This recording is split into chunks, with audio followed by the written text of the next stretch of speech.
This is the unabridged recording of JFK to Dublin, Shower and Shelter Artist Collective, Book 1 by Brooke St. James, narrated by Kate Rudd. Chapter 1. I assumed I wasn't supposed to hear the guy behind me when he whispered obscenities to his friend, regarding what he wanted to do to me and some other girl who was standing next to me.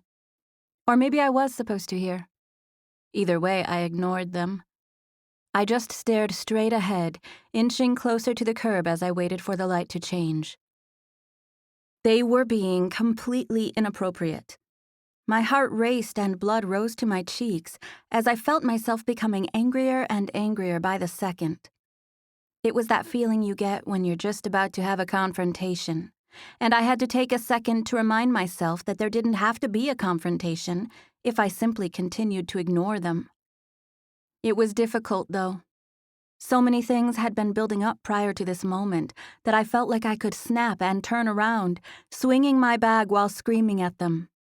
In a nutshell, the current situation with the knuckleheads behind me was basically the nail in the coffin on my opinion of men in general.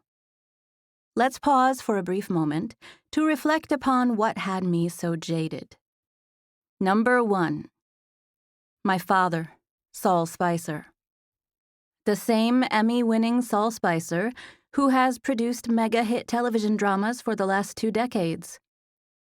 The one who recently got charged with sexual harassment by one of the actresses on his show.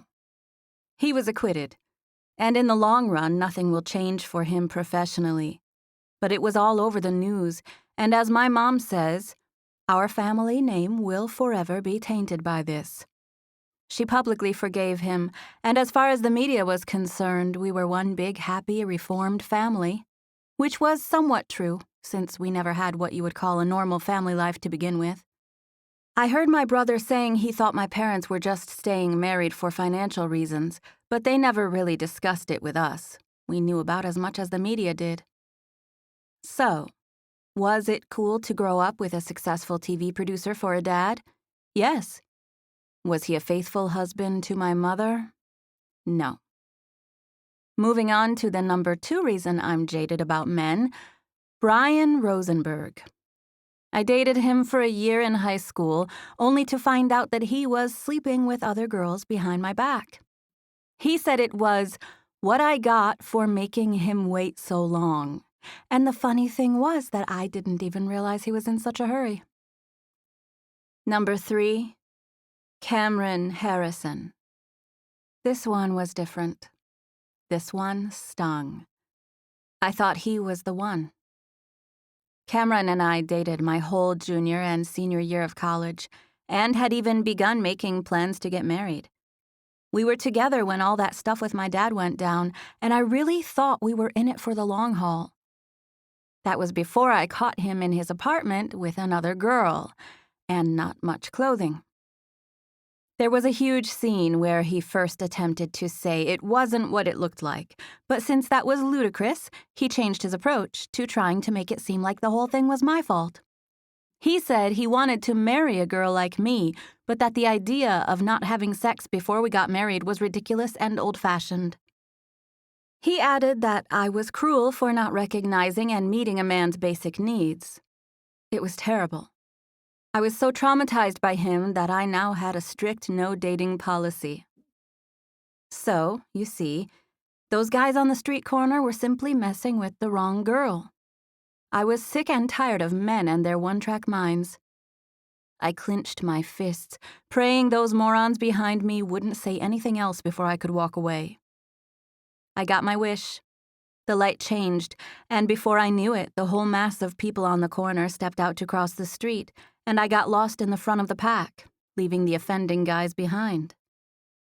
I used my best speed-walking skills to get as far from them as possible, continuing 2 more blocks before making it to the Mexican restaurant where I was meeting some friends for lunch. Lou was the only one there when I arrived. She was inside, but I could see her through the windows as I walked in front of the restaurant. She waved at me, and I smiled and waved back, although it wasn't very convincing because I was trying to pay attention to where I was walking, and I was still annoyed at the guys from the crosswalk. I told the hostess that I already knew where I was going, and she gestured for me to go right ahead. Macy is on her way, Lou said as she motioned for me to sit next to her. And Drake's here. He went to use the restroom. I think his new girlfriend's coming. She smiled as I took a seat at the round table. There was a basket of chips in the center, and I took one of them, scooping up some salsa before popping it into my mouth. What's up? She asked, knowing my smile was slightly forced. I rolled my eyes and shrugged. A couple of guys were mouthing off on the street. They were standing behind me, explicitly referring to body parts as power tools. How charming, Lou said, laughing a little before she crunched down on a chip. She gestured over my shoulder. There's Drake. I turned just in time to see our friend Drake walking up behind me. I stood and hugged him before he sat at the table with us. What's up? He asked, smiling and bobbing his head in a silly way at me once he sat down. I'm so glad we came here. I love this place. He pinched my arm. What have you been up to, Ms. Sarah Cakes? Sarah was just telling me about a couple of real winners she ran into at Home Depot on her way here, Lou said. I think she got their number. I laughed and shook my head, but I was chewing a bite of food, so I didn't say anything. They weren't at Home Depot, but they were trying to score with her by referring to their body parts as tools, she explained, causing Drake to make a distasteful face. Me or the girl standing next to me, I said. Lou gave me a smirk before looking at Drake. She thinks it's all men who are scumbags, but I tell her she just sees the worst of them because of how hot she is. I giggled and rolled my eyes at Lou, who was grinning at me. Her therapist even came on to her, she added. Men just can't help themselves. Oh my gosh, I forgot about that, I said. Your therapist hit on you? Drake asked, staring at me with a curious smile as he held a chip in midair. Isn't that illegal? He talked in code, Lou explained with such confidence it was as if she had been there, which she hadn't. Drake looked at me and I nodded. He said he had an idea for a storyline for one of Dad's shows, I said. He explained details of an affair two of the characters would have. What did you say? Drake asked with a huge, amused grin. I shrugged. I was so taken aback by him suggesting a risque storyline that I didn't even realize he was talking to me in code. I just smiled and agreed to everything he was saying, thinking he was seriously trying to talk to me about Dad's work. Why were you even seeing a therapist? Drake asked. My mom set it up after everything happened with my dad. Are you going back there? He asked. No. He shrugged. It must be terrible not being able to go 3 feet without guys hitting on you. That's what I'm saying, Lou added. She's too hot. She needs to tone it down a little bit. Maybe put on a turtleneck or mess up your hair a little. I gave them a huge smile, knowing I had a chunk of salsa spread across my front teeth. I could feel it. That helps, Drake said, shielding his eyes like he could hardly stand to look at me. Tell her there are good guys out there, Lou said, talking to Drake. Drake looked at me. I'm a good guy, he said. Drake's a good guy, Luke confirmed. I know he is, and even still, I've witnessed a few broken hearts in his wake. Aw, come on, Drake defended, smiling. Then he grew serious and mumbled, Okay, no more broken heart talk. As a cute blonde made her way to the table wearing a bright smile, I thought she must be the next in line. Thankfully, I remembered the salsa in my teeth and was able to clear it away before she made it to the table. Her name was Beckett, and Lou and I both smiled and agreed it was a pleasure to meet her when Drake made introductions. We had a fine time getting to know Drake's new lady. She was quirky and beautiful, just like the 6 or 8 who had come before her. Macy showed up right after Beckett, and since Macy sort of stole the show everywhere she went, Beckett settled blissfully into the background near Drake's side. Lou, Drake, Macy, and I all went to the School of Arts at Columbia and had been close friends the whole time we were there. Lou moved in with me after we graduated, so she and I still saw each other all the time. But it had been a while since I had seen Macy or Drake, and it was great to catch up with them. Macy wore her hair in a huge mass of curls that appeared to stand on end in a circular shape around her head, and she had a big, vibrant personality to go with her appearance. Everyone loved Macy. She was known for telling it like it was in the most hilarious ways, and I missed seeing her more regularly like I did in college. "Did you tell them the good news yet?" Macy asked, looking at Lou, who stared back at her with a confused expression. We were about halfway through our meal at that point, and the question had come out of nowhere. "What good news?" Lou asked. "About SNS." "What about it?" Lou asked with wide eyes. "You got an interview," Macy said. Lou's face lit up. "I texted you about it this morning." "I didn't get it," Lou said, digging in her purse for her phone. "Is it a job interview?" Beckett asked, having no idea what SNS was. "Shower and shelter," Macy explained. Beckett smiled and nodded as if she recognized the name. "Art gallery, right? I think I've seen that." "There's a gallery," Macy said, "but that's only half of it." Beckett raised her eyebrows in a way that said she was intrigued. "That's why it's called Shower and Shelter," Macy said. "Do you know anything about it?" Beckett shook her head. "I live there. It's basically free housing for artists. The owner of it is an artist, but also an art collector and seller. That's how he made his millions. His name is Theo Duval. He speaks French and English. He grew up in Montreal, but he came to New York when he was 16. His parents died in a car accident, and he took a bus to New York with the cash payout of what they left him, which was $4,000 after their debts were paid. He felt inspired by the city and driven to create art, but it was impossible for him to devote time to creating when he had to work a full-time job and could barely make ends meet. He often thought that if only he had access to a shower and a shelter, he could devote himself to honing his skills as an artist. It was something he desired so fervently that he set a goal to be the one to provide exactly that to other people in his position. Macy paused and put her straw to her lips, taking a sip of her soda, but we were all eating and all of us wanted her to continue. "He started making a little money on his art, which he turned into more money by learning how to buy and sell other people's art. He's one of those industrious, workaholic types. He's probably a billionaire by now. Anyway, last year he made good on that promise he made years before. He bought a whole building in the Upper East Side, and now he houses 30 artists." "You mean the one with the gallery?" Beckett asked. Macy nodded. "So here's what he did. He left floors 3 through 16 alone," she said, gesturing with her hand to a block of space in front of her. "They were apartments, and he just left them like they were when he bought the building. He gutted the first and second stories, though." "For the gallery?" Beckett assumed. "The gallery's on the first. The second floor is artist housing. There used to be 20 apartments on that floor, and he had it gutted and completely redesigned. The entire second floor is set up to house 30 artists at any given time, and everybody loves it there, so it's almost impossible to get an opening. We all have our own individual loft, and there's a huge shared studio space. It's called the Shower and Shelter Artist Collective. It was what Mr. Duval set out to do. The gallery part of it was actually an afterthought." "And they have an opening for Lou?" I asked Macy. She smiled and nodded. "To live there?"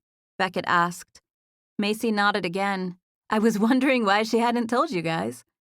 "I didn't see the text," Lou said, staring down at her phone. "I saw Lane this morning," Macy said. "He said they had an opening coming up and they were planning on calling you with the group of people they're interviewing." Chapter 2. "I'm nervous," Lou said, stashing her phone in her purse. Macy shook her head. "Don't be. They're gonna love you. If you don't get the spot, it's just because someone else who was closer to Mr. Duval had someone applying." Lou took a deep breath as if everything hinged on this interview. "You know you can stay with me as long as you need to," I said. Lou's parents had scraped by to pay for her room and board at school, but she had been staying mostly with me since we graduated. Rent in the city was expensive, and Lou wasn't selling much of her art, not yet at least. She often talked about moving back to New Jersey with her parents, but I knew she would hate to do that.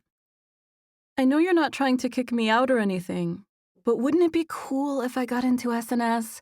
I'd have my own space and you'd have yours. Can you believe I got an interview? I want you to have your own space and everything. I just don't understand about the free rent thing. I don't want you owing that guy anything. Everyone sitting around the table looked at me with matching, confused expressions. I'm just saying, I defended with my hands up. What's in it for him? He's a philanthropist, Macy said as if that was obvious. That's exactly what I'm afraid of, I said, pretending to mistake the word philanthropist for philanderer. Macy, who may or may not have gotten my joke, narrowed her eyes at me in a teasing way before she added, his goal is to help artists because he wished someone would have done the same for him. I shrugged, feeling not so convinced. Lou said there's a communal kitchen and bathroom, I said, showing my skepticism with my expression. I didn't mean to rain on their parade, but really, from what I knew of men, I was afraid of Lou being in a communal shower situation. Have you seen upstairs? Macy asked. I shook my head. It's not Sodom and Gomorrah in there. It's nice.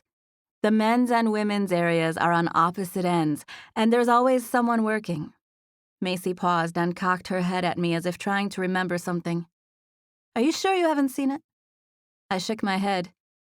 I've been to the gallery, but never upstairs. Well, you wouldn't be worried about it if you had ever been up there. It's legit. I smiled and nodded, but I still wasn't quite convinced, and my friends could see it. She thinks guys only have one thing on their mind, Lou explained. No offense, Drake. Just then, a man walked up to our table. I turned to stare at him, noticing right away that he was sharply dressed and wearing a confident grin. Can I take that for you?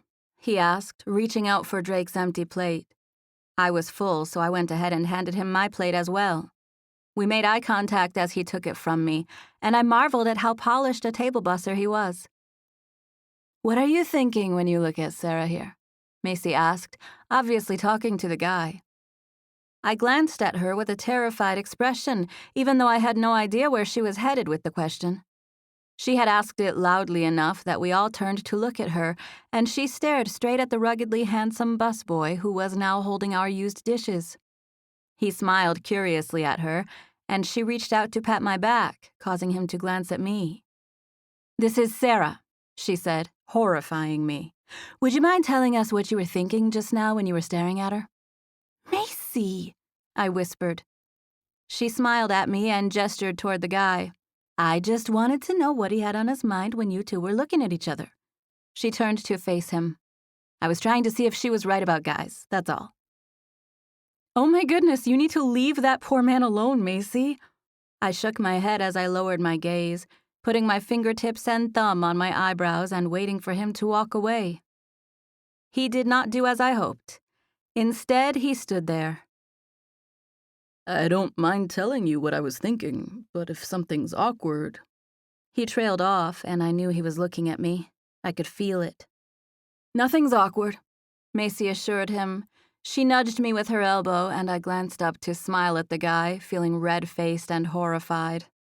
He wore a curious half-smile as he stared at me, letting his light eyes roam all over my face. I blinked and stared down shyly. I was thinking she looked like sunshine, actually. That caused me to cut my eyes at him, which made his smile broaden as he shrugged. It's true. You look like sunshine to me. It was the very first thing that crossed my mind when I was standing here just now. I was trying to think of something better to say, but you really do strike me as sunshine. In a fat way? I asked, wrinkling my nose at him and hoping my off-the-wall comment would serve as distraction to my pounding heart. No, he said with an amused grin. In a sunny way. I can totally see what you're saying, Lou said. Me too, Macy added. I looked at all of them as if they had gone mad. You all think I'm fat, I said with a fake pouty face. My weight had fluctuated a little over the years, but I had never been self-conscious about it. I was totally kidding, and they all knew it. "Were you thinking about hooking up with her?" Macy asked. "Macy!" I scolded again, with wide eyes. "I'm pretty sure that's a trick question," the guy said. I glanced at him with an apologetic stare. "Yes, please don't answer that. They're just giving me a hard time today." He smiled at me and let our eyes stay connected for several seconds before shifting to arrange the empty dishes in his hands. Within seconds, they were balanced, and he glanced at everyone at the table. "How was your meal?" "Amazing," Drake said. "Seriously," Lou added. "It's my new favorite." "I'm glad to hear that," he said with another smile. His teeth weren't perfectly straight, but they were even more appealing just the way they were. There was a little bit of sharpness to his canines that gave his smile a dangerous edge. I swallowed hard and glanced away when I caught myself staring at his mouth. "Can I take anyone else's plate?" he asked. Beckett handed hers over, and he took it. "I'll eat that," Drake said, reaching out to intercept the plate, which still had about half of her portion remaining. "I was going to ask if you wanted me to box it," the busser said. "I'll eat it," Drake said, looking at Beckett, who smiled and nodded as if she was fine with him finishing it off.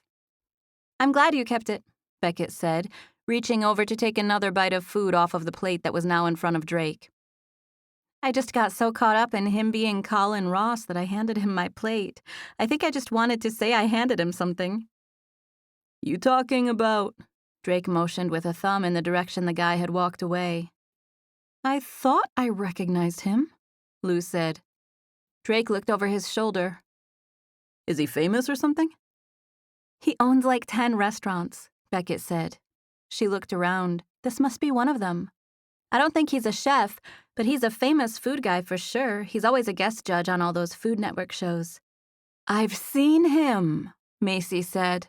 "I have too," Lou said, "and he's even hotter in person."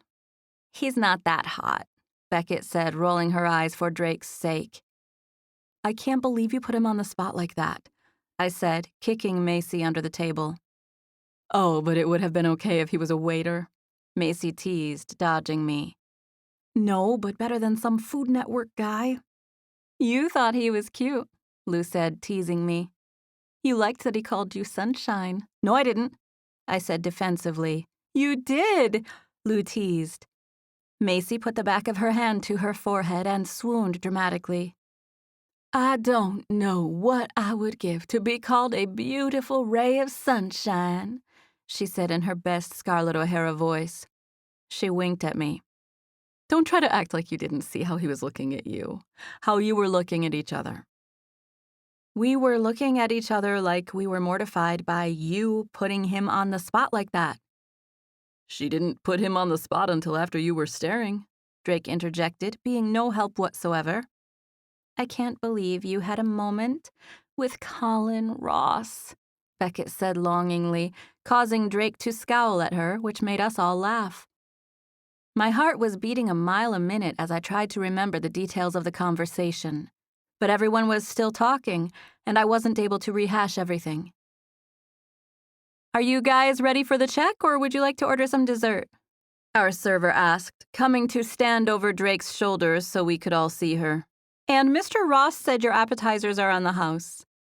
"Tell him he can have Sarah's number if he wants," Macy said, which resulted in my elbow coming into contact with her arm.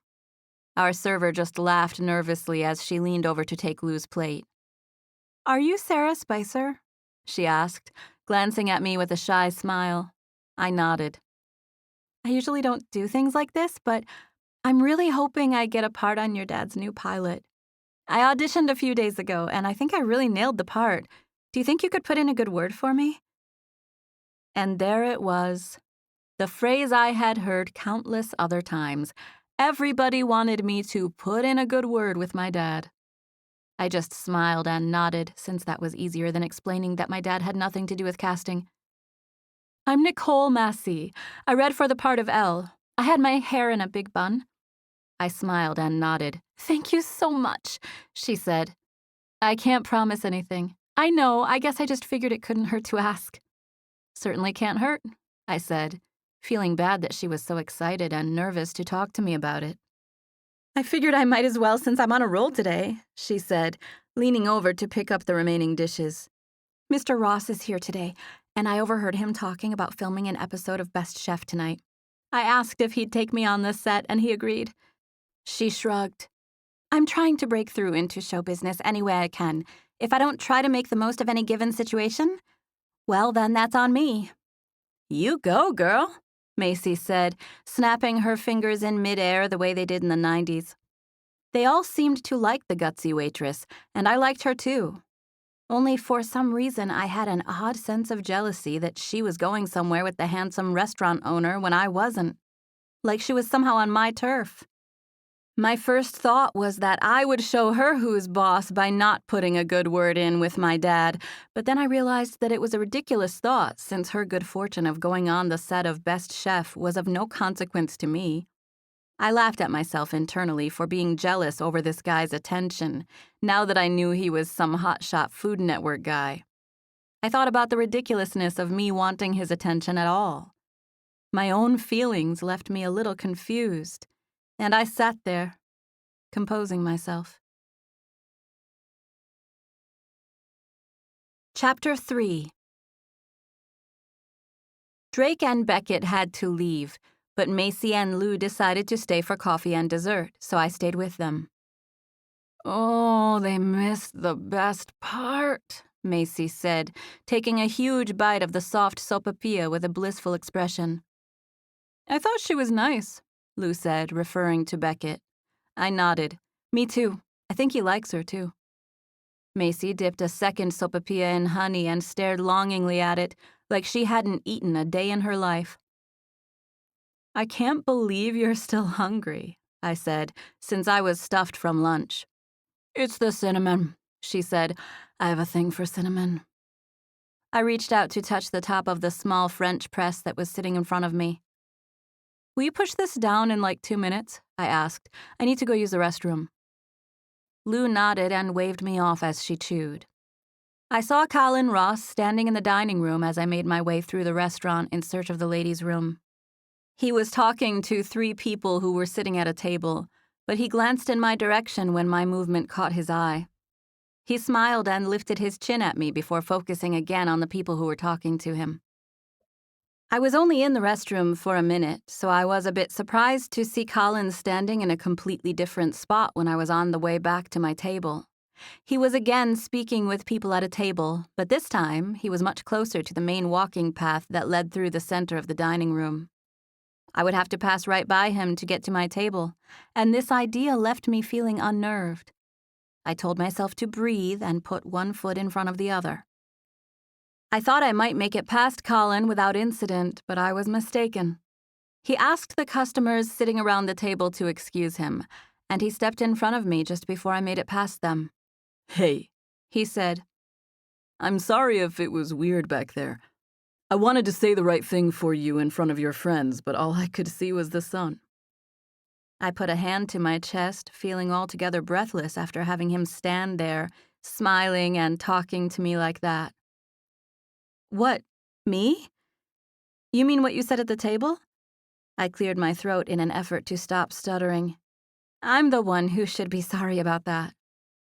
Collin put a hand on my arm to usher me to the side. I'm sorry I called you Sunshine, he said. I realized after I walked off that you may get offended by that.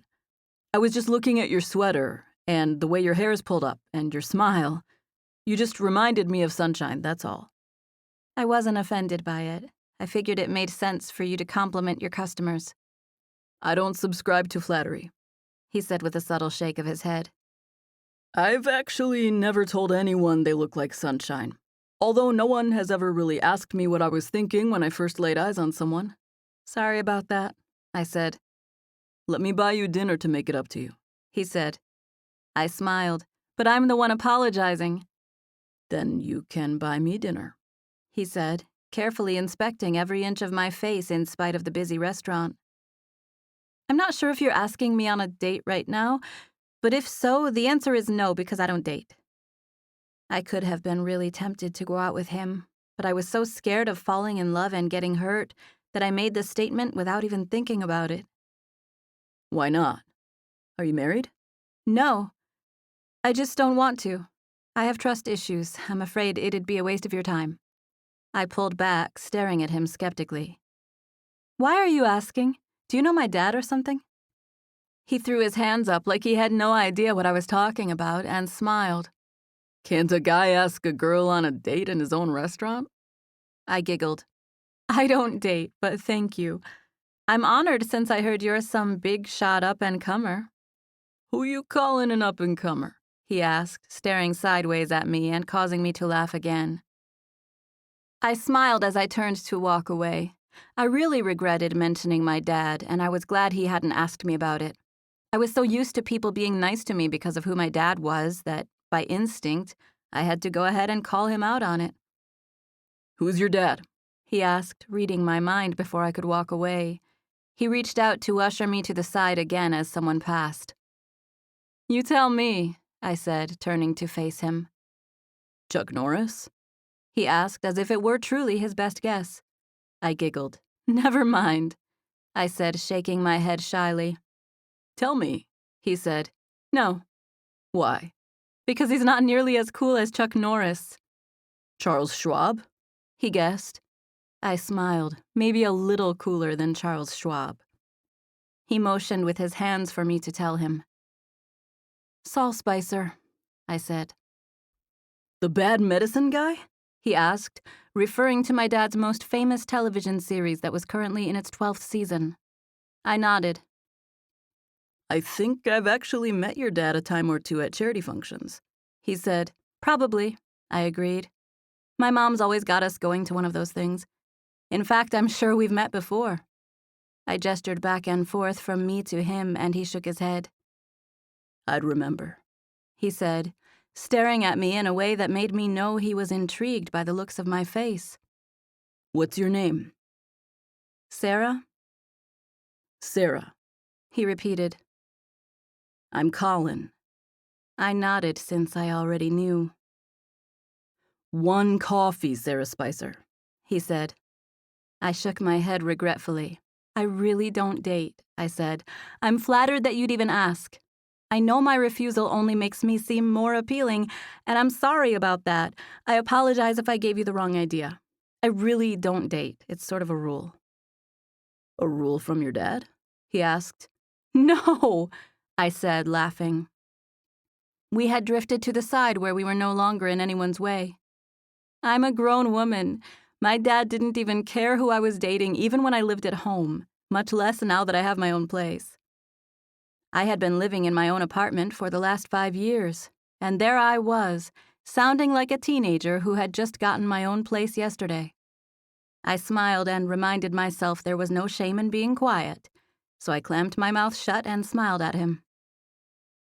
Am I to understand, Miss Spicer, that you can't have coffee with me because of a self-inflicted rule against dating?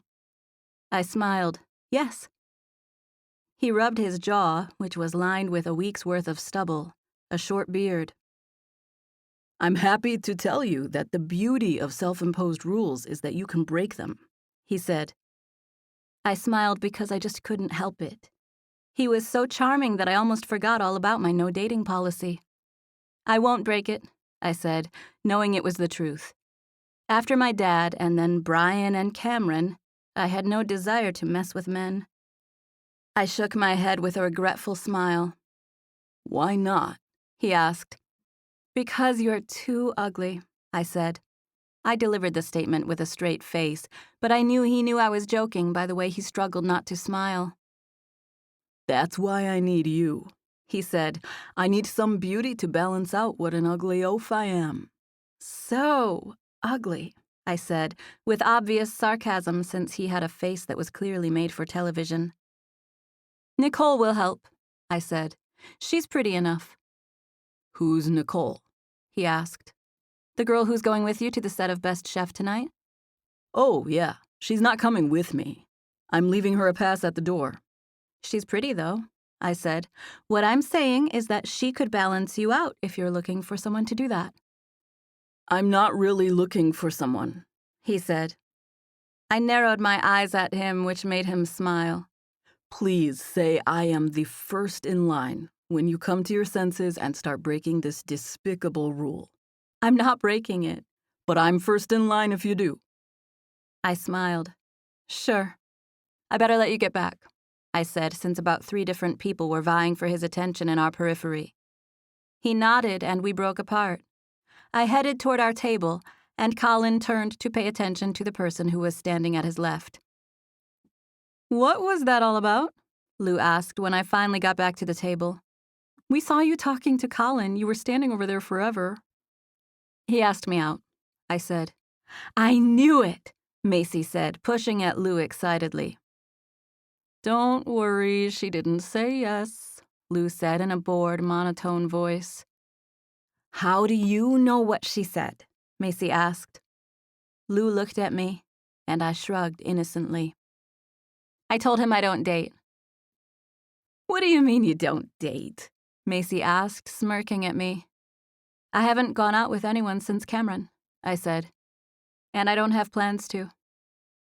She doesn't trust men, Lou added. Not even famous ones? Macy asked. That's nothing, Lou said. She talks to famous people all the time. She's basically best friends with Ethan Prescott. We're not best friends, I said. They have each other's numbers, Lou said. Ethan was Dad's biggest name actor. He had been starring on Bad Medicine for the past 5 seasons and was a big hit with all the ladies. All the actors love her because she's hot and her dad's their boss, Macy said. It was a statement, but I knew she was testing to see if I would deny it. Mostly it's my dad, I said, putting away the last 2 bites of sopapillas they had saved for me. I knew by the way Macy and Lou smiled over my shoulder that someone had come to stand behind me. It didn't take a genius to figure out that it was Collin either. I knew that's who it was before I even turned around. I could barely breathe as I shifted to face him. He smiled and handed me a napkin that was folded in half. I wanted you to have it, just in case you changed your mind about reaching me, he said. Did you ask Sarah out because of her dad? Macy asked. Collin pulled back to get a better look at me. Why do you keep saying that? It wasn't like that, I said. I wasn't talking about you. You just came in at the wrong time of the conversation. He looked at Macy and Lou. I had no idea who her father was when I tried to get her to go out with me. I asked her out strictly because I was intrigued. You called her Sunshine, Lou said. Collin shrugged and smiled. What can I say? I call it like I see it. He was again whisked away by someone needing his attention, so he patted my shoulder and said, Thanks again for coming in, ladies, as he walked away with a smile and nod. My gaze shifted to Macy, who was staring at me with an open mouth. I seriously can't believe you had that guy standing at our table handing you his number on a napkin. We don't even know if that's what's on it, I said, tossing the napkin onto the table. Macy scooped it up with no hesitation and proceeded to open it and stare at it. It's his number, all right, she said, placing it back onto the table. He just wants to take me out because I don't want to go, I said. Indifference. It's a wonderful technique. Single women all across the land should use it. I should write a book.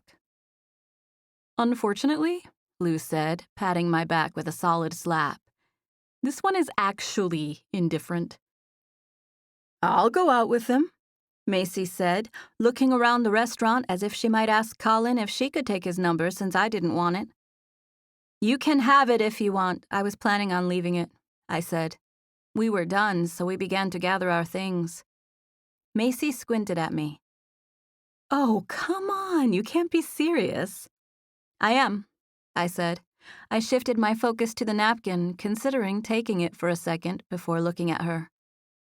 I'm not trying to be a man-hater or anything. I love my brothers, and I have a lot of guy friends, but I am not trusting anyone anymore. Not like that. It's not that big of a deal. It is a big deal, Macy said as she stood, taking the napkin off the table and putting it into her purse. I shot her a curious glance, and she returned it with a shrug. I'm not gonna call him. That would just be weird and desperate after he gave you his number and not me. I'm holding on to it for you because I think it's a mistake for you to leave it. Plus, I think it's kind of mean. He'll probably pass by here and see that he got rejected." "He already knows he got rejected," Lou said. "She told him right to his face." "You guys are making me feel bad," I said. "I thought I was being friendly." Lou gave me a wink. "You were," she said. "We're just jealous." Chapter 4. I sent a text to my dad on Nicole's behalf the minute I walked into my apartment. I didn't make a habit of putting a word in for everyone who asked me, but I had looked this girl in the eye and told her I would see what I could do. Plus, in some weird way, I thought helping her out would prove that I wasn't bothered by her getting to go on the set of Best Chef with Collin. Why am I even contemplating this? I don't even watch cooking shows. I mean, I recognize that guy, but barely. There is absolutely no reason for me to think about him or whatever beautiful waitress he invited to go with him on set. I typed out the text to my father in spite of, or maybe because of, whatever feelings I was having at the moment. Me. "Hey, I told a girl I'd mention her name to you. She read for a pilot. Her name's Nicole." I heard back from my dad instantly. Unless he was working, he was quick to respond to any messages from family. It had been that way since all that legal stuff went down. "Dad." Is she a friend of yours? "Me. Waitress. Just told her I'd mention her name." "Dad." Okay, honey. We'll see you tomorrow. "Me. What's tomorrow?" "Dad." Your brother's birthday dinner. "Me. Okay, I'll be there." I included a thumbs up and lightning bolt emoji, and Dad responded with the smiley face with sunglasses. It reminded me of the beach, which sounded delightful considering it was the middle of winter in New York, and I had a particular aversion to being cold. I smiled, thinking about the beach as I threw my phone onto the kitchen counter. My phone slid and almost collided with the base of a bowl I had just made. I stared at the results of the brush technique I had done on it, thinking of what I would do differently the next time. I loved all art, but ceramics were my true passion. I was a better person when my hands were touching clay. The very nature of working with clay was capable of making my perspective shift, and I was thankful every day that I got to do something I loved. I sold pieces regularly through consignment, but I didn't make a ton of money at it.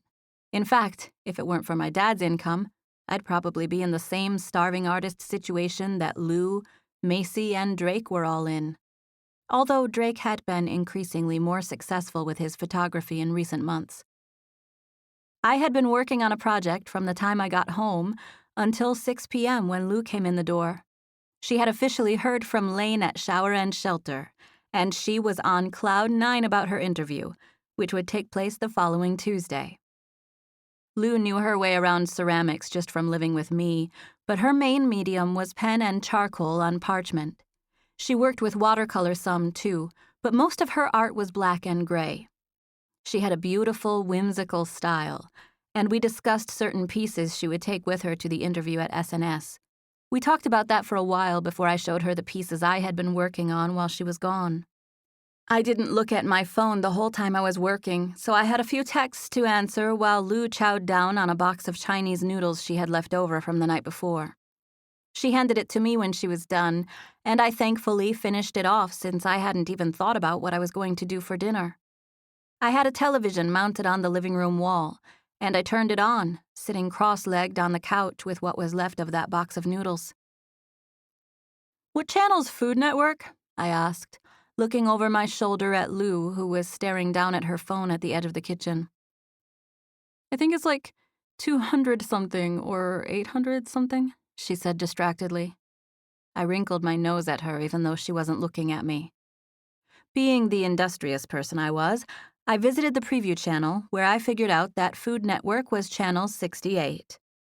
The words Best Chef were written all the way across the area where the show titles appeared, indicating that we were in the middle of a Best Chef marathon. I got nervous and looked over my shoulder as I turned the television to Channel 68. Part of me cared if Lou noticed what I was watching, but there was nothing I could do to stop myself from going to that channel. I was just too curious. "He's not the main guy, you know," Lou said from over my shoulder the instant I changed the channel. I cringed at getting caught. "He's not on every episode." There was a commercial playing, and I tried to hit the fast-forward button, but it didn't work. "You can't do that when it's live," she said. "I know, it's just habit." I tossed the remote onto the seat beside me as I continued to eat Lou's noodles. I glanced back at her, wondering if she would comment on the fact that I was leaving it on Food Network, but she didn't. She just stared at her phone again. I ended up watching 4 episodes of Best Chef in a row. I had never seen it before, and I got hooked. Collin was on the 3rd and 4th episode I watched, making it even more fun. Lou had gone out not long after I put it on, and she was surprised to find that I was still watching it when she got home. She sat on the couch and finished the last 5 minutes of the most recent episode with me. I pressed the power button before stretching my arms toward the ceiling. "Why are you turning it off?" she asked. "Because that's the last episode of the marathon," I said. "It was an all-new episode. They won't have another one for a week." "Since when are you a Best Chef expert?" she asked, looking sideways at me. I giggled and pushed at her. "I was watching it live, remember? All they did during the commercial breaks was pump up the new episode, and we just finished it." I sat back and sighed. I don't see how they handle all that pressure. There's no way I would want to do that type of thing with pottery, where you have a time limit and people stand around and tell me what they did or didn't like about your work. "It's a good thing there's no cutthroat pottery competition shows out there," Lou said, causing us both to laugh. "The guy from the restaurant was on that one," Lou added. "I know," I said. I tried to say it casually, but the truth was I was painfully aware of that fact that Collin was on that episode. "He was on the one before it, too," I said. "How many did you watch?" 4. "Oh my gosh, have you been watching it the whole time I was gone?" "Yeah, why?" I asked, a little defensively because of her shocked tone. "Because you never watch TV." "I do sometimes." "Barely." "Sometimes I just feel like binge watching," I said. "Are you sick?" "No." "Are you in love?" I cracked up laughing at that, but it was a little fake. While it was a completely ridiculous thing to say, her words did strike some sort of weird chord with me. Collin Ross seemed like such a decent person, both in his restaurant and on the television. I had been watching him intently for the past 2 hours and was wholeheartedly convinced that he was the kindest, smartest man on the planet. He was easy on the eyes, too. I could see how he was so successful on cooking shows in spite of not being a chef. I was compelled to like him. I flopped over and to the side, burying my head into the couch pillows and moaning since I felt like a lazy bum for planting my butt in the same position for the past 4 hours. "I can't believe you're not denying it," Lou said. "Denying what?" "I said you were in love and you didn't deny it." I giggled and shook my head without even bothering to sit up or look at her. "I'm not denying it because it's ridiculous," I said. "I thought you were just being silly." "No, I wasn't," she said. "I know you are because of how you were glued to that show just now." "I just think it was cool that we met the guy, that's all." "You meet people who are on TV all the time, Sarah. You can probably run up the street and crash some movie set if you wanted to." She was right. Not that I ever did it, but I could visit sets of almost any television production I chose. My dad could, no doubt, set up a visit to Best Chef if I asked. I would never ask him to do so, but somewhere in the back of my mind it felt good knowing he could. "I know, but it's just cool that we met him today, and there happened to be a Best Chef marathon on." "It's just cool we met him today, and now there's a marathon on TV," she said, repeating my words in a silly way that implied I was love-struck. I sat up and hit her with a nearby throw pillow, causing her to laugh and push at me. "It's a good thing Macy saved that number for you," Macy saved that number for herself, I said. She did not, and you know it. You should just give in and text him already. I can tell you want to. I took a deep breath. If ever I would feel tempted to break my own dating rule, it would be with Collin. It's not that I don't want to call him, I said, feeling confused. I put my hand to my chest. I think I'm attracted to him. Thank goodness, she said victoriously, as if my confession was somehow proof that I was fixed. I'm attracted to him, but that still doesn't change that I can't call him. I'm not going to date him. Why not? Because, I said in a serious whisper, something happened when Cameron did that to me. Something shifted in me. I just can't let my guard down again. It's not even really a choice I'm making. It's more like my body won't even let me do it. I have this push-pull going on inside me where I still like men, and I find myself being attracted to them, but I seriously can't think about letting anyone in. Not yet, Lou said, since she was a glass-half-full type of person. I shrugged. If I could switch myself back to having hope, I would, I said. Not that it's all that dramatic, I added. Lots of people stay single. It's not a big deal. I'm not staying single, Lou said. I'm going to find true love. I'm going to be working at the gallery one day, and he'll just come walking in off the street. It'll be love at first sight. That'll be amazing, I said, grinning at her plan. Chapter 5. My brother's birthday dinner came and went, and so did several productive days of work where I turned out a few pieces I was really proud of. Lou's interview with SNS went well, although she hadn't heard back from them just yet. It had been exactly a week since I ran into Collin Ross at his restaurant, and I was happy to report that I had not watched a single minute of Best Chef, even though I knew it would be easy for me to access past episodes if I wanted to.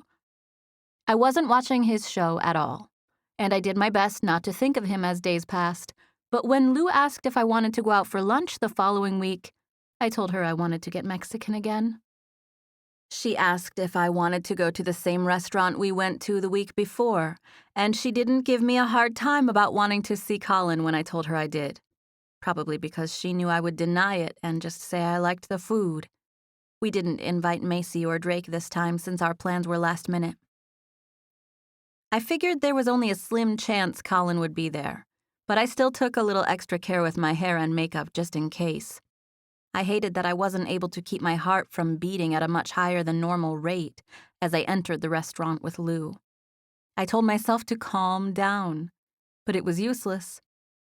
They were packed, and we had forgotten to make reservations, but the hostess was able to make accommodations for us. She sat us at a small table on the back wall and told us that Mike would be right with us.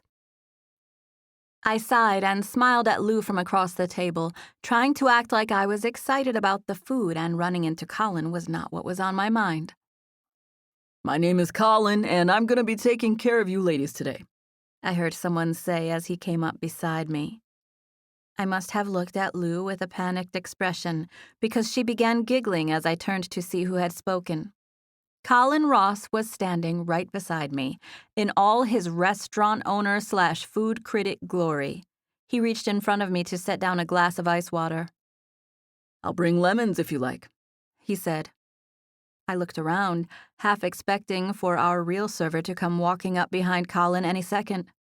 He snapped his fingers and made a regretful expression as he said, I forgot menus. I'll be right back. Just then, the hostess came rushing up with menus in her hand. She handed them to Collin, and they exchanged a smile before he turned to place the paper menus in front of us. Sorry about that, he said. What are you doing? I asked, looking around. It felt odd having him serve us, and I didn't know what to make of it. He smiled, and I stared at his teeth, which had my heart racing again. I'm taking care of you ladies for lunch, he said. He's filling in for Mike, Lou explained as she and Collin swapped smiles. Yeah, I'm filling in for Mike, Collin agreed. Do you have Mike's other tables? I asked. No, ma'am, I don't, Just this one particular table. I smiled and glanced down, my heart still pounding. I'll have some guacamole, I said, hoping my voice would come out steady. The chips, he said with another regretful expression, as if on cue a male server, whom I assumed was Mike, walked up carrying chips and salsa. Collin took it from him. 2 orders of guacamole for the ladies, please, Collin said. Yes, sir, the guy said with a nod. He turned to walk away, and Collin placed the chips and salsa in the middle of our table. He was young and confident, and it was incredibly appealing to hear that well-dressed server call him sir. I'm so glad you're here, Miss Spicer. I'm glad you came back. I thought maybe I would have heard from you by now. I smiled back and forth from Lou to Collin, feeling the oddest mix of emotions. In the interest of full disclosure, our friend Macy has your number in the front pocket of her purse, Lou said. She's the keeper of the number. If Sarah ever comes out of her self-inflicted no-dating phase, we're pretty sure she'll want that napkin. Collin smiled at Lou and shook his head good-naturedly. What did you say your name was? He asked her. Lou. Lou, he said, tilting his head a little. Is it short for anything? Lulie. Lulie? She nodded. My parents were going to name me Julie. They called me that when my mom was pregnant with me, and my big sister, who was 2 at the time, called me Lulie because she couldn't say Julie right. My parents went with it. They named me Lulie, although most people just call me Lou. Lulie, Collin said, testing it out as he smiled at her. Was I jealous? I was jealous. I was flat out jealous. He smiled at her, and my heart sank. I wanted desperately to say something to make Collin look at me instead of my beautiful best friend. I clenched my fists under the table, chastising myself for being so physically swept away by him. I took a sip of water, moving quickly to mask my shaking hands. Take a second to look at the menu. I'll make sure your guacamole comes right out. Lunch is on me today, okay? Lou pressed her foot down onto mine with great force when he said he was buying us lunch, and this made me squirm. Collin turned to walk off, and Lou stared at me with wide eyes. Then she squinted and slapped a hand to her forehead. I can't believe how into you he is, she said as if it pained her to see it. I laughed and took a bite of a chip to hide how nervous I was. I can't believe I came here, I said. The owner is waiting on us, she said in an amazed voice. I bet restaurant owners wait on tables all the time. Not ones like him, she said. How does stuff like this happen to you? Because of my dad, I said. Not with him, she said, gesturing in the direction that Collin had gone. Your dad has nothing to do with that. Stop, I said, already feeling anxious and doubting my decision to eat there at all. You're the one who wanted to come here, she said, reading my thoughts. I know, but I didn't know he would be here. Don't pretend you came for the food, Lou said, since she knew me too well. I heard back from SNS, she added. They said I got the spot. You're kidding, I said with a huge smile. When did you find out? This morning.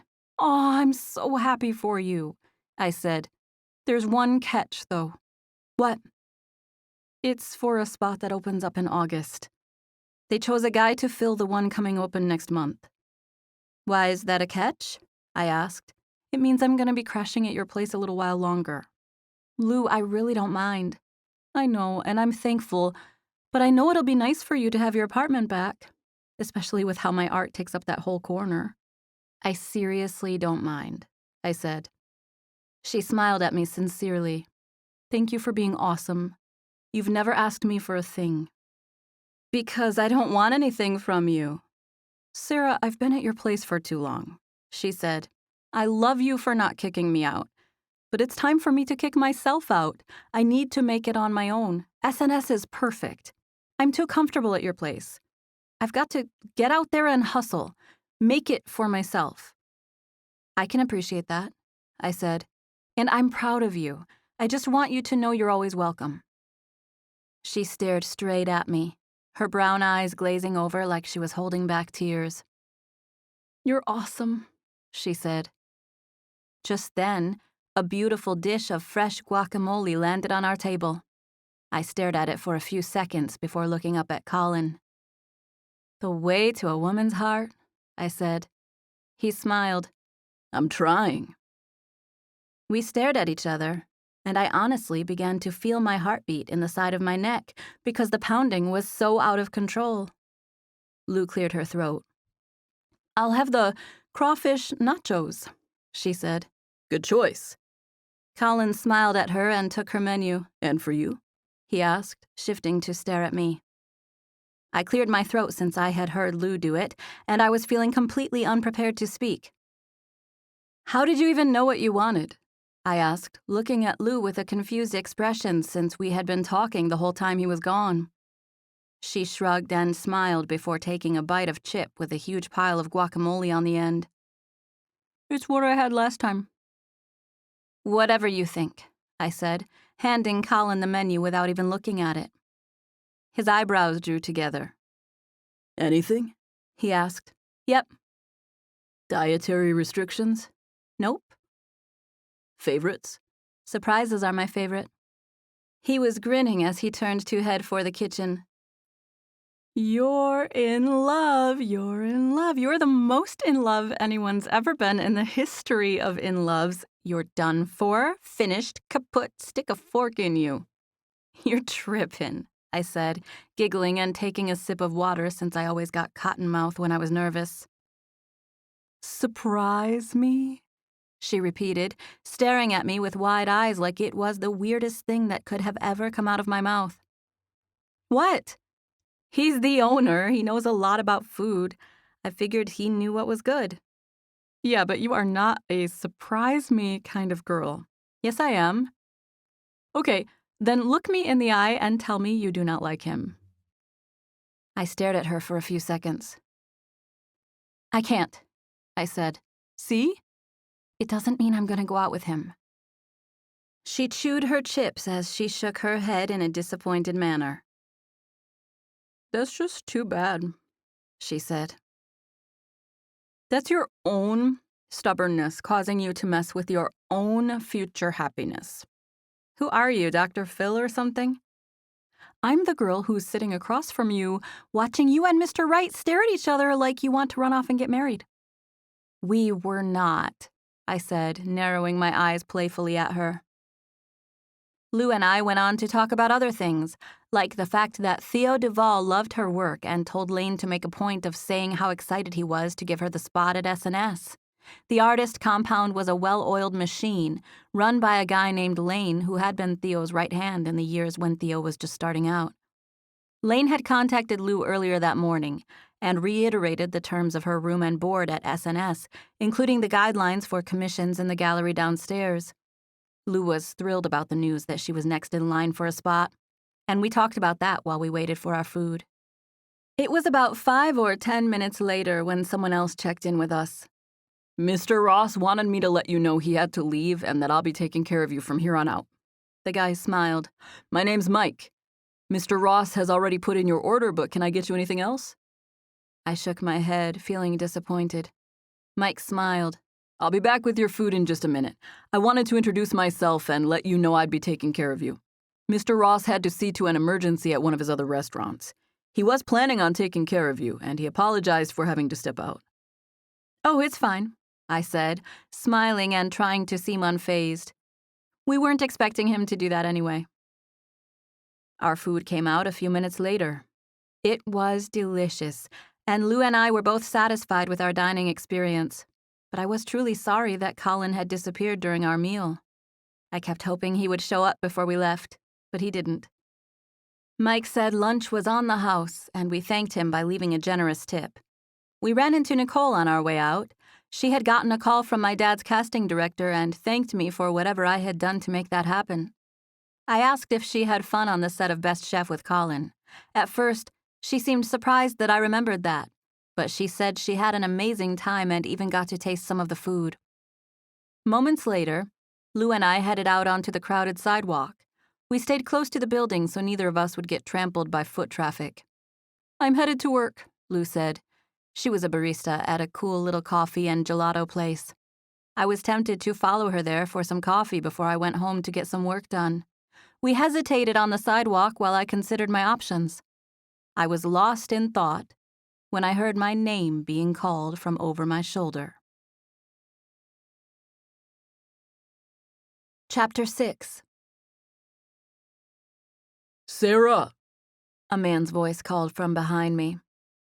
I turned and saw Collin Ross walking toward me with two other people, both men. He had a serious expression on his face, and I wondered what he was thinking and what the emergency must have been. It had taken every ounce of my will not to ask Mike about it when we were in the restaurant. Did you ladies enjoy your meal? He asked.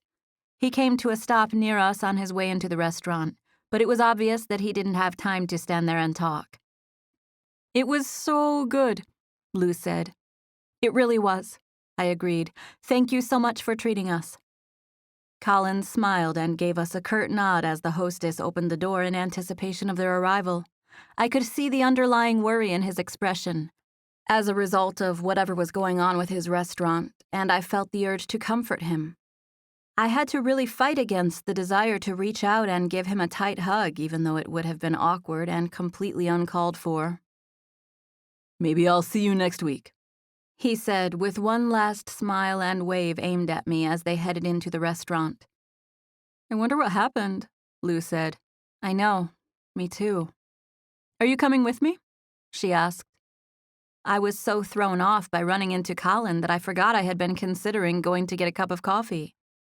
I ended up walking with her, since it was just a couple of blocks, but I didn't stick around because they were slammed and there wasn't even really a place for me to sit.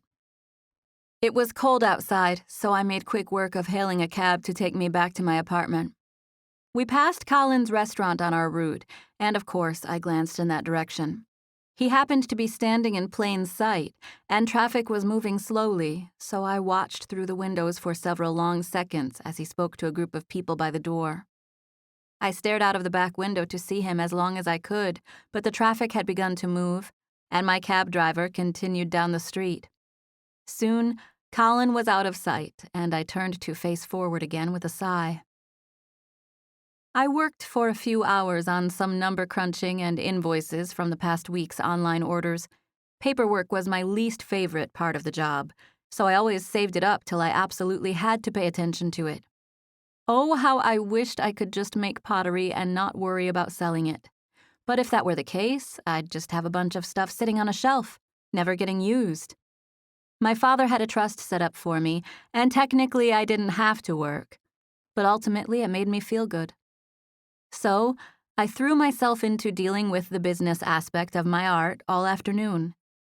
It might have been in an effort to distract myself from Collin, but I was glad to have it done regardless. The bad part was that my work didn't succeed in making me forget about Collin. I thought about how sweet he had been for wanting to serve us lunch and how he took time to stop and talk to us at the door even though he was obviously in a hurry. I thought about him saying maybe he'd see me next week, and I experienced a longing feeling in my chest like next week was entirely too long. Before I knew what was happening, I had picked up my phone and pressed the buttons to call Macy. I held the phone to my ear, realizing how weird it was for me to call her when texting was all we ever did. "This is Macy," her recording said. "Leave a message after the beep." "Hey," I paused to clear my throat. "Hey, I was, wondering if you still maybe had that napkin from the other day. This is Sarah. Let me know. Okay, bye." I cringed as I disconnected the call. I got a text from Macy a minute later. Macy. "Sorry, I lost it." I blinked at the screen, feeling incredibly frustrated at myself for letting her have it in the first place. Me. "No biggie." I included a smiley face emoji even though I was annoyed. I reminded myself that me not having it was nobody's fault but my own. Seconds later, a text came through from Macy that said, "JK," along with a clear picture of the napkin. The level of relief I felt from that text was comical. I might as well have been standing on the edge of a volcano, being made to jump in, and doomed for certain death when someone came up and said, "Stop! Don't make her jump!" That's how relieved I felt. A sense of giddiness washed over me as I stared down at the photo of the napkin with Collin's number written in perfectly legible, plain English. There was no name, but next to the number there was a simple circle with lines coming off of it in what was clearly the shape of a sun. I literally let out a giggle. I knew there was humor in the 180-degree shift that had happened with my emotions as a result of Macy's conflicting texts. I text her back with a few emojis, including a praying hand, a thumbs up and a heart, and she responded with a couple of her own. I took the phone number in the picture and typed it into a contact that I appropriately named Collin. I got to the screen to compose a text to him, but I hesitated since I wasn't sure what I wanted to say. Me. Thanks again for lunch today. I just wanted to make sure you were okay. I stared at my text and ended up deleting the second sentence, the one about making sure he was okay. I left it at, "Thanks again for lunch today." And out of nerves, I pressed send. I instantly regretted it, since I had neglected to tell him who was texting. I typed, "It's Sarah Spicer, BTW," and pressed send again, feeling like the biggest dork in the whole world for sending 2 texts in a row like that. I tossed my phone onto the couch and flopped down beside it, dreading him texting back, almost as much as I dreaded him not texting back. Nothing. When I still heard nothing from Collin after 5 minutes of sitting there waiting for him to reply, I decided to take a shower and get out of the house. My parents had a great apartment right by Central Park, and they always had good food to eat, which was a bonus since I hadn't been grocery shopping in 2 weeks. My parents were both home, and my brother Eli and his wife Rebecca were also there, so it ended up being somewhat of an impromptu family dinner, minus my brother Joe, featuring pizza from my dad's favorite place down the block. My parents were both in great moods, and this set the tone for an enjoyable evening. We had a good time, and I was truly enjoying myself. This was why I was completely thrown off when my dad randomly said, "Who's this Collin character?" I was on the couch, and he was standing near the kitchen counter talking to my brother. My head whipped around at the sound of that name, and my dad held up my telephone. "Why are you digging in my phone?" I asked with a warning glare aimed at him. "I'm not," he defended.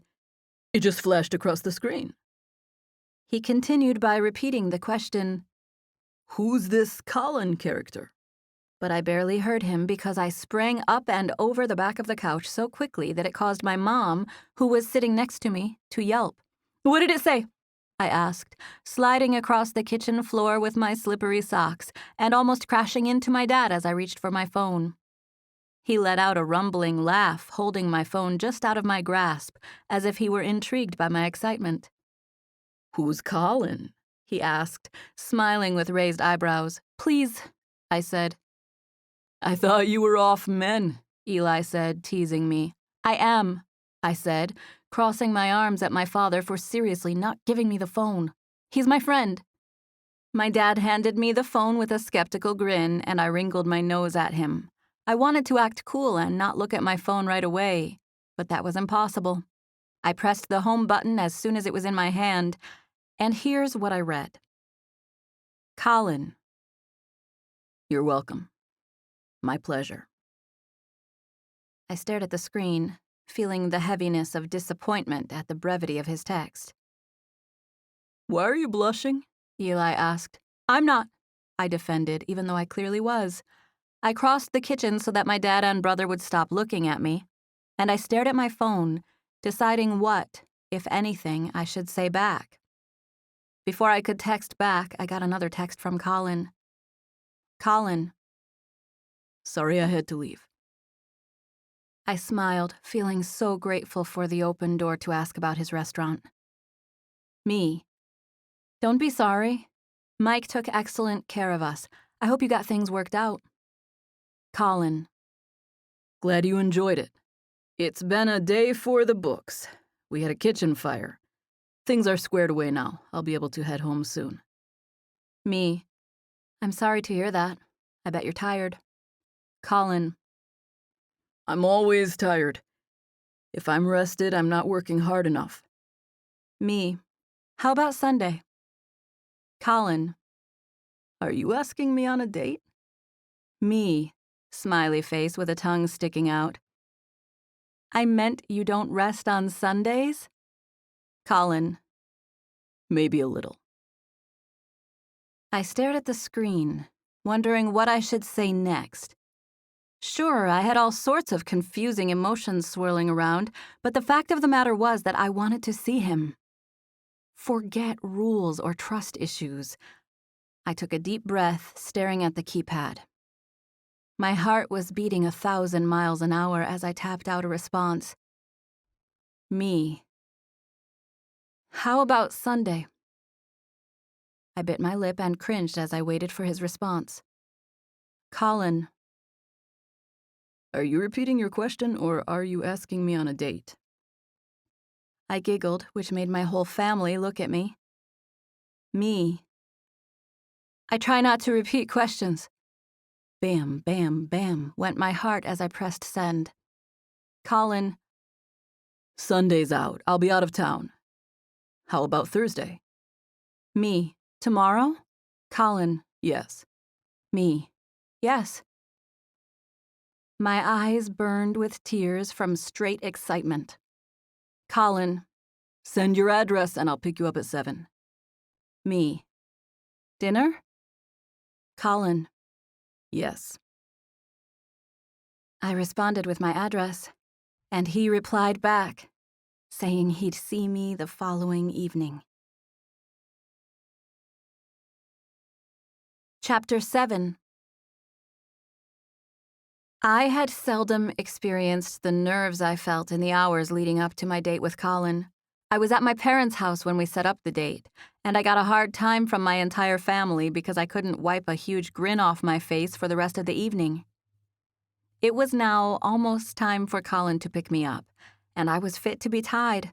I had so much nervous energy that I had cleaned my apartment from top to bottom, shaved my legs, whitened my teeth, and given myself a manicure and pedicure.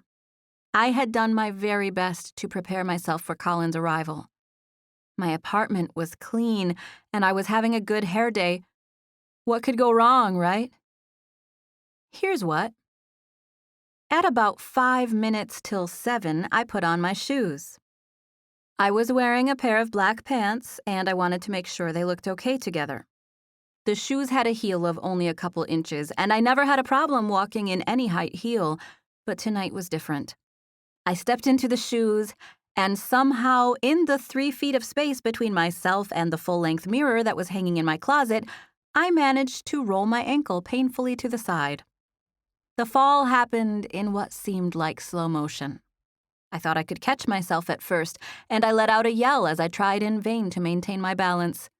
This was of no use, because the sharp shooting pain that happened in my ankle made it too difficult for me to bear my own weight.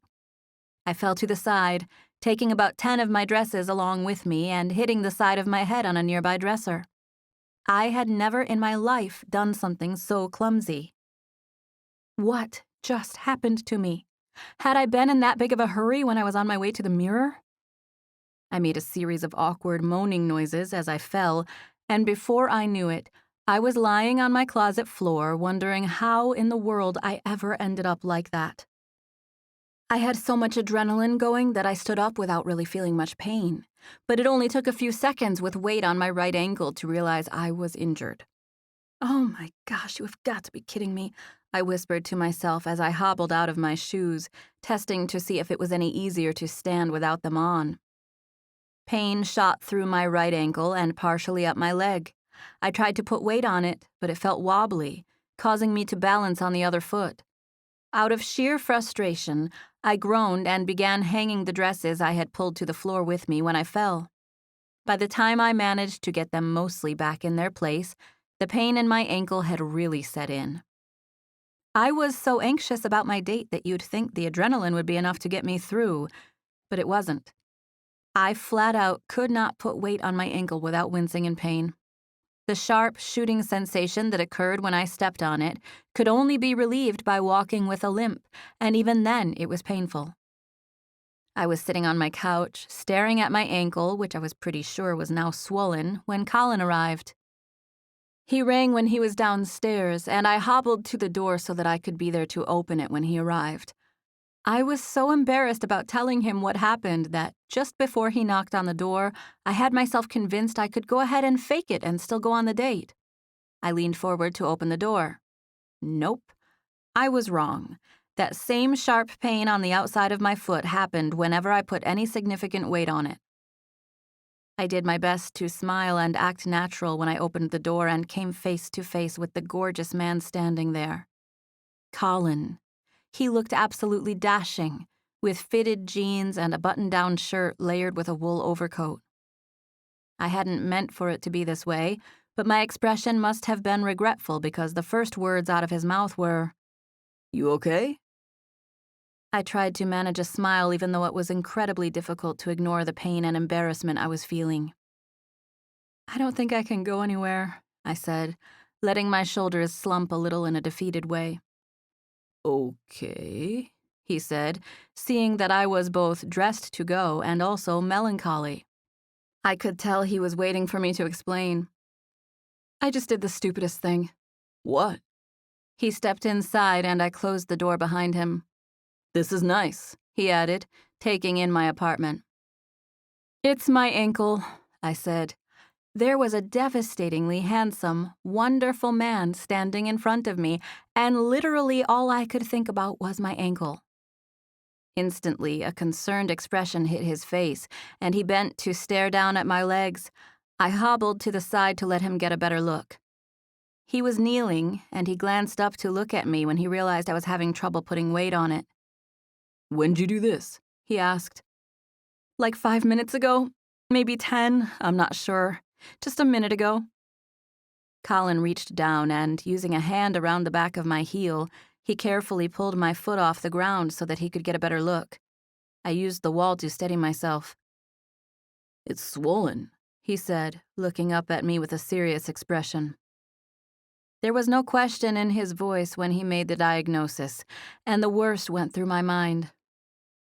"Is it broken?" I asked. I felt a wave of dread wash over me, the kind of wave that had me thinking and feeling the worst. My ears started closing up, and I felt woozy. Before I knew it, I was having trouble focusing on his face, and the next thing I knew, I was seeing spots. I blinked and took a deep breath, trying my best to keep myself together while knowing I was failing at it. Somewhere in the back of my mind, I had an awareness of crashing onto Collin's chest, or maybe it was the ground. It was something hard. I felt myself getting jostled, and the next thing I knew, I was blinking up at Collin, who was staring down at me with a worried look on his face. I think I giggled with deliriousness as I came into consciousness again. I experienced a distinct fizzy, bubbly, tingly feeling as I woke up that made me feel ticklish. "What happened?"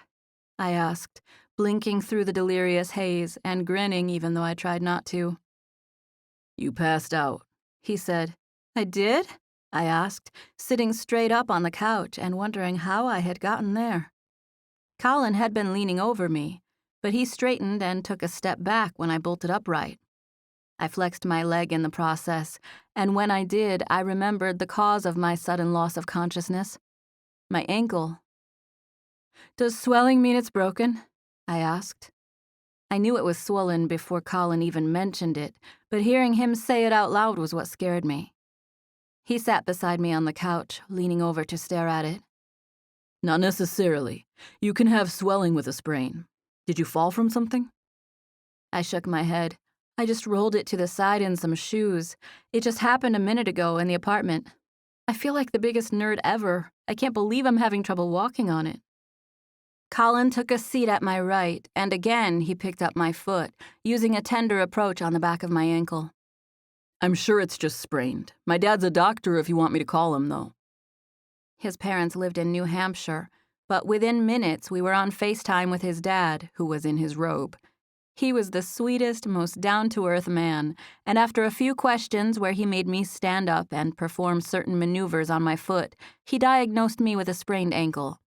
He said it would most likely bruise, and that I should ice it and rest it as much as possible. He mentioned an elastic brace and endorsed a natural product called arnica. He asked me if I had either of those, and when I said I didn't, he told Collin to run out to the drugstore and buy them. I watched as Collin said goodbye to his dad, and then looked at me with a smile.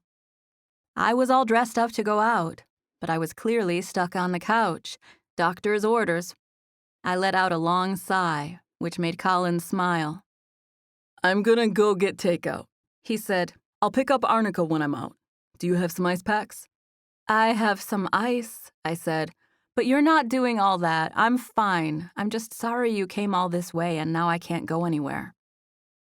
Don't be silly, he said. I wanted to get takeout anyway. If you want to know the truth, I'm still exhausted from yesterday. This'll be fun. I stared at him, knowing I should say something to let him off the hook again, but I wanted too badly for him to stay.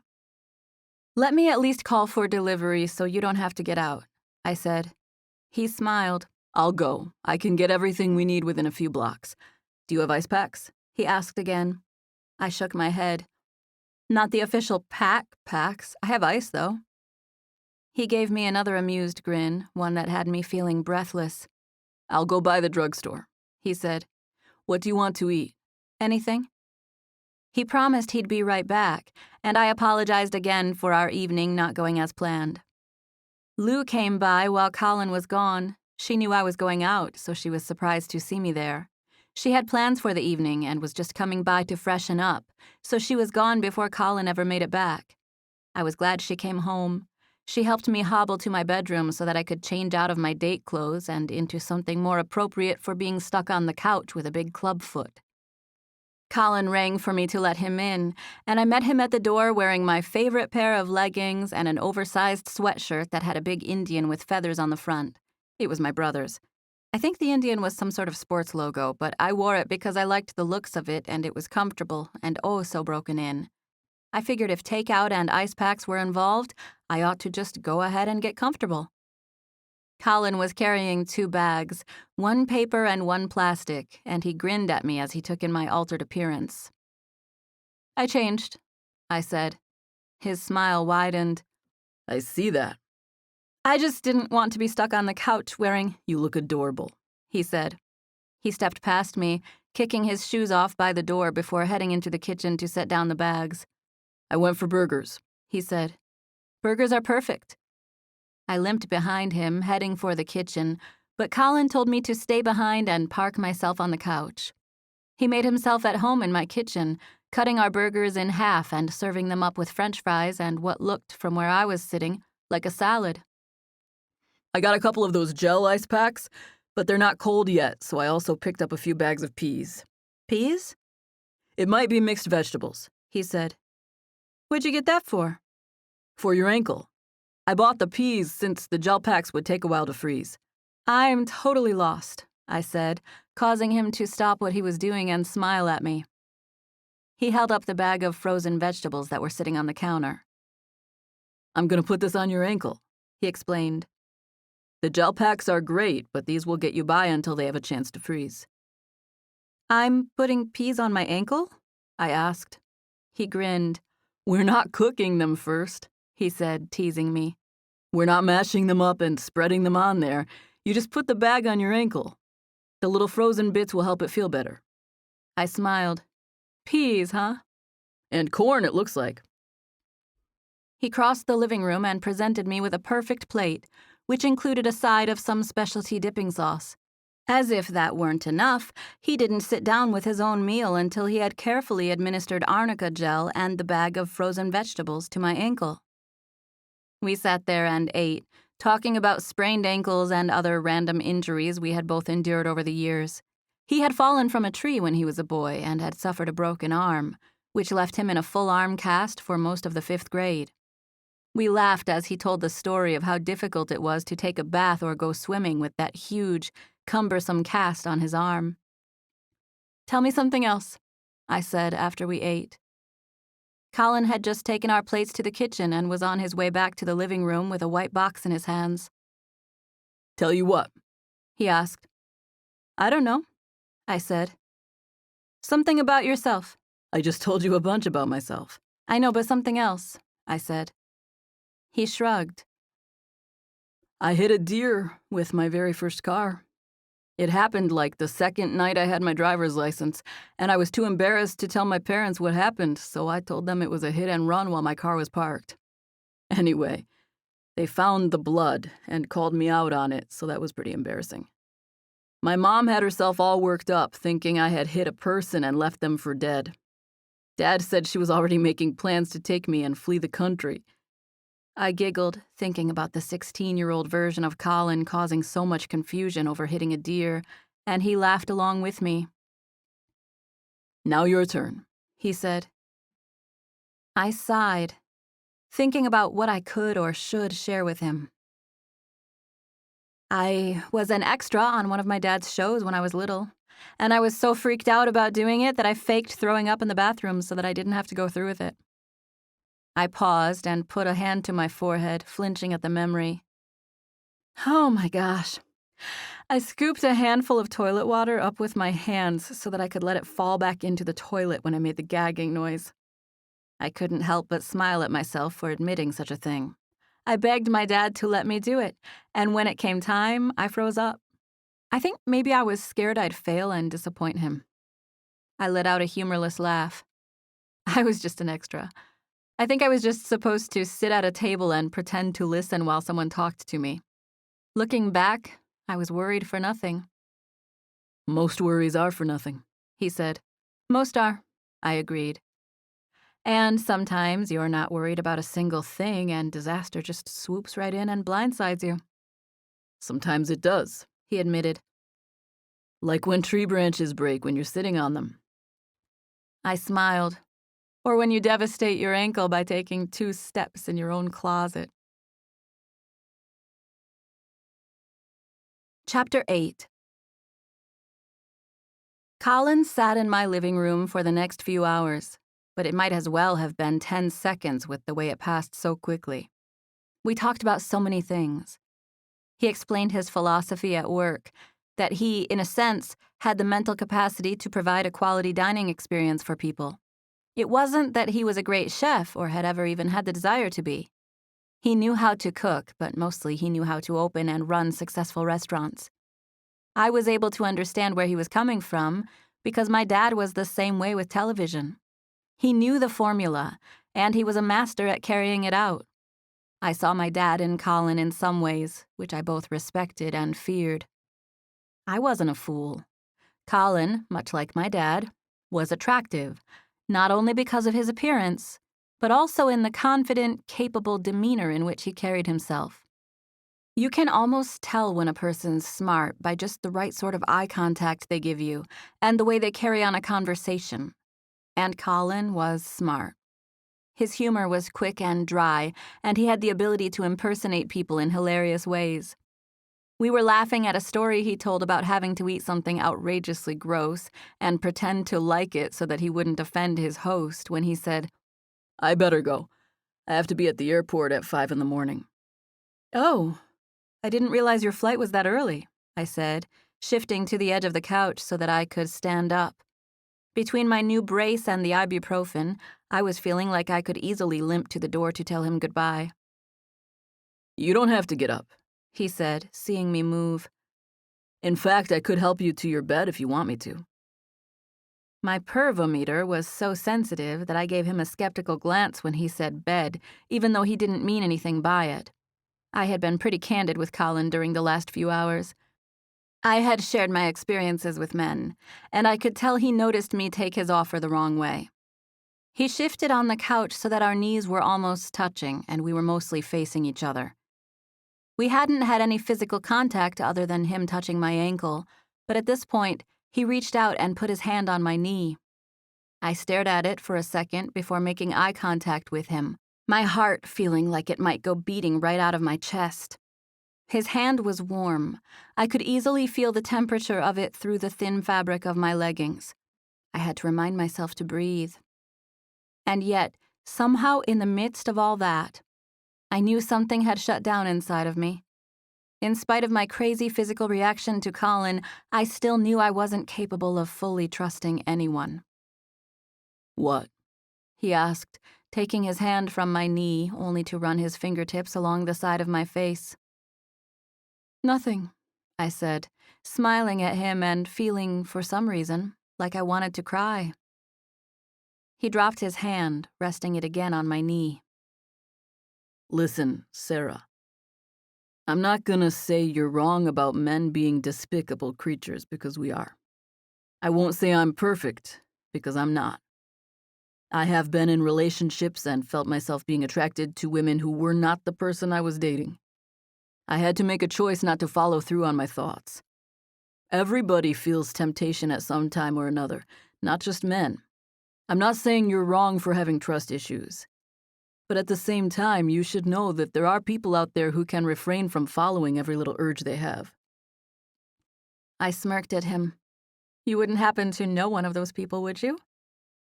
You're one, he said, even though he knew I was fishing for him to say he was one.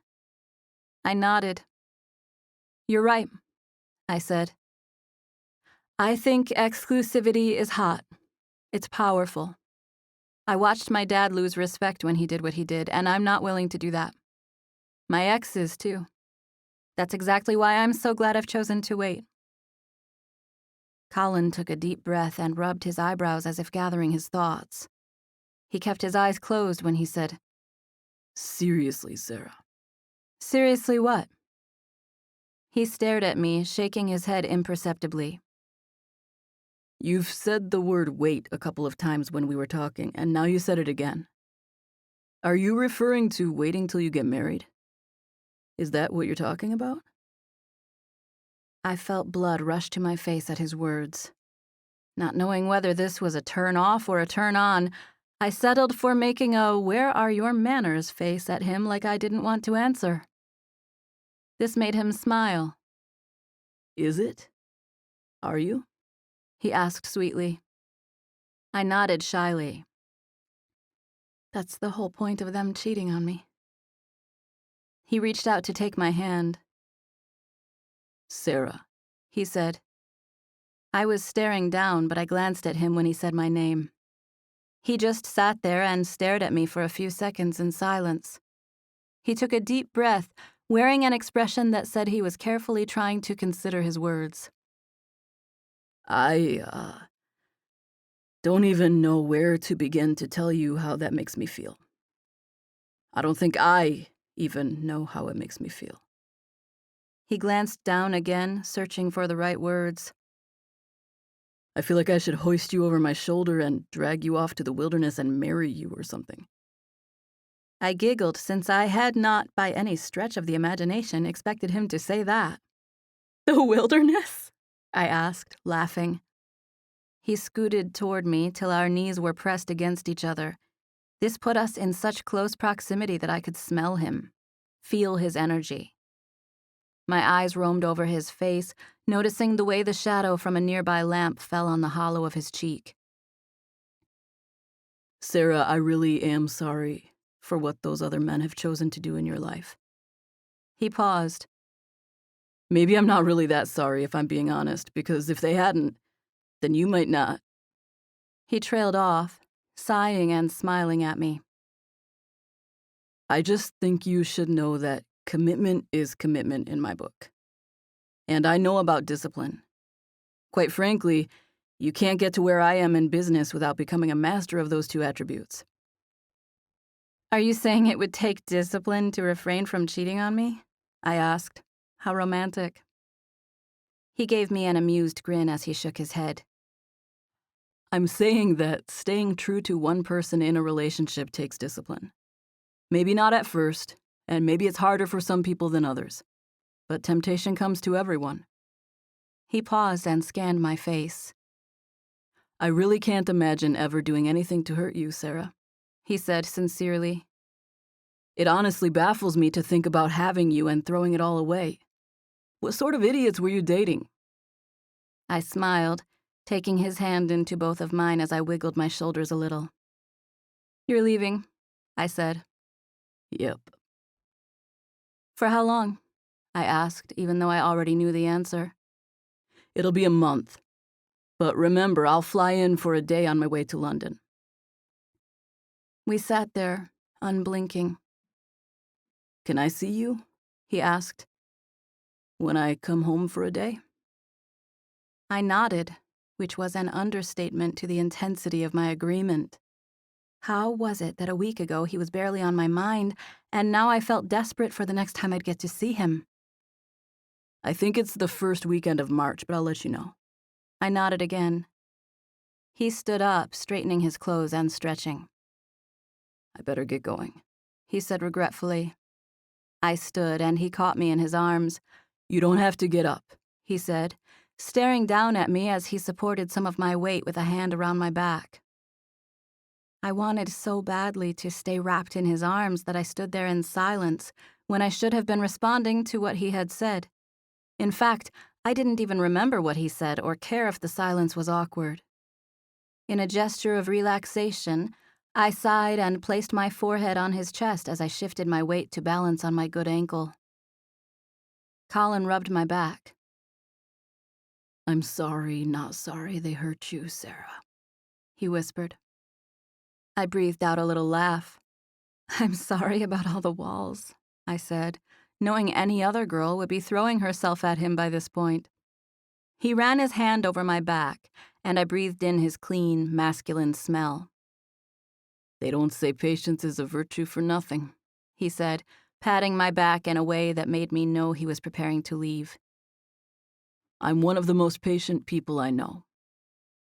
He was clearly saying he would wait some undisclosed amount of time for me, which was hard for me to believe even though it was vague. I know about temptation, I blurted. Collin had already turned as he was preparing to leave, but he looked at me when I made that off-the-wall statement. I understand what it's like to be drawn to someone physically. He tilted his head at me as if interested to hear how I'd continue. Okay, the side of me that's been hurt wants to tell you I can never see you again. Meanwhile, I'm screaming at myself to reach out and touch your face, to make you kiss me. I can assure you, Miss Spicer, there would be no making me about it, he said jovially. I pulled away, and Collin crossed to the kitchen to get his coat. He carried it with him to the living room before putting it on, and I limped with him to the door. He offered to help me, but I told him I could manage. It hurt with every step, but I had enough adrenaline going to ignore it. I had so much fun, I said as we got to the door. It was the understatement of the century. I was more comfortable with Collin than I had ever been with anyone in my whole life, even Lou. It didn't matter that I barely even knew him. I trusted him and loved him innately. Listen, Sarah, if there's even a chance that you're thinking about liking me, then I'm gonna wait for you. I'm not gonna see anybody else if you think something could ever. Are you alive? I whispered, staring at his irresistible face. He smiled and touched his own jugular vein as if checking to make sure before he bent to put on his shoes. I'm not the same as you, Sarah. I wish I could say I was, but I'm not, and it is what it is. I can't change my past. But I can tell you I will wait for you if you say there's a yes somewhere down the line. Breathe. In for 4 seconds. Hold for 4 seconds. Out for 4 seconds. Is that a no? He asked. No, I said defensively. Why do you say that? Because you're not saying anything. Because I'm trying to say the right thing, I said honestly. He smiled. I pretty much know you like me, he said confidently. I just wanted to hear you say it, I guess. I do like you, I said, knowing I shouldn't deny it even though the thought to do so had crossed my mind. Okay, so I'm going to Chicago, and then home for a day, and then to London, and I'm not looking at other girls because there's one back here at home who'll be waiting for me, right? His words sent a jolt of electricity shooting through my abdomen, but he just stared at me with a deadpan, no-nonsense expression. I smiled and covered my face with my hands, feeling shy, like he might somehow see how much I liked him just by the look on my face. I thought we get to say hi between Chicago and London, I said, avoiding his actual question, which had me feeling breathless. We will, he said, waiting patiently for me to say more. And I think I would like it very much if you didn't worry about checking out other girls while you're gone, I added in little more than a whisper. I bit at the inside of my mouth and flinched as I listened to hear what he'd say. He stepped closer to me, invading my space to the point where our bodies were almost touching, and he leaned down to speak near my ear. That guy you've been saving yourself for? Uh-huh, I asked, wanting so badly for him to continue. That's me. Chapter 9. Collin Ross did not, I repeat, did not kiss me that night. We had done a lot of talking about my trust issues, and he was obviously being respectful. I could tell he wanted to do it, and it was difficult to keep myself from encouraging him, but I knew it was best to take our foot off the gas a little bit. He wasn't chipping away at my carefully constructed walls. He came at me like a wrecking ball. I could feel my inhibitions crumbling to bits when he looked at me, and I knew I could easily get swept away and wind up hurt again. I was relieved in some ways that he had a trip planned, so that I could take a step back and figure out how I was feeling. Collin called me the first night he was gone, and we ended up talking on the phone for about an hour. This continued for the next 8 days until he flew home to regroup for his trip to London. We had talked about so much in our phone conversations that I felt like the Collin I would see tonight was an entirely different person from the one I had been with a week before. I knew so much about him now. I respected his hustle and determination. I knew his likes and dislikes. I knew what inspired him and what his goals were. I even knew what to get him for his birthday, which would take place while he was still in London. I decided I'd give it to him early since he would be gone for the occasion. I knew where he'd be staying in London, and I could have easily shipped it to him, but I simply wanted to give it to him early. It was something I knew would look good on him, and part of me wanted to give it to him for selfish reasons so that I could see him wearing it. Collin's flight was to land in New York at 1 p.m., and he said he needed the afternoon to see to a few matters with his restaurants. I was to meet him for dinner at one of his restaurants named the Blue Inn. He would send a driver, who would be at my house at 6. I had been to this particular restaurant and really enjoyed it, not knowing it was Collin's at the time. My ankle was still slightly unstable, but it had come a long way since it first happened. What an ordeal that was. I could barely walk on it for the first 3 days. Thankfully, I was much better now and was finally back into my normal shoes. It was a Saturday evening, and the streets and restaurant were packed. The hostess introduced herself as Danielle and took my coat before showing me to a table for 2 in the back of the dining room. "Mr. Ross is just finishing up in the kitchen," she said with a smile. "He'll be out in just a moment. Your server will be right over to take care of you. Can I get you anything until then?"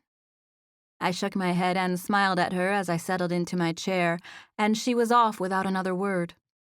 Collin came out of the kitchen before the server got to me. I saw him right when he came around the corner, and I could hardly remember to breathe. He was clean-shaven, and his hair was combed away from his face. He was wearing dark, fitted clothes, black slacks, and a button-down shirt with subtle stripes. I had to glance away to contain my nerves. By the time I looked at him again, I noticed that some customers had stopped him, and he was now engaged in conversation with them. The server came over with an appetizer and our drinks. He introduced himself as Neil and said Collin had already ordered our food while he was in the kitchen, and that he would be right over. Neil had just walked away when I turned to Collin. Within seconds of looking his way, he glanced back at me. His gaze was fleeting, but when he noticed that I was staring back at him, he did a double take and smiled. I smiled back, and I took great pleasure in watching him have to peel his eyes off of me so that he could focus on wrapping up the conversation with the people sitting at the table. He said something to them before pointing straight at me. All four of them looked in my direction, and I smiled and gave them a little wave, causing them to all wave back. Collin said a few more words to them before clapping his hand on the closest gentleman's back. He began walking toward me with an expression that said he wasn't going to stop until he made it there. I giggled at his look of determination, feeling giddy that his attention was focused on me, even though every table in the place would have loved to have him stop and talk to them. I could hardly get a good breath of air into my lungs. I stood up when Collin was a few feet away, and he stopped walking, looking me over. He took the last step, wrapping his arms around me to draw me in for a hug. "How's my girl?" he asked. "Good?" "How's the bum ankle?" I pulled back and smiled. Not quite normal, but better. He grinned at me, and my heart leapt. "If I had more time, I would have taken you to a restaurant that wasn't mine." "I love coming to your restaurants," I said. "I like seeing you in your element." "I'm glad. But just so you know, it's likely we're going to be interrupted." "That's fine," I said. "Probably more than once," he said. He reached down to place a kiss on my cheek before taking a seat at our table. "I'm sorry it's such a rushed stay this time," he added. "I planned it as a work layover. That was before I knew you." "I don't want you to feel like you have to sit here and have a meal if you need to work," I said. He leaned back in his chair, grinning at me with his glorious, mischievous grin. "I have been looking forward to this moment for over a week," he said with a relieved sigh. Collin was so down-to-earth and approachable, which was in contrast to his tailored, carefully thought-out style. He used his hands to wipe his face before focusing on me again. "I'm so happy to see you. I have about 2 or 3 hours of work to do at other restaurants tonight, and all I want to do is sit on the couch with you sitting next to me in your Hawks shirt." "What's a Hawks shirt?" I asked, making him laugh. "Your sweatshirt with the Indian," he said. "It's the logo for the Blackhawks. They're a hockey team." "Why don't we have dinner and then maybe I could tag along while you finish your work? We can do some couch sitting after that." He sat up in his chair and leaned across the table, looking relieved to see me. This put me in the best mood. "I would love it if you hung out while I finished up," he said, seeming thankful that I would offer such a thing. "You can put me to work if you need to, or I could just stay out of your way, whatever would help." Collin and I ate the appetizer, and just as we were finishing, the second course came out, and then a third and fourth. Neither of us ever ordered anything. Collin must have taken care of all that ahead of time. The server had just brought us dessert and coffee when I decided to give Collin his birthday present. I wanted to give it to him the minute I saw him, but I had been so breathless that I figured I'd give myself a little time to calm down. We had begun talking about his trip and the restaurant he was visiting in Chicago, so it slipped my mind to give it to him until we were nearing the end of our meal. I pulled the rectangular jewelry box out of my clutch and slid it across the table toward him. It was the perfect gold chain for his perfect neck. It wasn't too thin or too thick, and if my dad's jeweler was good at his job, which he was, it should rest perfectly atop Collin's collarbones at the base of his neck. I was going out on a limb by giving it to him, but I knew he didn't have one, and I also knew it would look amazing on him. He gave me a sideways glance when I slid the box toward him. "I have a card, but it wouldn't fit in my purse, and I got a little embarrassed to carry it in. It's at my house." "Did you write in it?" he asked, not letting me break eye contact as he put his hand on mine to take the gift I was offering. "I wrote a big, long, heartfelt paragraph," I said. "You would have been touched." I giggled, doing my best to regulate my breathing, trying to absent-mindedly count to 4 without actually counting. "What did it say?" he asked. He slid the box out from under my hand, pulling it across the table toward himself. I suddenly regretted getting something so personal when we were still new at this. "Never mind," I said, putting my hand on the box as if I was about to take it back. He gave me a dubious glance before easily sliding it out of my grasp, holding it to his chest with an expression that said he dared me to take it away. He knew I wouldn't cause a scene in his restaurant, so he smiled and lifted his eyebrows at me as he unwrapped the silver paper from the box and opened it. He glanced inside and then up at me. "Is it a necklace?" he asked. I nodded. I noticed you don't wear one, I said. I thought it'd look good on you, but if you don't wear them for some reason and you can't use it, you can just take it back. It's my dad's jeweler, so he'll be cool with... Collin cut me off. I love it, he said. I'm not giving it back. I watched as he took it out of the box and tested the weight of it in his fingers. It's perfect, he said. I know, I said, staring at the place where it would fall, which I could see past the collar of his shirt. You're gonna have to put this on me, he said. I nodded. He carefully placed the necklace back in the box. We'll do it on the way to our next stop, he said. I love it. My dad didn't wear any jewelry because he was always having to scrub up for surgery. I've never been much of a jewelry guy. I really didn't know I would like something like that. But I'm stoked to try it on. Seriously, thank you.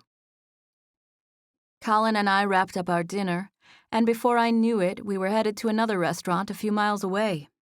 It would take us about 30 minutes to get there, and the best part of it all was that I got to ride with Collin in the back seat. One of the first things we did was put on his necklace. He handed me the box and turned away from me so that I could fasten it for him. I easily handled the clasp, dropping it onto his collar once it was secure. He turned to face me as he reached up to adjust it. Dad's jeweler was a genius. The gold chain I bought him peeked out of his dark shirt, falling at the perfect place just below that indentation in his neck. I sighed blissfully as I stared at it. He laughed and touched it as he relaxed into his seat. It's heavy, he said as a compliment. I smiled and wiggled my eyebrows. How does it look? He asked. Amazing, I said with a smile. It's possessive, you know. I pulled back, leveling him with a curious expression. It is, he said, shrugging one shoulder. What's that mean? I asked. Jewelry, he said, glancing down at it again even though he couldn't see it past his chin. It's a possessive gift, don't you think? I didn't until you said that, I said. He stretched out comfortably like he was the king of the back seat.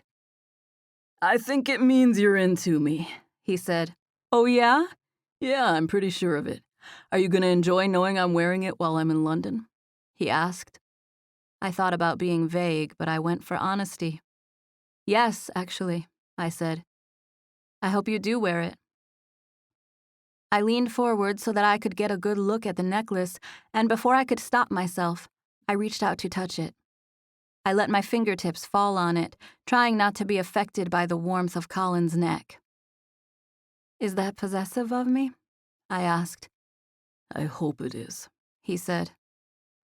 What are you going to say if someone asks you where you got it? I asked. They won't. What if they do? What did you tell the jeweler? He asked, turning my question around. Who'd you say you were getting it for? I was speechless for a few seconds because I had actually mentioned that it was for my boyfriend, since I figured it'd be weird to buy a nice piece of jewelry for anyone else. What? I asked, avoiding his question.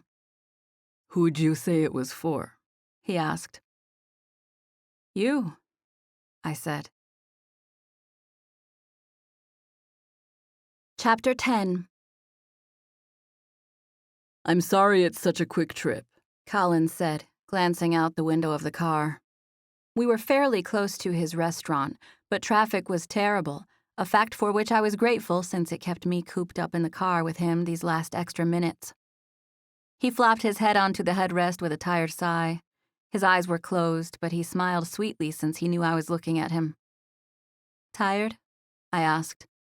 So tired, he moaned, still smiling a little. I sat there and stared at his cheekbone. How the lights fell on it.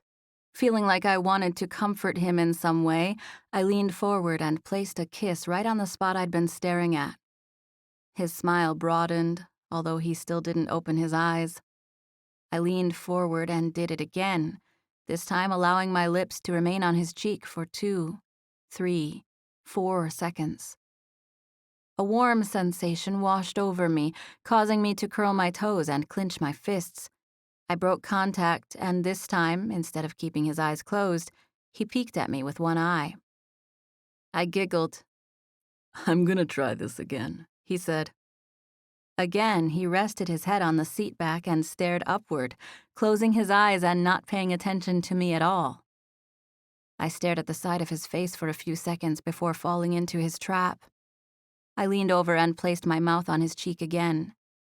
This time, I went for the soft spot, right in the center of his cheek, closer to his mouth. I barely had the chance to touch his cheek when he turned, forcing our mouths to make contact. I was so looking forward to this moment. I loved his whole face, but especially his mouth. I had been checking him out on reruns of Best Chef, and I just loved the way he looked. I had imagined kissing his perfectly curved mouth, and now, at this very moment, it was happening. Without taking his lips from mine, Collin shifted so that we were facing each other more fully. Our lips connected with such a delicate touch that subtle movements from the car would make us lose contact for a split second. He leaned in and kissed me more firmly once, and then again before pulling back to stare at me. His light eyes roamed over my face. I had no idea what he was thinking. He smiled before kissing me again.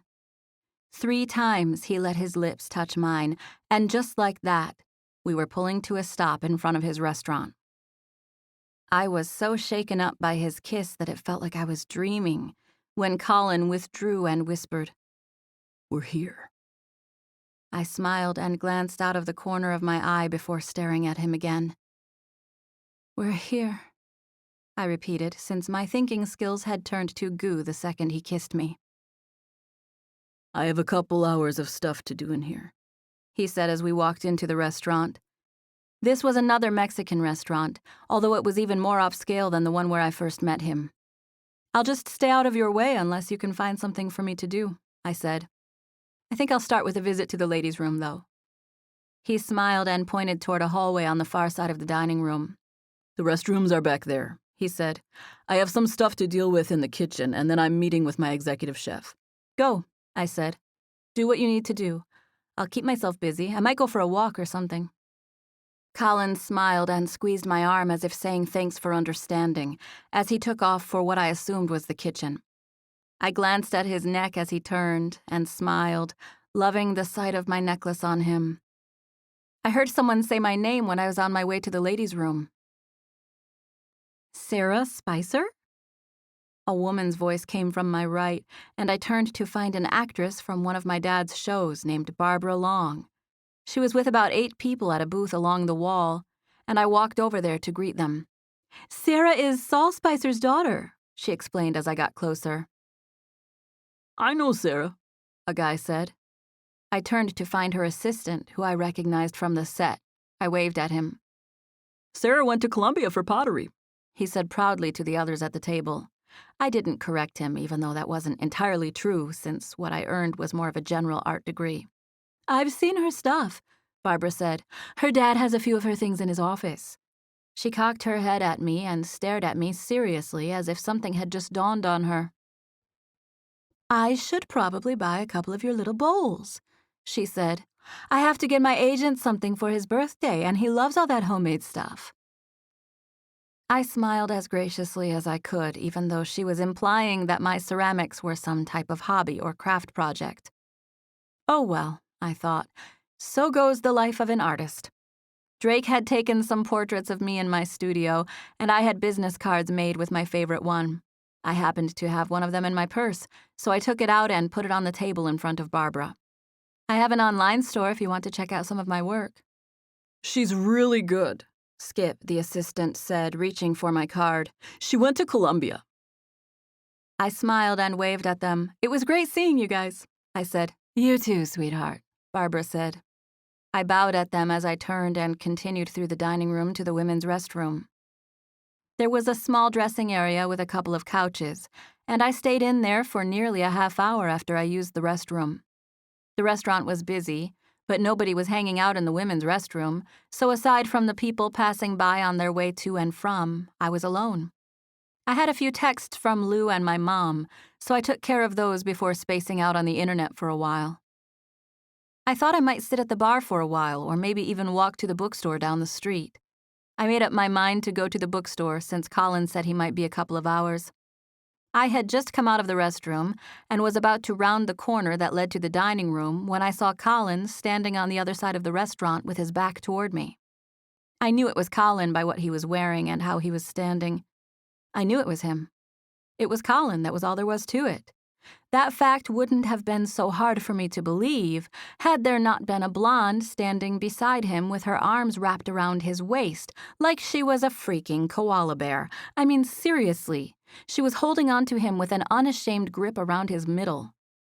Just then, someone came into the hallway, and not seeing I was standing there, they almost bumped into me. We both gasped and giggled at the awkward encounter, but soon she was off to the ladies' room, and I was once again staring at Collin's backside. The girl's dad-blasted arms were still wrapped around his middle. I stepped to the side so that I could see Collin without being in anyone's way.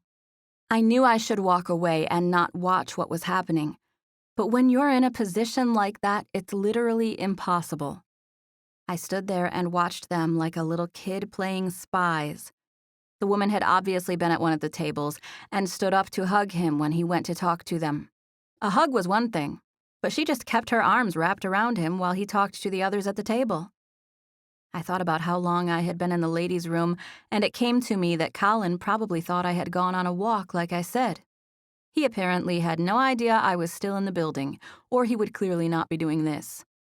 My heart felt heavy and out of joint, like the center of my chest had hiccuped, and my heart was now slightly out of place. I closed my eyes and let out a hopeless sigh. I blinked, hoping against hope that I had been dreaming and the blonde by his side would be gone when I looked up, but I had no such luck. They stood there, continuing to talk and laugh. I had the pleasure of watching as Collin lovingly patted her waist and leaned down so that she could place a kiss on his cheek. Someone walked by me right when the kiss happened, and I gasped at being startled. Sorry, the guy said, since he hadn't seen me. I smiled. Oh, it's my fault. I wasn't paying attention to where I was going. I was giving him false information he didn't even need, but I had to babble because my only other alternative would be to burst out crying. One more glance in Collin's direction, and I saw that he was smiling and waving to everyone at the table as he headed back toward the kitchen. I waited until he was out of sight, and then I made my way to the front door. I moved as quickly as I could without drawing attention to myself. I heard someone say my last name while I was on my way, but I acted like I missed it completely.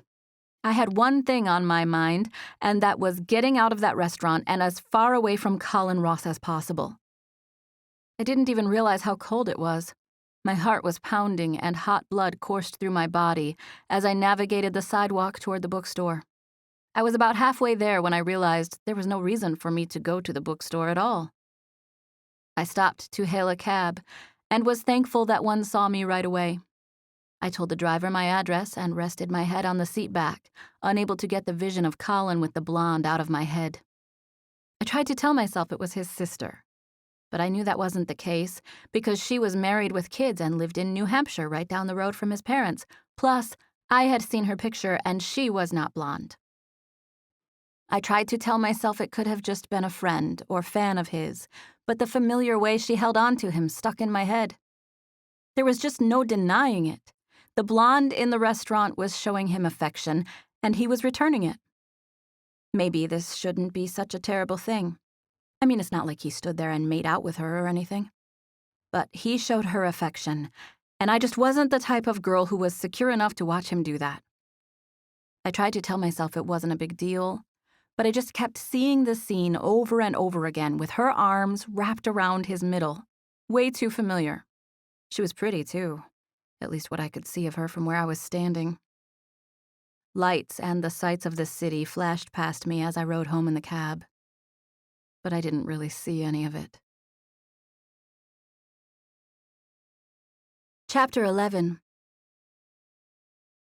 I was completely out of it the whole way to my apartment. It was freezing, and it had begun to sleet, which added to the haziness of it all. I felt sick. My cab ride lasted the better part of an hour. It took even longer than it should have because the driver made a wrong turn, and even then I was too out of it to care. In my ponderings, I decided that even if, by some chance, there had been a misunderstanding, there was still something wrong with my reaction to seeing him with that woman. I had seen enough movies and read enough books in my life to know that misunderstandings like this happened. But I just couldn't live this scared, this skeptical, this paranoid.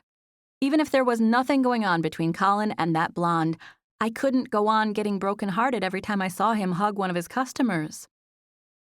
I went through the motions of greeting my doorman, but I was glad for the sleet so that I could walk past him in a hurry. In a blur, I unlocked my apartment, tossed my coat onto the catch-all, and crossed the living room where I collapsed onto the couch. My phone was in the back pocket of my pants, and I shifted so that I could take it out and set it on the coffee table. I knew I had to contact Collin, but I was still undecided as to what I'd say. It took me a few minutes of grasping for as much logic and reason as I could to decide to be as vague and gracious as possible. I made a specific effort to be unemotional as I typed out a text to him. Me. Hey, I went ahead and came home. I'm not feeling my best, and I know you have a lot to do. We'll hook up when you get back from London. You'll be missed. Thanks again for dinner. I had fun. It was a long text, but I didn't want to take any of it out. I thought it was necessary to put things about missing him and hooking up again later because we had already grown too close for me not to acknowledge that I'd miss him. My heart fluttered as I pressed send, and I sat there reading the text I had just written 2 or 3 more times. I watched my phone for about a minute, but when he didn't text me back within that time, I went into my bedroom. I turned on the television for background noise and took a shower. I was almost certain Lou wouldn't be home soon, but either way, I kept my bedroom door closed so I wouldn't be disturbed. I had just gotten out of the shower and was channel surfing when my phone rang. I gasped before I leaned over to grab my phone. I stared at the screen, which clearly told me there was an incoming call from Collin. I sat there and held the phone in my hand, feeling like too much of a coward to pick it up. I didn't want to press decline, so I just held the phone until it stopped ringing, which seemed like an eternity. My heart raced as I waited to see if he'd leave a message. I was staring at my phone when a text message popped up on my screen. Collin.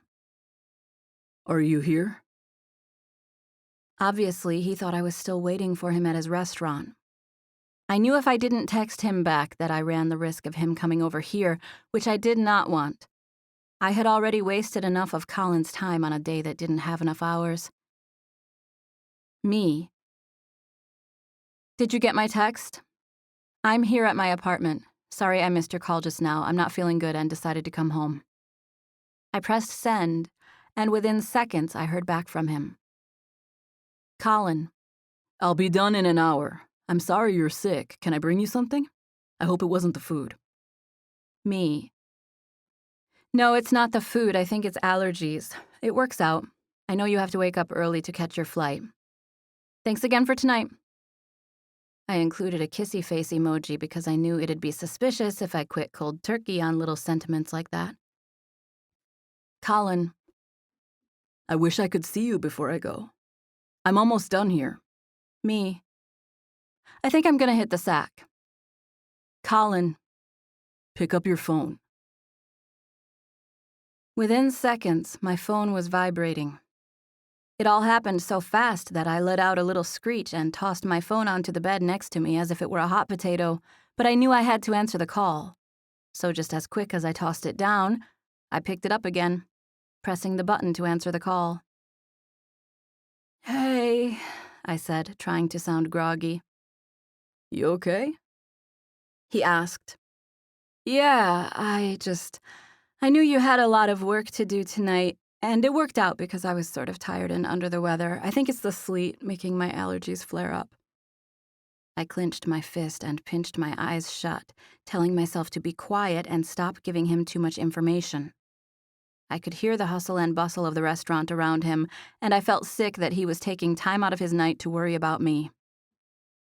The thing that helps me when I get like this is sleep, so I'm gonna go ahead and hit the sack, I said groggily.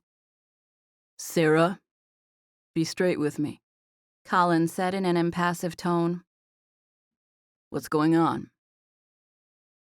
I don't want to see you, I said honestly after a few seconds' hesitation. Did I do something? No, you didn't, I said. It's me. The old, it's not you, it's me thing? He asked.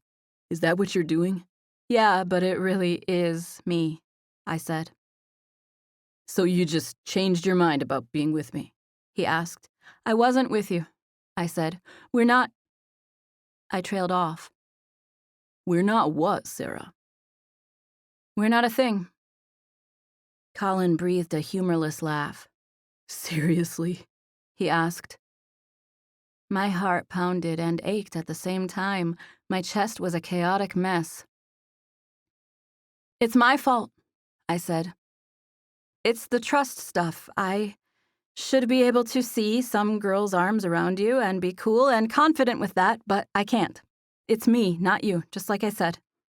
I started to hang up after I said that, but I caught myself and instead waited to see what he would say. What are you talking about? He asked. The blonde. My little cousin? He asked. At the table in the corner? Elena. She just turned 18 and she wants to start working at one of my restaurants. There was a short silence. I honestly knew in the back of my mind it was probably some kind of misunderstanding, I said. I had already considered that. But the point is that I'm still afraid, Collin. It's the trust thing. It's something I need to work on. Something I have to figure out for myself. I don't want to drag you into it. You have to forgive them, Sarah. All those men in your life who made wrong choices. All the women, too, for that matter. Everyone who wrongs you, you have to forgive them. I heard one time that unforgiveness is like drinking rat poison and waiting for the rat to die. You're wishing harm, or at least justice, on the person who wrongs you, but all that's happening is you're stuck remembering it. You're the one drinking the poison. I had never heard that before, and I did my best to let his analogy sink in, even though it all still felt a bit like I was in a dream and it didn't really apply. You have to forgive people, Sarah, or you'll never be able to trust. That's exactly what I'm telling you, I said, even though I was sure he was saying it much better than I was. I'm not able to trust, and I don't want to drag you into that.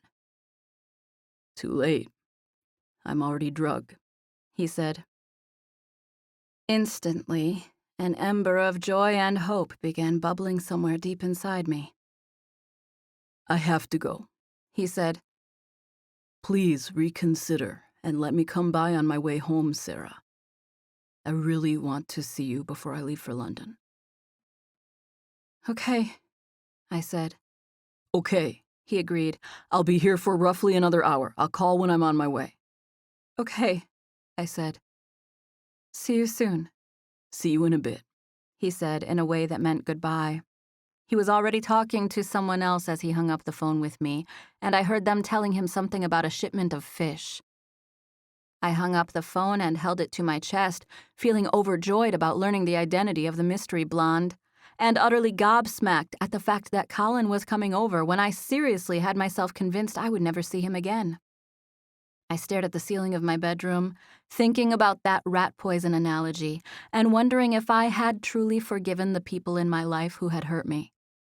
I thought I had forgiven them, but maybe I hadn't. I squeezed my eyes closed and said a prayer, asking God to help me somehow supernaturally forgive them. Just after I did this, a whole sequence of thoughts occurred to me. They happened one by one, but the whole experience ended up feeling like a ton of bricks. One after another, I had flashes of things I had done and thought in the past, flashes of my own sins, if you will. Regretful things, embarrassing things, things I cringed while remembering. These things came to my memory one after another, like a slideshow of my most terrible side. Within those flashes and moments of conviction, I experienced a true awakening. I felt my anger and intolerance toward those who had wronged me slip away. I understood that I needed grace and forgiveness just as much as they did. Sure, it might be for other, less obvious reasons, but I needed it. I needed it something terrible. The memory collection of my failures made that crystal clear. I blinked at the ceiling, realizing that tears had been streaming down the sides of my face, and now there were pools of tears on each side of my head. "Oh my gosh," I whispered, wiping my face as I realized what had just happened. I had said a lot of prayers in my life, and if I'm being honest, most of them were when I was in a pinch or needed God's help. I had never, in all my prayers, got an immediate answer. But this time I did. I asked God to help me forgive others, and He did so by letting me flash back to my own sins. A collection of shortcomings. At first, it was just the memories, but before long, I realized that these thoughts were causing me to feel differently toward others, to forgive them. It was humbling and amazing, and I was in awe that my prayer had been answered on the spot like that, and that it was answered by the most unlikely means. I even flashed back to a few times when I had no idea I was doing something wrong, and my actions or words still hurt someone else. I glanced at the clock by my bedside to find that I had been lost in thought for the past hour. I sat up and found that the spots of tears that stained my blue comforter were about the size of baseballs. I took a deep breath, literally feeling like a weight had been lifted from my chest, and all because I realized that I was just as guilty as all of my offenders. It was beautiful and liberating, and I giggled at the absurdity of it all as I wiped my cheeks. I was still smiling from the whole experience when Collin got to my apartment a little while later. Have you been crying? He asked as he came inside. A little, but it was good. I took his coat from him and hung it in the nearby coat closet as he took off his shoes. I came to stand in front of him, smiling even though my eyes still stung a little bit. You sure you're okay? He asked, thinking my puffy eyes might have something to do with me being sick. You were right, I said, popping up to place a thankful kiss on his cheek. I think what you said about drinking rat poison got me thinking. I asked God for help with forgiveness, and I got it. It was crazy. I never had a prayer instantly answered before. Anyway, I feel better, and I'm sorry. I'm sorry you had to come way over here. I should have stuck around at the restaurant. I reached up and put my hand on his face, running my fingertips through the hair above his ear. He gave me a slow blink along with a lazy smile, telling me he enjoyed my touch. So you just all of a sudden feel better? He asked. I think I might, I said skeptically. I really don't understand it myself, but I definitely have a new attitude toward giving other people grace. Even my dad. I smiled, feeling relieved that I was no longer mad at him. I told Elena you were jealous, he said with a sly but still sleepy grin. She got a kick out of that. No, you did not, I said with the type of shocked expression that made him smile. What did you say? She texted me asking about applying for a job, and I told her she almost got me in trouble. I shrugged. I knew I could take her, I just didn't want to start a fight in your restaurant, I teased. He smiled at me. You think you could take her, huh? I nodded and put up my dukes in the most confident boxer pose I knew. I had practiced my dukes up pose in the mirror lots of times in the past, and I could tell Collin appreciated it because his smile broadened. He took a deep breath, in through his nose, letting his chest rise as his back bowed, and then let it out again, going back to a relaxed stance. I should have really booked a weekend at home. I don't know what I was thinking. He was so spent he could hardly keep his eyes open, but he was still wearing a groggy half smile. I reached out and touched him on the shoulder. Can I get you a glass of orange juice and a neck rub? He peered out of one eye. Am I dead?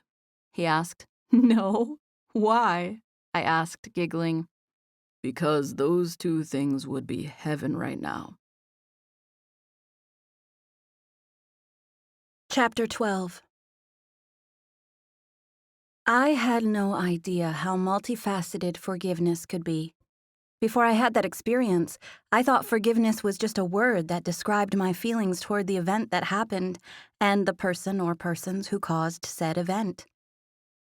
But somewhere in the midst of those memories, my perspective shifted. I understood how much more there was to forgiveness. It was after I realized how needy of grace I was that I was able to truly have grace in my heart to forgive others. It was amazing to me that a revelation of my own flaws was what freed me from assuming the worst of others. I had no idea how it happened, but it did. Just like that, my burden was gone. Collin was still at my house. He had been there for a little over an hour that night. I no longer saw him through the filter of doubt, so it was like I was meeting him for the first time. I couldn't stop smiling. We were sitting on the couch together, but facing the television, which was turned off. His arm was wrapped around me, and I had my head on his shoulder. I should get home, he said. I could tell by his voice that he was reluctant to leave, but knew he had to. I know. I sat up, stretching before I turned to look at him with a lazy smile. Collin stayed in the same position, staring at me patiently. Come to London, he said. Ireland, actually. I have a little downtime when I'm there, and I'm going to Dublin for a few days. Why don't you meet me there? Dublin? Yeah. I don't know why I didn't think of it sooner. He paused and rubbed his eyebrows. I think I totally forgot I was even doing that. That's how busy I've been. Send me your itinerary sometime when you're thinking about it, I said. I'll see what your dates are, and if it'd even be possible to make something like that happen. And in the meantime, please let me know if there's anything I can do to help at any of your restaurants. He grinned at me. You better be careful or I'll put you to work. I will work, I said. I mean, I'd love to help out if you need anything. I'm right here. Right where?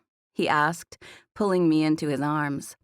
I got off balance and fell into his lap with a squeal, looking up at him in this new and improved closer proximity.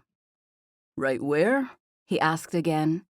This time, our faces were only a few inches apart, and I stared right into his eyes, which were a multifaceted gray-green in the dim light of my living room.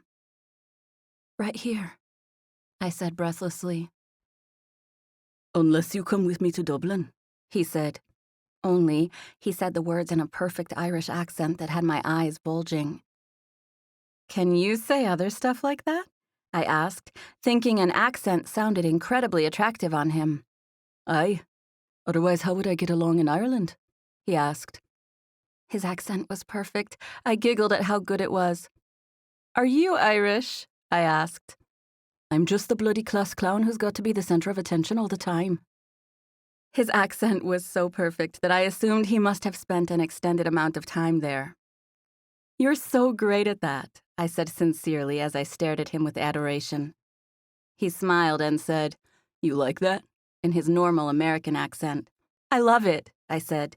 Can you do others? He nodded confidently. What can you do? Anything. Australian, Italian, Spanish. Do another one, I said. He shook his head. Nope. Why not?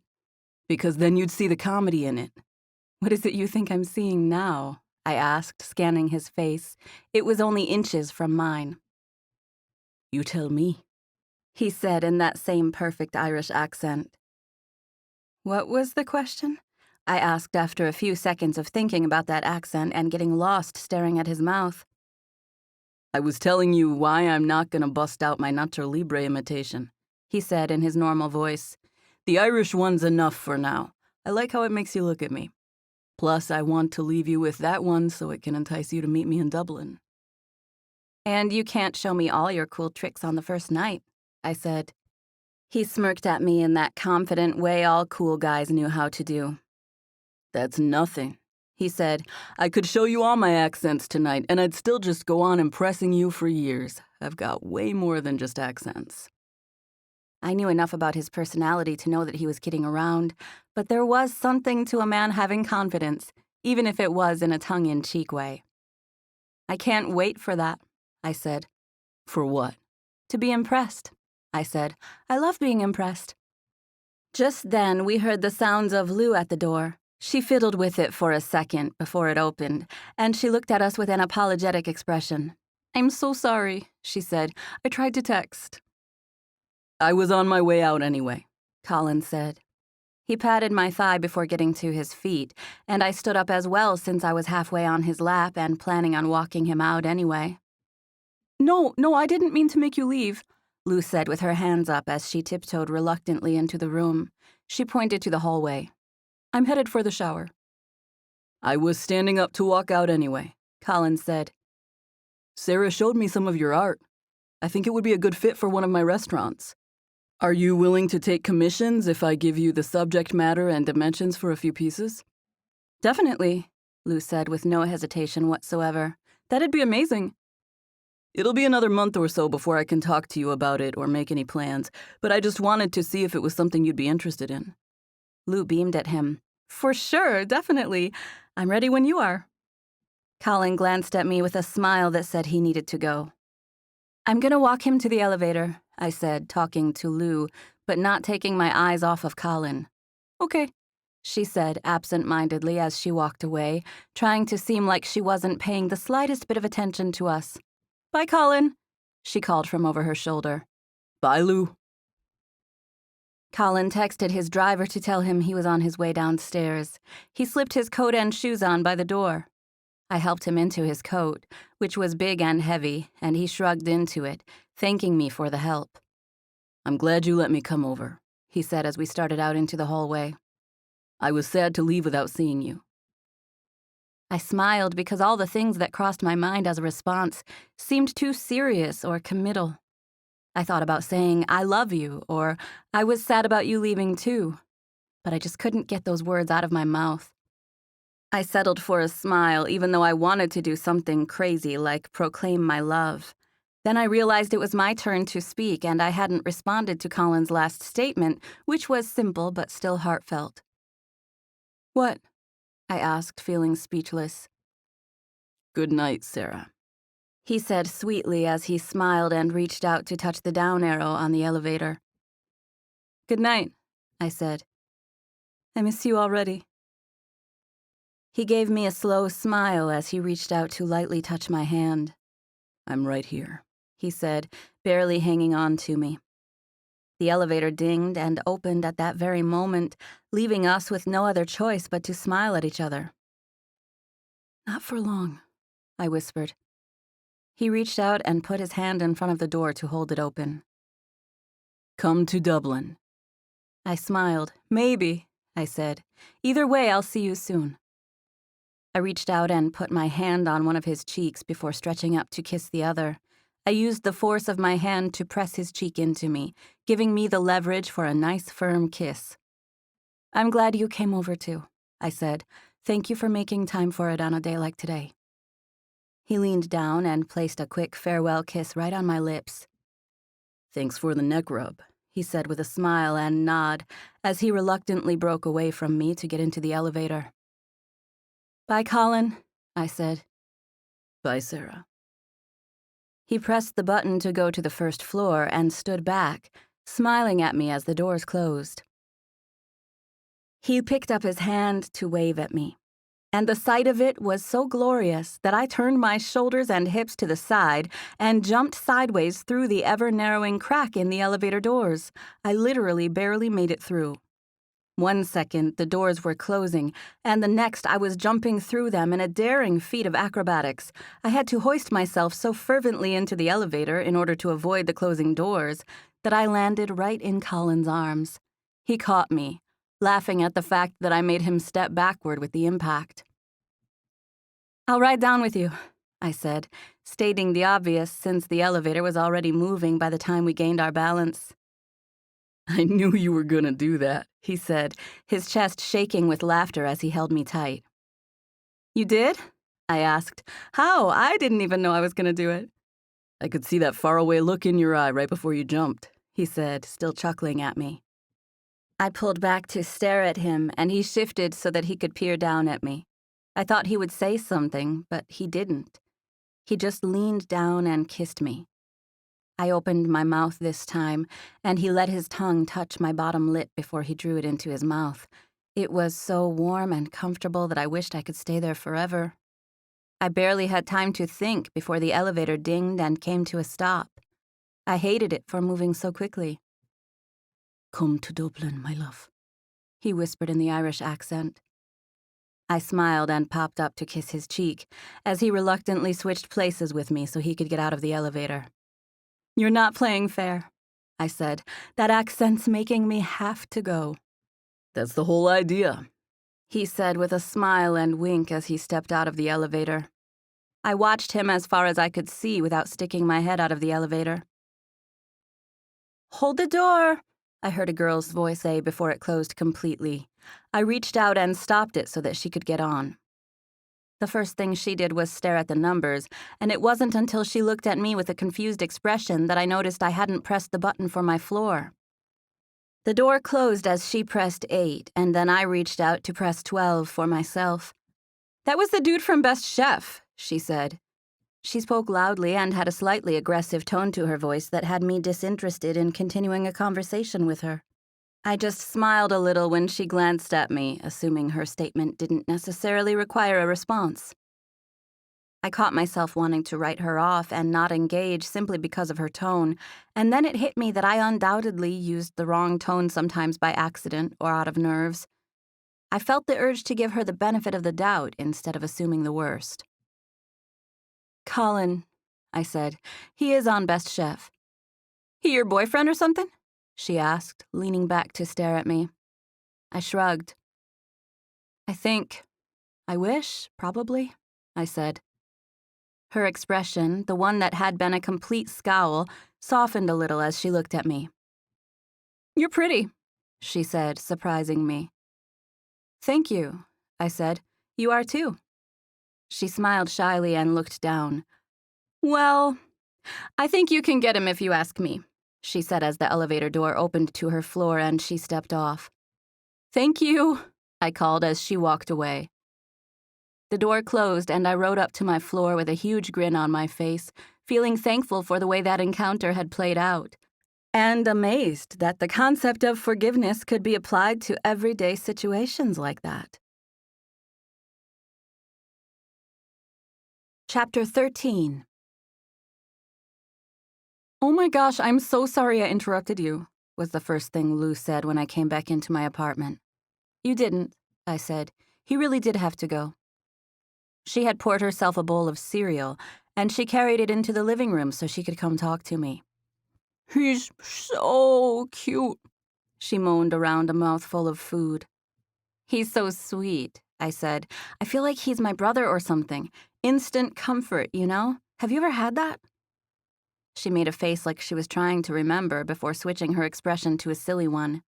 "No," she said. "Of course not, or I wouldn't be so painfully single." "Single's not so painful," I said. "It's having that attitude that gets you unsingle," she said. "Probably. I definitely wasn't looking for Collin." "It's the same with jobs," she said. "They're easier to find when you don't need one." "How was work?" I asked. "Same. Good. We had music tonight." "Did you make some good tips?" "Okay," she said, chewing and smiling.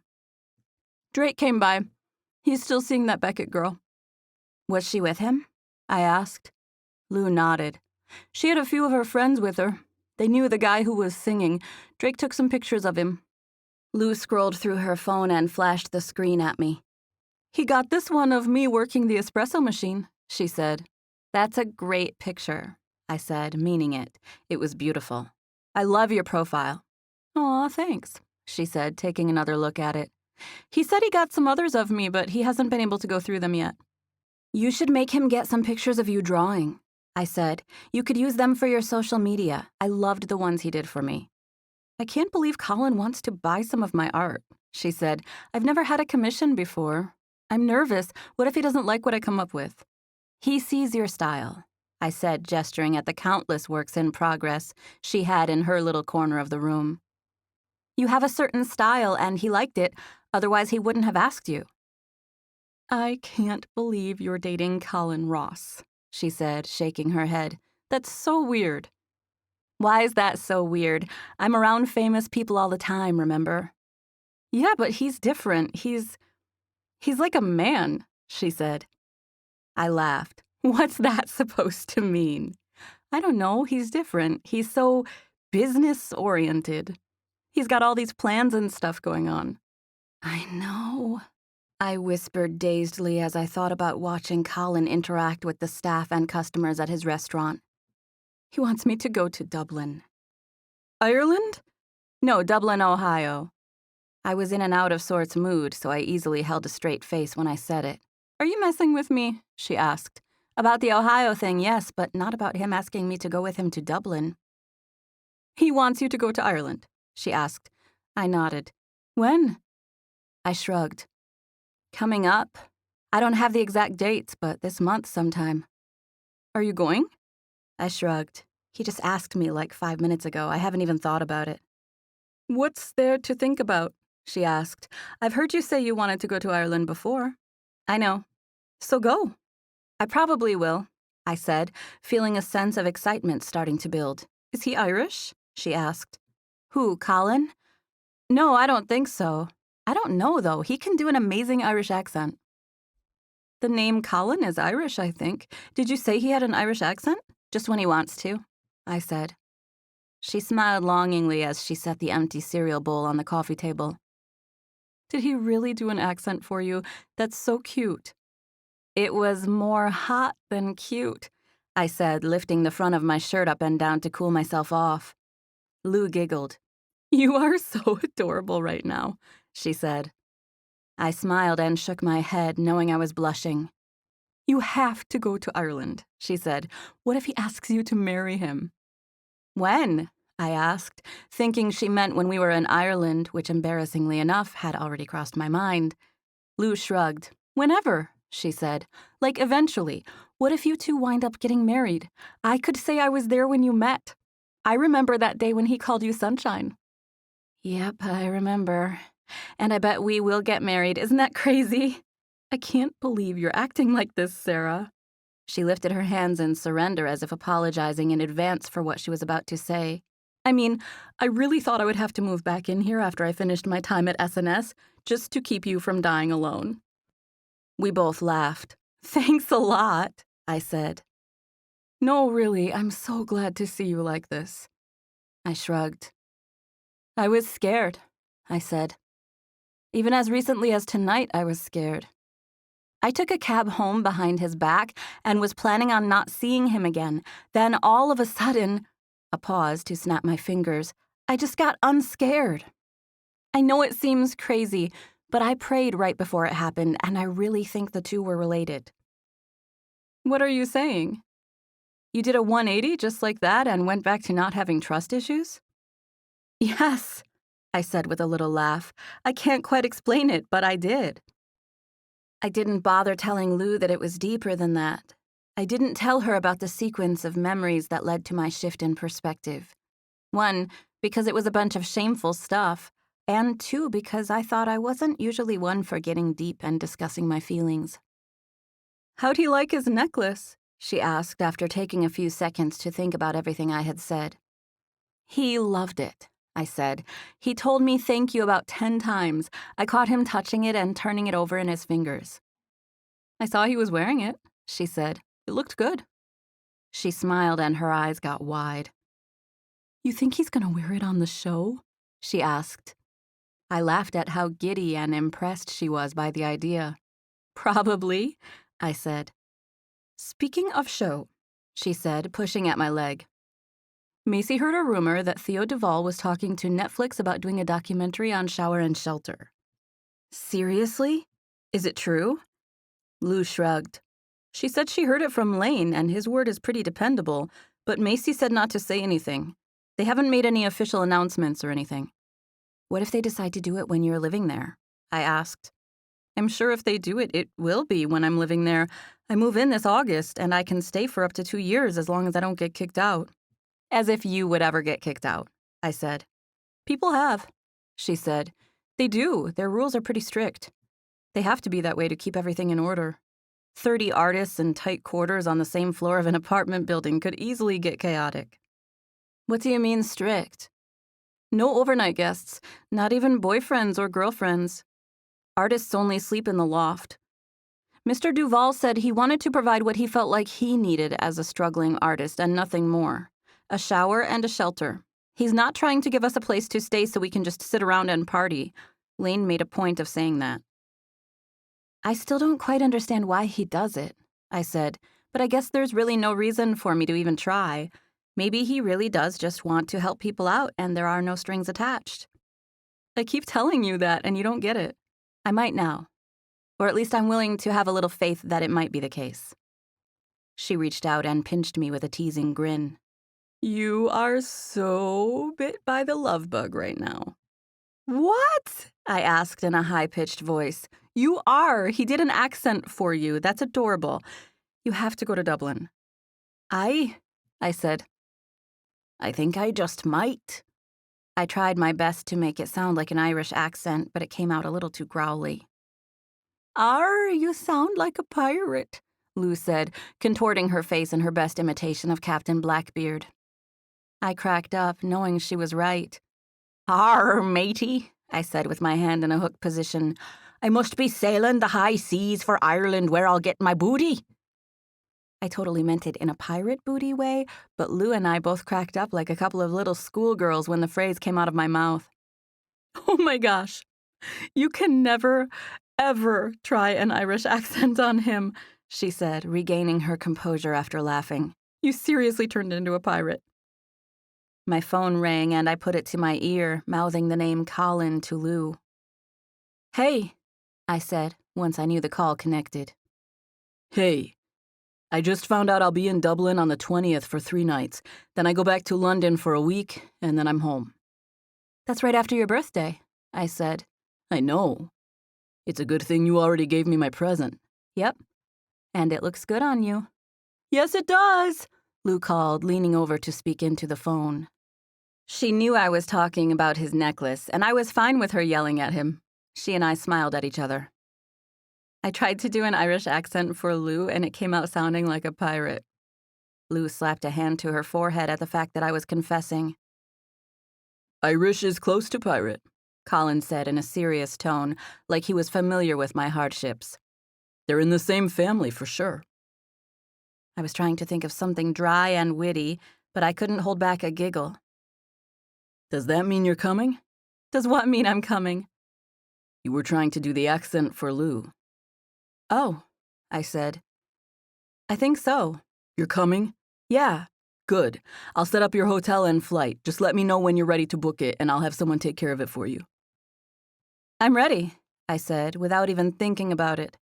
My heart started pounding the second I said it, and I made a wide-eyed expression at Lou, who returned it, but otherwise did her best not to seem too curious. I'll get you reservations, Collin said. I don't mind paying for it, I said. You're my guest, he said. I invited you. I've always wanted to go there. Lou pressed her knee into my thigh, even though we weren't looking at each other. It's the 20th, okay? Collin asked. Yep. You sure that's okay? He persisted as if he could tell I was slightly out of it and hadn't actually looked at a calendar. It's fine, I said, since I would literally move anything on my calendar to go to Ireland and be with him. I'm so glad you're coming, he said.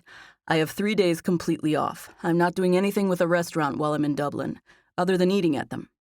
I can't wait. Good. I'll call you tomorrow. Okay, I said.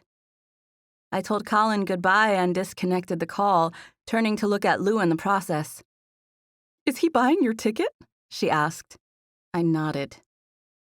I tried to hear what he was saying, but I couldn't. I was just glad he didn't ask you to try out your pirate impression, she added, being silly. I laughed and sank my face into my hands at the thought. I would never, I said. He was seriously hot when he did his. I just sounded like a big dork. It really wasn't all that bad, Lou said.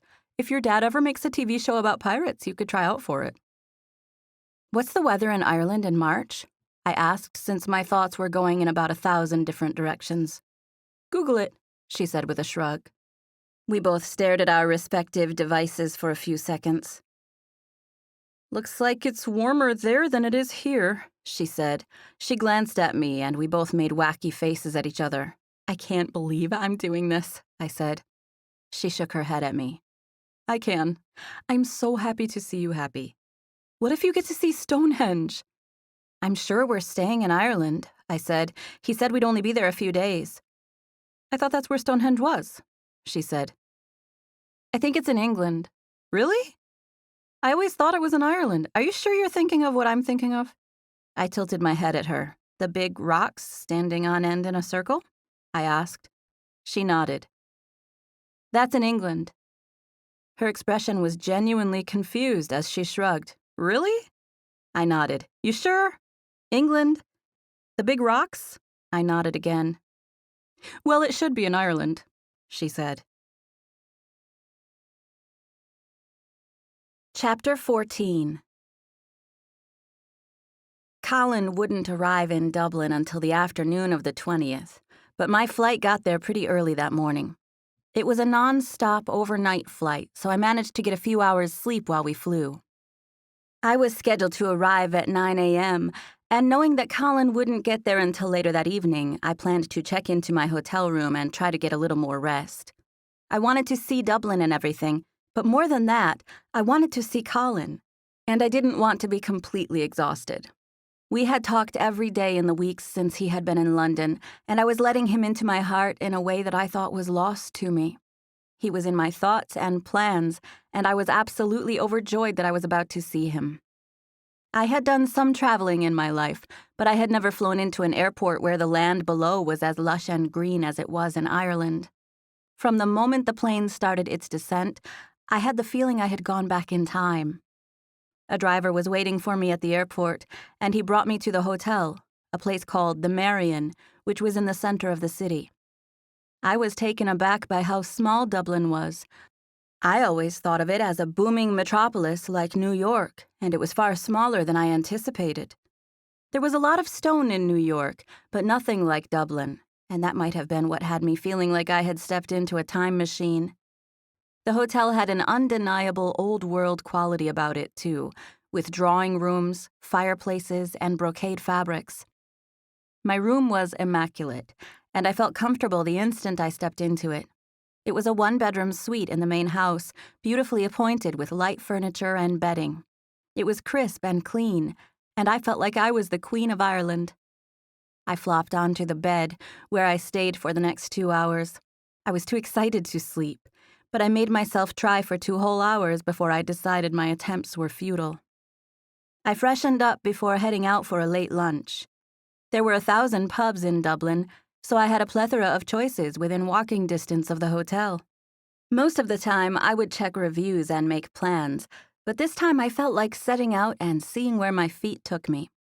My plans to have anti-plans worked out when someone on the street saw that I was a tourist, pointed at a random pub, and told me I should have lunch there. I heeded their advice and went into the pub, taking a seat at one of the few open stools at the bar. I took a picture of myself with the pub sign in the background and sent it to Collin along with a text that read, "I think I'm in Dublin." I knew his flight wouldn't arrive until later that evening, and before then he had a lot going on, so I didn't expect to hear from him. I just wanted him to know I was excited to be there. The barkeeper was funny and entertaining, and I didn't feel the slightest bit awkward about being there alone. He recommended something authentically Irish for me to eat and helped me make conversation with the people sitting next to me. They were all so nice, telling me things I should do and see while I was in Ireland. I sat there for the next few hours, talking and laughing with the barkeeper and the people coming in and out of the pub. Collin had made a point of telling me that, to him, Dublin was all about the characters who lived there, so I made an effort to take as much of it in as I could. I talked to a few people from other places in Europe and one other American, but by and large they were locals, which was so much fun for me. I loved an Irish accent and giggled every time I had to ask them to repeat something. On my right was a man named John. He and his wife, Ellen, had been sitting next to me for about the last hour.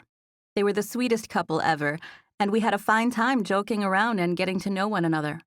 We were all laughing at something Luke, the bartender, had said when a stranger came in and sat on the stool at my left. I was enjoying my conversation with John and Ellen, so I virtually had my back turned towards the person who sat down. I saw John and Ellen acknowledge him. So, in friendly, Dublin-like fashion, I turned to do the same. "Do you mind?" the man asked me, nodding as if to indicate that he was wondering if his stool was already taken.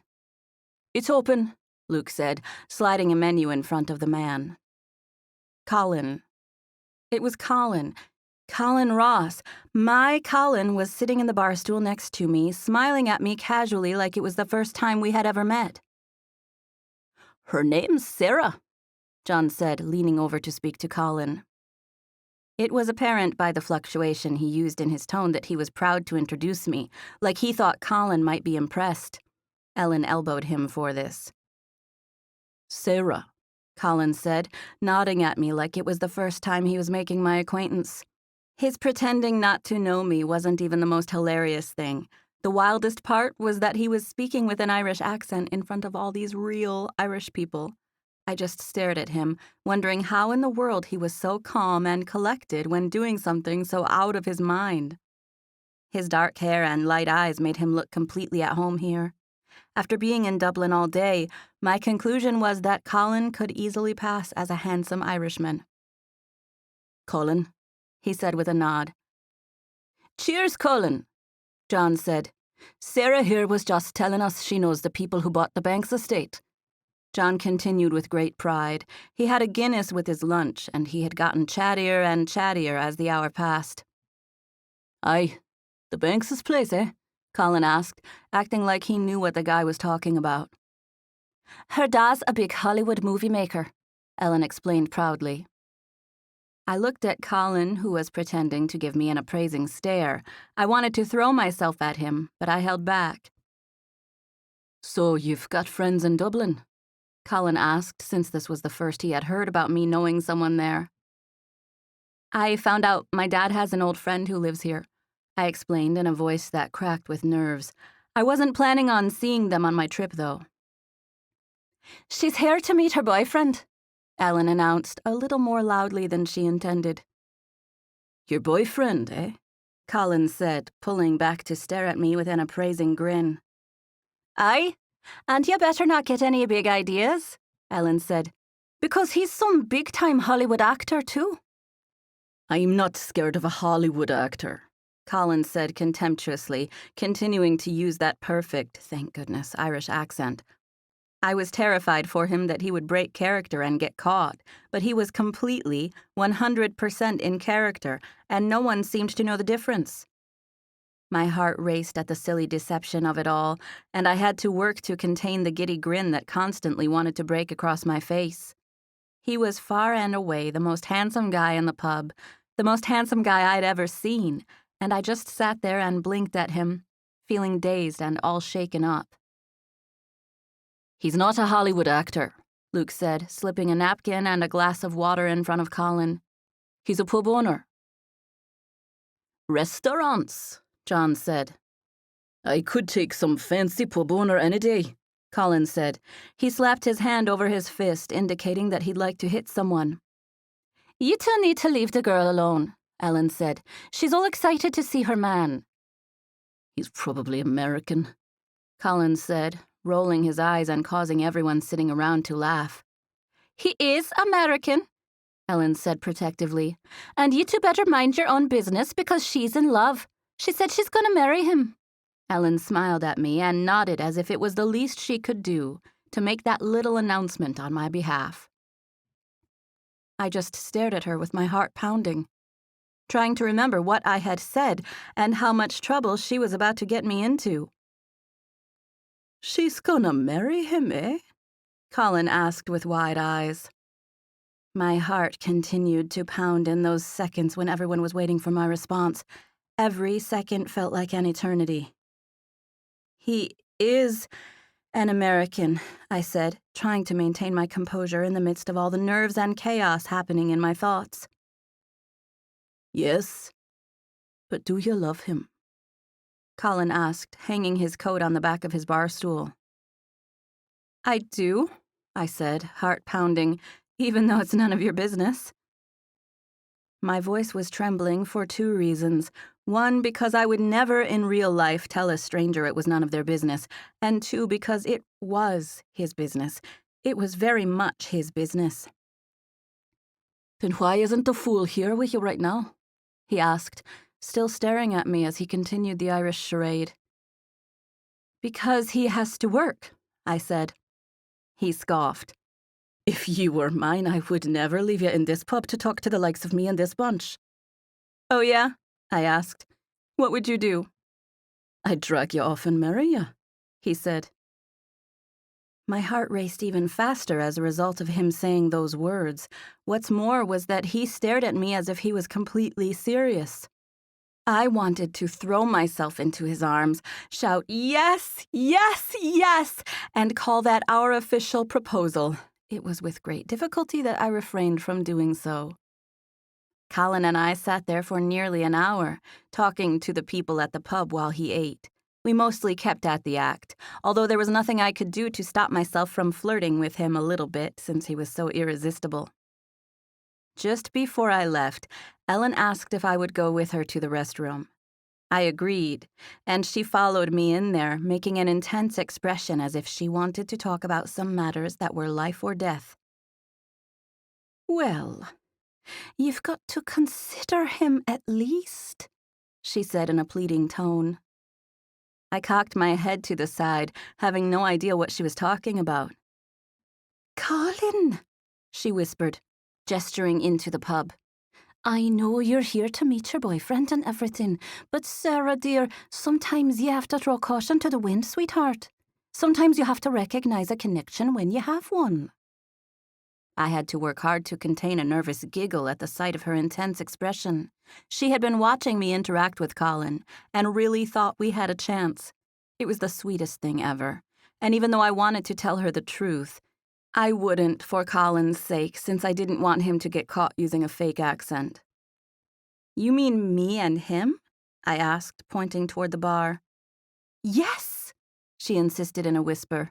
"He's such a nice young man and he likes you. Don't tell me you don't see it."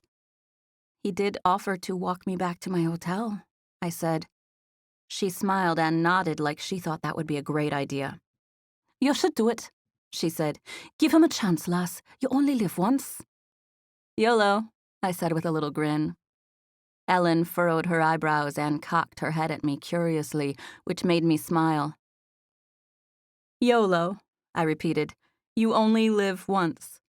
"Ah, yes," she said triumphantly when she understood. "YOLO, Sarah. YOLO, dear." Chapter 15. Ellen and I came out of the ladies' room together and found our place at the bar, which had grown more and more crowded as the afternoon passed. "I need to get back to my hotel," I said as soon as we arrived at our seats. I still had to settle my tab, so I sat on the edge of my bar stool.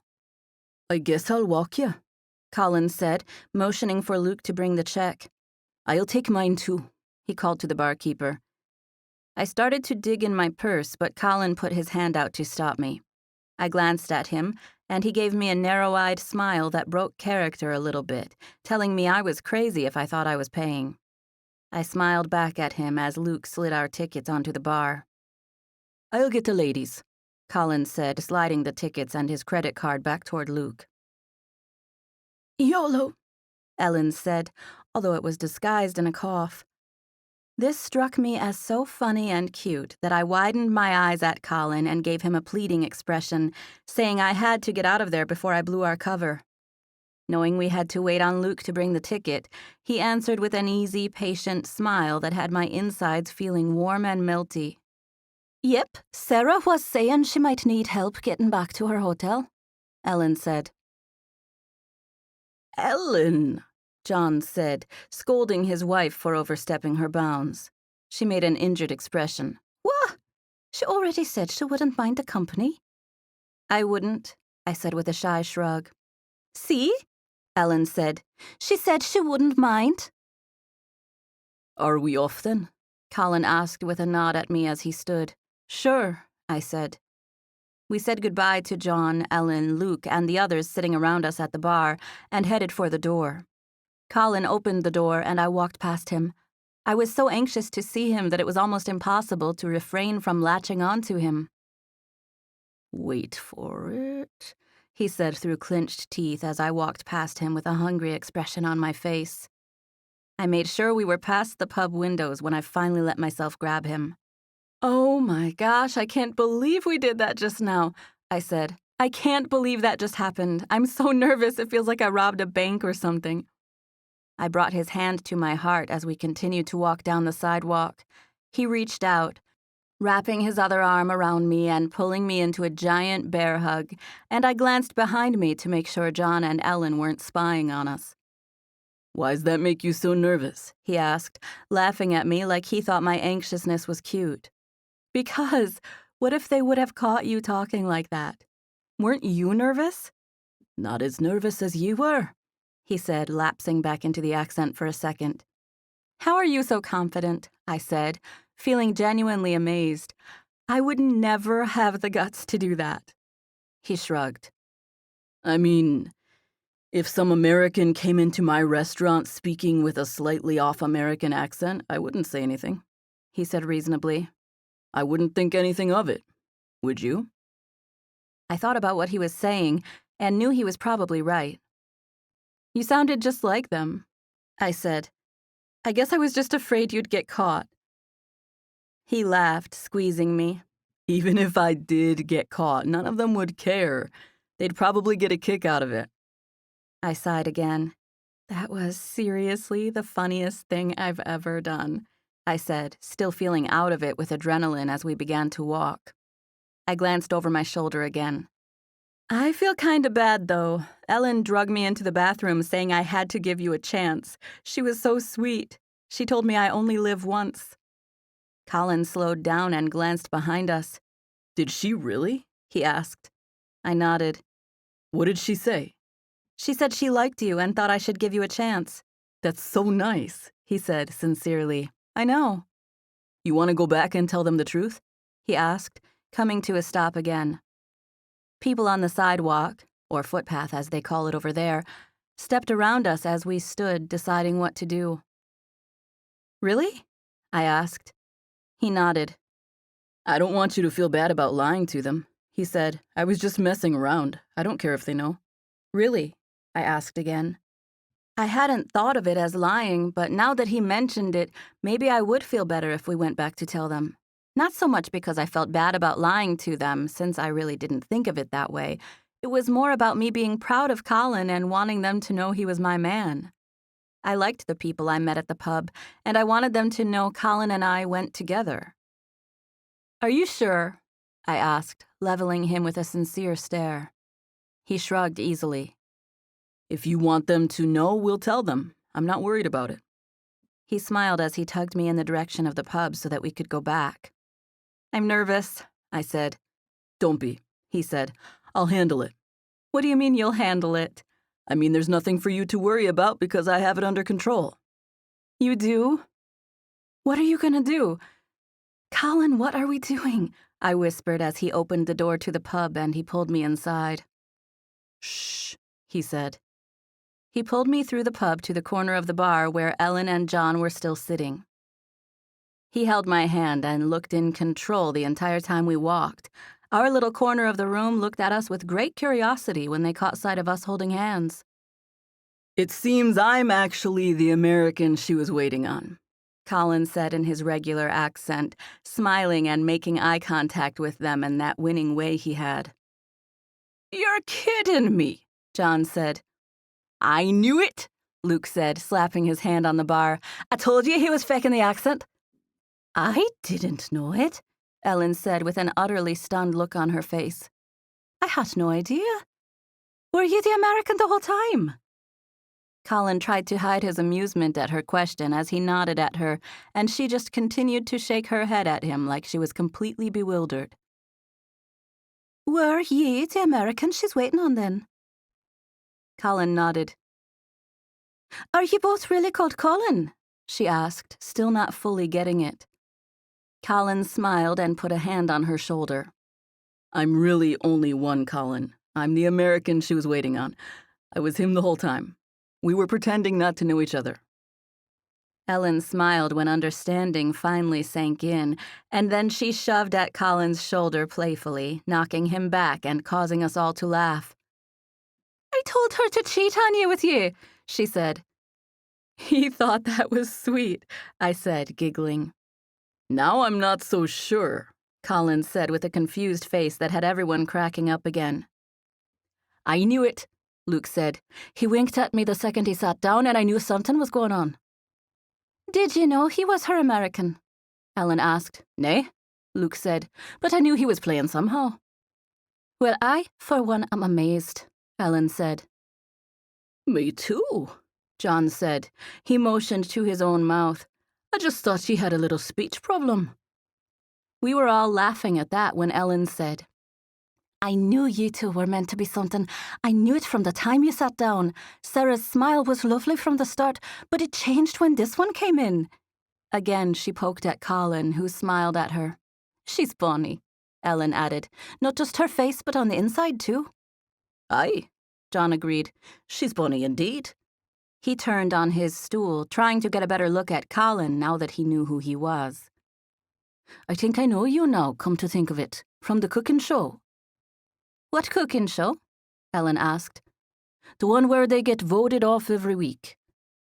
Ellen shrugged, indicating she had no idea what her husband was talking about. "He loves to cook," she said.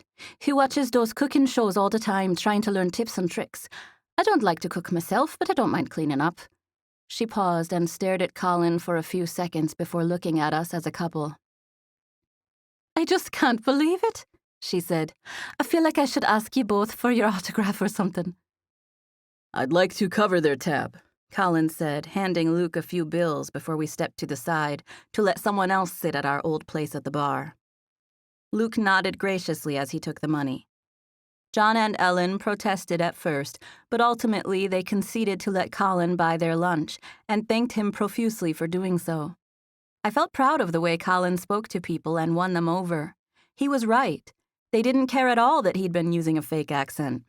If anything, they were impressed by it. People were always all smiles when they looked at him, which made being the one on his arm that much more enjoyable. Collin and I spent the next 2 hours walking around and going into shops before deciding to head back to our hotel. The sun had already set and we were both tired, so we agreed to get some dinner in the room. "That was the best day ever," I said as we walked down the hallway that led to our rooms. His was next to mine, and we came to it first. "I told you Ireland's all about the characters." "It's so cool," I said. "I can't believe how friendly everyone is." "They're nice to you because you're the most beautiful thing they've ever seen," Collin said, coming to a stop in front of his door. He took me into his arms, and I went willingly, resting my arm on his chest and letting my hand absent-mindedly toy with the button on his jacket collar. "I am not," I said, feeling shy about his statement. "Yes, you are," he said, staring at me. "And I've seen a lot of beautiful things, so I know. You're the best one." I giggled and reached up to touch his face, but I didn't even get to make contact because he turned to open his door. "Let's order some dinner," he said, pulling me inside. His room was just like mine, and I went through the living room and into the bedroom, where I flopped onto the bed just like I did the instant I entered every hotel room. Collin took off his jacket and kicked off his shoes before running into the bedroom to pounce onto the bed beside me. I bounced and then landed in a fit of giggles as I reached out to grab his face while he hovered over me. His face felt big in my grasp, and I loved the warmth of it under my fingertips. "You're scruffy," I said, touching his short beard, which I loved. He leaned toward me and gently rubbed his cheek on mine. "I missed you," I said. "Marry me," he whispered. "Are you suddenly inspired?" I asked, knowing we were on a bed. I tried to control the rise and fall of my chest so that it wouldn't be obvious that I was nervous. "I really just want to marry you," he said. "Not that I'm uninspired, because really, you're an inspiring woman, Sarah. But it's not that. I'd marry you tomorrow and still wait a year if you asked me to. You would? I asked. He nodded. If I married you tomorrow, I wouldn't want to wait a year, I said breathlessly. I know, he said. Well, if you know that, then it's not really a gesture, is it? He smiled. Marry me, Sarah. I mean it. I love you. I stared at him, searching the depths of his eyes in an effort to see if he was serious. I love you too, I said. We had said it on the phone, but never in person. And there was some sort of magic about looking at him when I said the words. I ran my fingertips along his eyebrow and then down the side of his eye, circling onto his cheekbone. Yes, I whispered with a completely serious look on my face. I wish there were a word that meant something more than yes. Some kind of resounding yes. You could just say it's a resounding yes, he said, being serious. Yeah, but I wish there was one word that meant the same thing.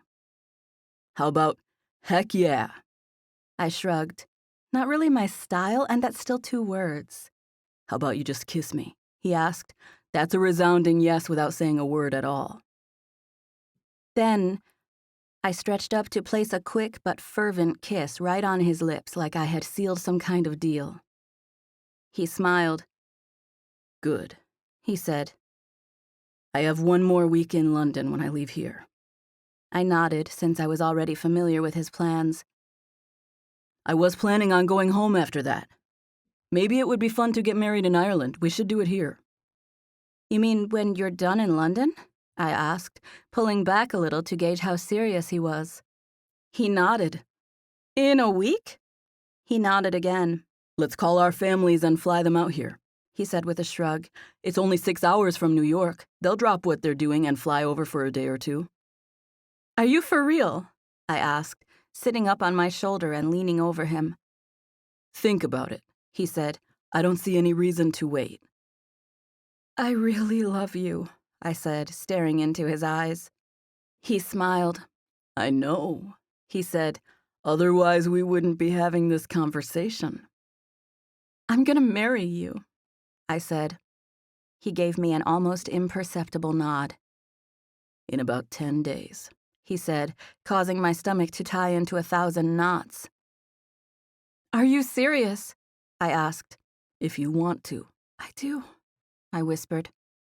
Okay. Okay, so we're doing it? I asked.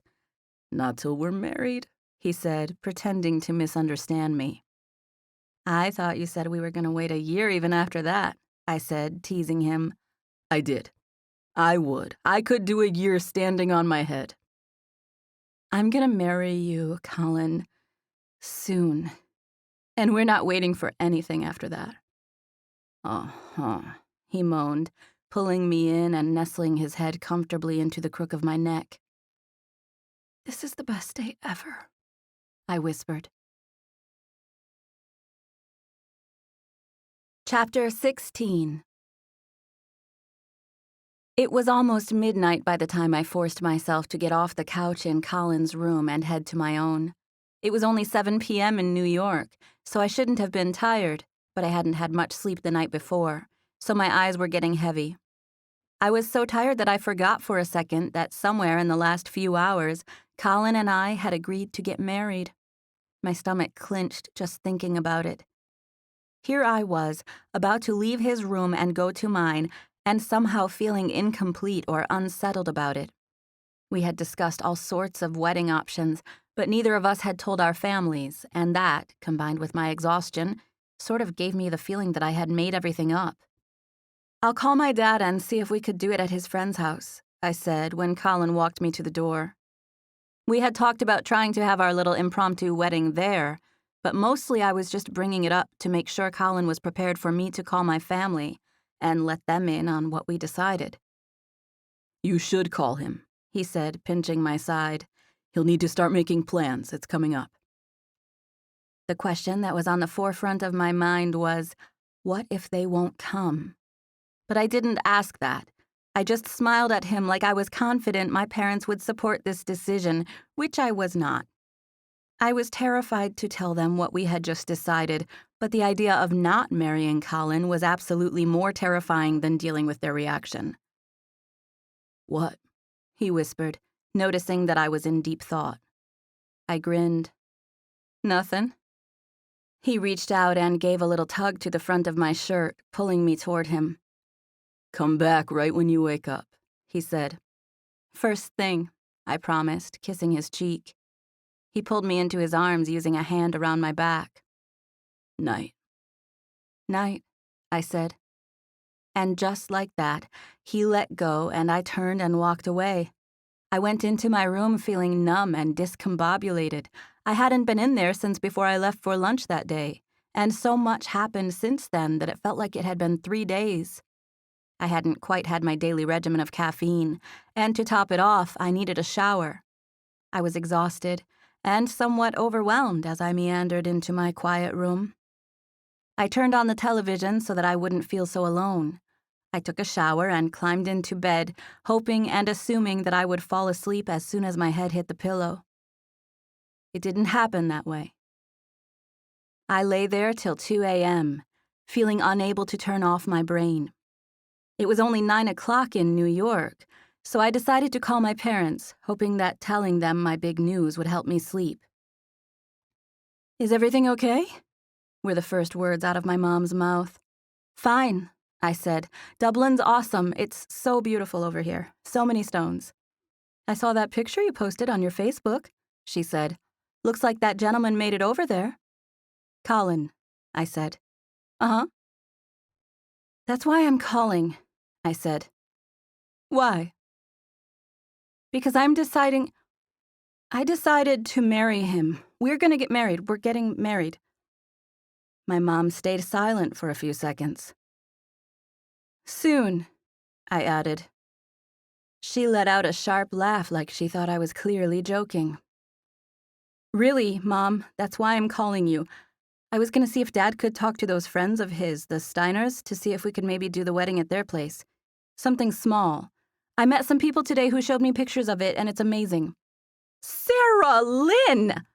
My mom's voice pierced into my ear in a sharp and shrill tone. "What, Mom?" I asked, feeling injured at how frantic she sounded. "I do not appreciate you calling me like this, young lady. It's hard enough that you're all the way over there on the other side of the earth. The last thing I need is to worry about you getting drunk while you're traveling alone. What time is it there, young lady? People can take advantage of you." 1, I haven't been drinking, Mom. 2, I'm not traveling alone. I'm with Collin, the guy I'm marrying. That's why I called. "You can't be serious," she said after a short silence. "I am." Another pause. "Well, no," she said impassively. "No, what?" I asked. There was no yes or no question. "No, you're not doing that." "Don't be ridiculous, Sarah. You come from an important family." "What does that mean?" I asked, laughing. "Collin's dad's a doctor, and Collin's got a—" "He's successful, Mom. I don't even feel the need to defend that. He's extremely successful." "It doesn't matter how successful he is. I've never even met him, Sarah Lynn. And you've only known him for— We're doing it in like 10 or 12 days, I said, cutting her off. "I'm a grown woman, Mom, and I'm getting married. I would love your help and your blessing, and I'd love for you to be here, but I'm—" "Absolutely not, young lady," she said with utter scorn. "Your father told me that you were going to go get drunk in a pub and come home married, and I laughed. I laughed, Sarah. I laughed because it was a joke. Your father was joking, and we both had a good laugh." "Well, maybe he said it because he knows how much I like Collin." "He doesn't know anything about Collin because he's never met him." I could not stop tears flowing out of my eyes. I was exhausted and prone to crying anyway, but my mother's relentless disapproval put me over the top. Hot tears ran down my cheeks. I was silent as they fell. I knew if I spoke, my voice would come out high-pitched and barely there, so I stayed quiet. Get some rest and call me in the morning when you come to your senses, Sarah. I don't want to hang up right now, Mom, because you don't think I'm serious about this, and I am. I can hear that you're serious, honey, but I also know that it is a mistake. She said the word mistake with contempt, pronouncing every syllable with emphasis. Are you saying you won't come? She scoffed. Won't come? She asked. Does it surprise you that I'm not going to just stop my life and run halfway across the world to witness my daughter go all haywire on me? Haywire? Really? What did you think I would say, Sarah? Sounds great. Why don't you go ahead and marry this guy I've never met before in my life? I was so upset that I found it difficult to breathe, like there was a stiff wall in my throat blocking me from sucking in or breathing out. Try as I might, I could not stop my face from contorting with tears. Frustrated, angry, hurt tears. I held the phone in front of me and pressed the button to disconnect while my mother was still talking on the other end. I stared at the phone with my heart beating like crazy. How badly I wish I could erase that entire conversation and try it again. Maybe I had just brought it up the wrong way. Maybe a different approach would have helped. I was scared to tell them, but I really did think they would get over it and learn to see it my way. I honestly assumed our conversation would end with them narrowing down a date and asking about flight arrangements. I was intimidated, but I never expected my mom to be so impassive or rude about it. It hurt. I would be lying if I said I didn't want my parents' approval, and it hurt really bad that my mom was so against my plans. I wondered what my dad was thinking, and I briefly considered calling him before deciding that wouldn't be a good idea. My emotions were swirling around like crazy when a text came through from my mom. Mom, I think we got disconnected. Call me back if you need to, honey. But I think you just need some rest from all the jet lag. Everything's gonna be fine once you sleep it off. I almost text her back, but I couldn't decide on anything to say. It was hard to think through the tears. How could what I thought had been the best day ever turn into this? I tried to assure myself everything would be fine and that I was just delirious, but I felt a sense of dread at my mom's disapproval. I was sure that she had talked to my dad, and by now it was a terrible idea to him as well. I cried from frustration because I had been so excited about marrying Collin, and now it was tainted with this drama. I felt alone and desperate. I had the key to get into Collin's room. It was sitting on the nightstand, and I stared at it. In that moment, I felt desperate for his touch. I just wanted to feel his arms around me. I used the bed sheets to wipe the tears from my face before grabbing a few of my things to head for the door. It was only after I had his door open that it hit me that I should probably feel bad about going into his room unannounced. I closed the door quietly behind me, but stayed still and quiet as I pulled my phone out to text him from his own living room. I was typing a text to him that told him I was coming to his room when I heard his deep voice pierce through the darkness.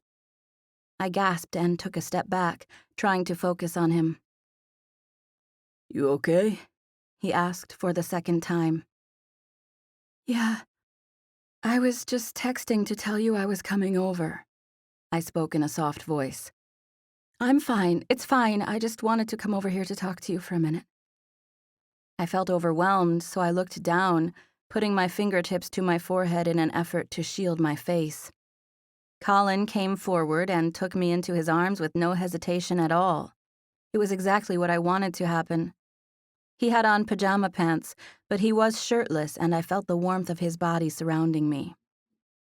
He had thick, muscular arms and a broad chest, and when I was in proximity with it like that, it was easy not to give a flying flip what my parents said. The thought of my parents made a wave of anxiousness hit me, and I let out a helpless sigh. Collin held me tightly, running a comforting hand down my back. "What happened?" I paused for a second. "My mom refused to take me seriously about getting married in Ireland," I said. I probably shouldn't have called her at 2 a.m, but I did. And she said I was crazy. She thought I was drunk. We don't have to do it this fast, he said easily. It sounded so logical coming from him, but it sent a pain through my heart. Collin put his hands on the sides of my face, forcing me to look at him since I hadn't the whole time I'd been in there. I shyly made eye contact, and he smiled sweetly at me. Don't cry, he whispered, using a thumb to wipe at the top of my cheek. Don't, he repeated when another tear fell from my eyes. Listen, baby girl. The situation's still very much under control. He pulled me into his arms, and I let the side of my face fall onto his chest. He used a hand to hold me there. You have to forgive them, remember? He asked, his deep voice sounding even deeper since my ear was against his chest. I nodded that I knew I needed to forgive them. No, really, he said. She's just trying to be a good mom by telling you this isn't a good idea. Yeah, but she's wrong, I said, and now she's gonna miss out or cause drama or both. Forgiveness, Sarah. Not just for her, but for you. It'll help you think straight. Think about when we have a little girl, and one day she grows up. Wouldn't you feel a little weird if our little girl called you from Ireland and said she was marrying a guy you'd never even met? It'd be hard to hear even if he was an amazing young entrepreneur. I giggled and shook my head before leaning up to place a kiss on his neck, right below his jaw. The bad part is that after everything, I still want to do it. I want to go ahead with it whether they approve of it or not. Do your parents approve? He shrugged. I figured I'd call them tomorrow, but I know they'll be happy. I've never done anything like this before, so they'll know I'm serious. Well, I've never done anything like this before either, I said, assuming that's what he meant. He chuckled. I wasn't saying you have. I just know my parents would be on board, that's all. He rubbed my back again. But listen, I won't even tell them yet. That'll give us time to talk to your parents and figure things out. I don't want you to be anxious, though, because it's going to be fine. I know, but I wish it could be fine now. Are there words you can say to win them over? I asked. Yes, he said confidently. Can you do it? Once I meet them, yes, I can. They just have to see how much I love you. That's all they want to know. And who can blame them? Me, I said. I can blame them because I tried to tell them that. I told Mom I knew what I was doing, and she just wouldn't trust me. Collin pulled back and tilted my chin up so that I would look at him. I promise it's gonna be all right, he whispered with an easy smile. Can I still marry you? Yes. Soon? Yes. In Dublin? I asked. If you want to. I do. He smiled. Then you can. If I call my mom, will you say hi to her? I asked. His smile grew. Right now? I nodded. Would you? To know you is to love you, and I just want her to experience that. We'll want our daughter's gorgeous, sweet, smart entrepreneur boyfriend to do the same for us when she calls us from Ireland. Chapter 17. I wanted nothing more than to ride off into the sunset with Collin, and I hated the seed of doubt my mother planted in my mind. I had never been more certain of anything in my life, and it hurt that my parents didn't trust me enough to know I wouldn't jump into something this crazy if I didn't know I was meant to be with Collin. He was right when he said that I needed to forgive my mom and try to put myself in her shoes, but I still felt unsettled about the whole situation. Collin pulled me into his bedroom. There was a t-shirt on the edge of his bed, and I followed him in there, watching in awe as he put it on. I shamelessly gawked as he stretched it above his head and pulled it, first onto his arms and then over his head and chest. It was like watching an underwear ad, and I glanced away just to lessen the tensing reaction in my abdomen. I'm not promising a miracle, he said, referring to calling my mother. But I'll try my best. You don't have to do it if you don't want to, I said. I want you to, but I understand if it's weird. It's not weird. He flashed his perfectly white teeth at me. Anything? He asked, wondering if he had anything stuck between them. I smiled and shook my head and watched as he ran a hand through his hair. "What are you doing?" "I thought we'd FaceTime," he said. "You think she's up for it?" He glanced at the clock, and I could see his wheels turning as he tried to remember what time it was in New York.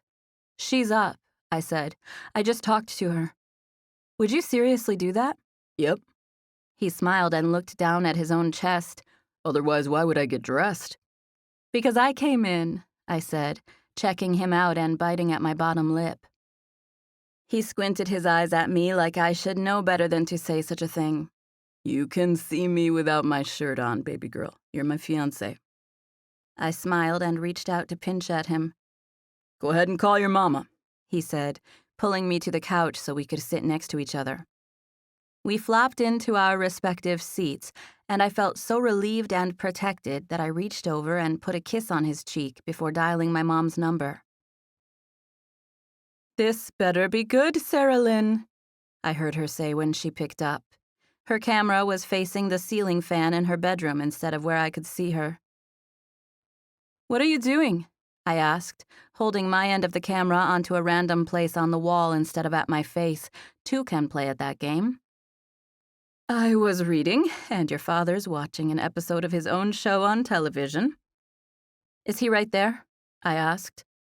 My mom's end of the camera moved, and I watched as her face came into view. She followed herself as she leaned to her right, letting my father come into view as well. "Hey, Dad," I said. I aimed my phone at myself, being careful not to include Collin in the picture just yet. "Hey, sweetheart," Dad said. "You've got your mother all nervous over here." "Oh, yeah?" "Uh-huh," he said. She held the camera out, aiming it at both of them, and I watched as my dad turned down the television. "Collin's right here," I said quietly. My heart felt like it might explode with anticipation, and I pleaded with myself to calm down and speak clearly. "I wanted to straighten things out with you guys for two reasons. First, because I'm actually marrying Collin, and I couldn't sleep without you guys knowing that for sure, and maybe even being okay with it. Second, I really want you to come here. I want you to be here for it.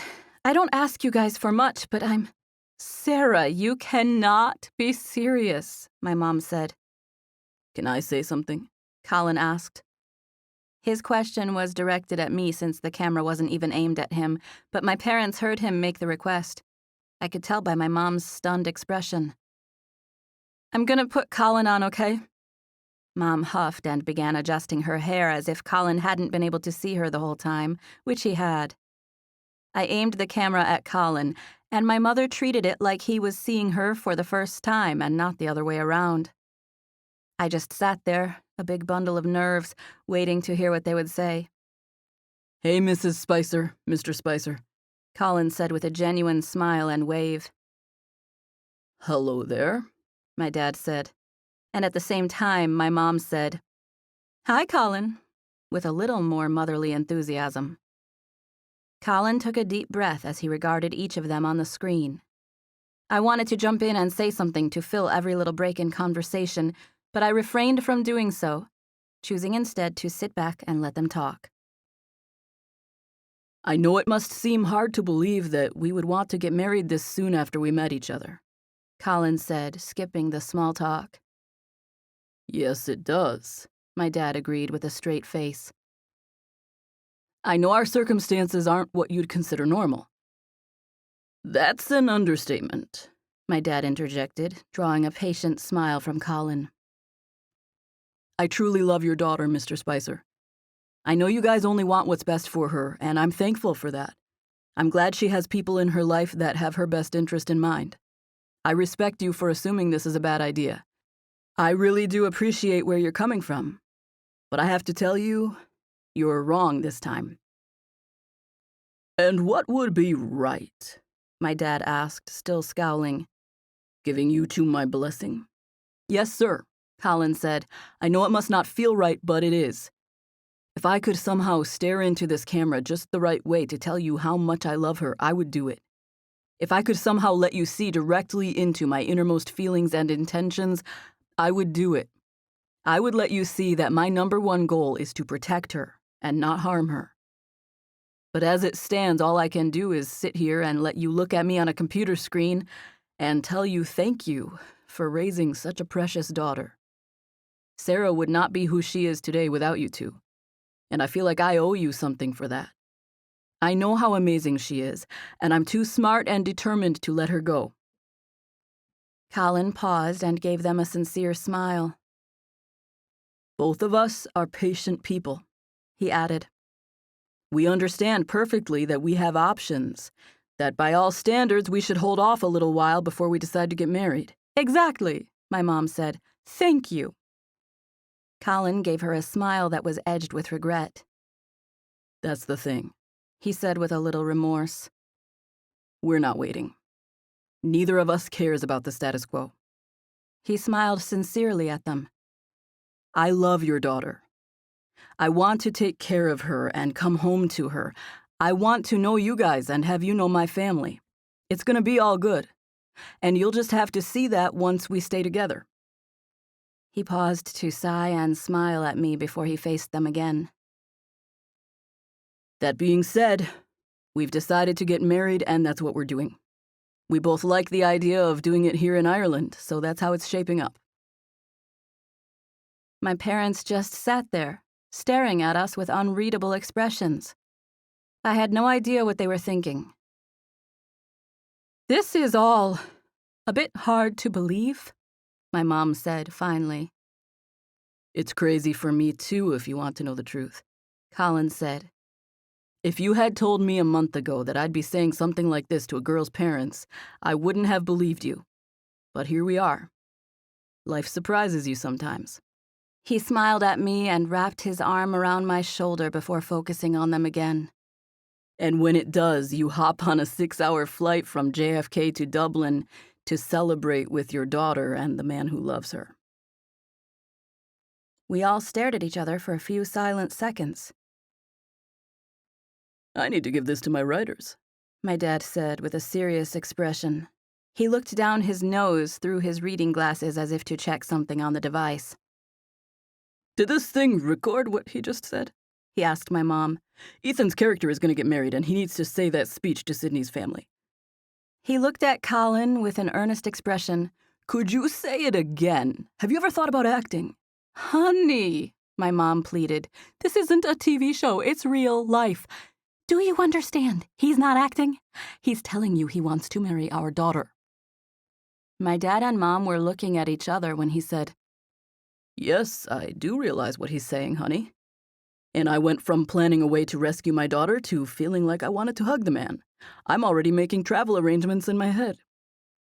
Dad paused and gestured toward the screen with an amazed expression. I mean, I think he loves her. I'm convinced. That's why I'm trying to remember that whole speech. Do you think it recorded? He does love me, I said, holding the screen onto my face like I was hugging them before pulling back again. That's why he convinced you, because he really does. I knew by their expressions that Collin had won them over, or at least softened them considerably, so I took advantage of that. I know it's late. It's way later here. Thank you so much for being on board. I'm gonna sleep better tonight knowing you guys are coming. Love you. We'll talk tomorrow and figure everything out. Bye, love you. I waved and smiled as I reached for the button to disconnect, while still giving them enough time to interject if they had any major objections. They said nothing, just waved and smiled with matching stunned expressions, which I knew meant they were coming to Ireland. I was smirking at my dad's face when I pressed the button to disconnect. Oh my gosh, we're gonna do this, I said. Yep, he said, taking me into his arms so quickly that I squealed. Come on, I couldn't sleep either. He pulled me toward the bedroom. I have the TV on in here and I want you next to me. He pulled off his shirt and tossed it onto the foot of the bed before climbing in. He gave me a toss of the head to tell me to follow him, and he turned down the covers next to him, indicating that it was my spot. Come on, he said. I'm not gonna touch you or even kiss you. I just want you next to me. I was planning on going before he even said that, and I ran and hopped onto the bed, rolling into my place, only I overshot it a little and had to catch myself from falling completely off the other side. Actually, Collin was the one who caught me. He reached out and grabbed me as I pounced and rolled. I longed to be next to him so badly that the act of stretching out beside him made me instantly sleepy and subdued. Relaxation washed over me. I had never loved anyone so much in my whole life, nor had I ever been this comfortable. "I love you," I said, stretching out next to him. "I know," he said. "How?" "Because I'm smart, and I can tell. I can see what people are into me for, and you're into me for me." He paused as if choosing his words. "You see past everything I have, right down to the inside of me, and you still love me.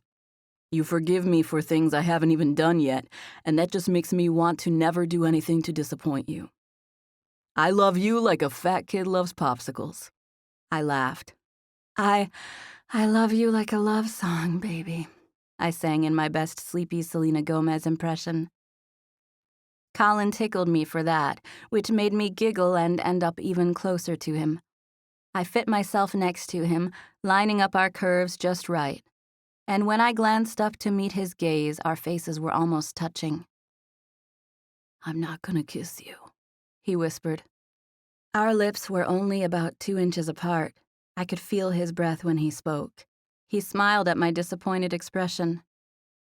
"What? If I kiss you now while we're here in this comfortable bed, I'll end up trying to talk you into other things. Just lay beside me and help me not to ravish you before we get married." I leaned toward him, placing my mouth right next to his ear. "I want to be ravished so bad," I whispered. I pulled back to see that his eyes were closed. He pinched them closed more tightly before finally opening them to smile at me. "Here's what's gonna happen," he said. "There will be no more ear whispering tonight. You're gonna lay by me, and I'm gonna lay by you, and we'll watch TV until we both fall asleep. And tomorrow, and the next day, we're going to get up and be tourists in Ireland. I'm gonna buy you a ring to put on your finger, and introduce you as my soon-to-be wife. But I'm not going to kiss you again until you're all mine." "Seriously? That's so long." "It's really not," he said sweetly. "Besides, you waited this long. It's not every day you meet a bride who gets a white wedding." It's real gentlemanly of you to think of me and my morals and everything, but really, what's up with the no kissing thing? I asked sleepily as I nestled my head into the pillow next to him. He turned and shifted to get it just right as he settled in next to me. "It's just a few days," he said. "I think it'll be fun. It'll give us something to look forward to." "It's gonna be super hard," I said, my voice sounding sleepier and sleepier with every passing second. "Yeah, but just imagine how fun it'll be when I marry you," he said, sounding sleepy and unsure as he patted me on the shoulder. "I'm just gonna turn off the TV," he added, noticing that both of us were spent. "Uh-huh," I said. "Night. Love you."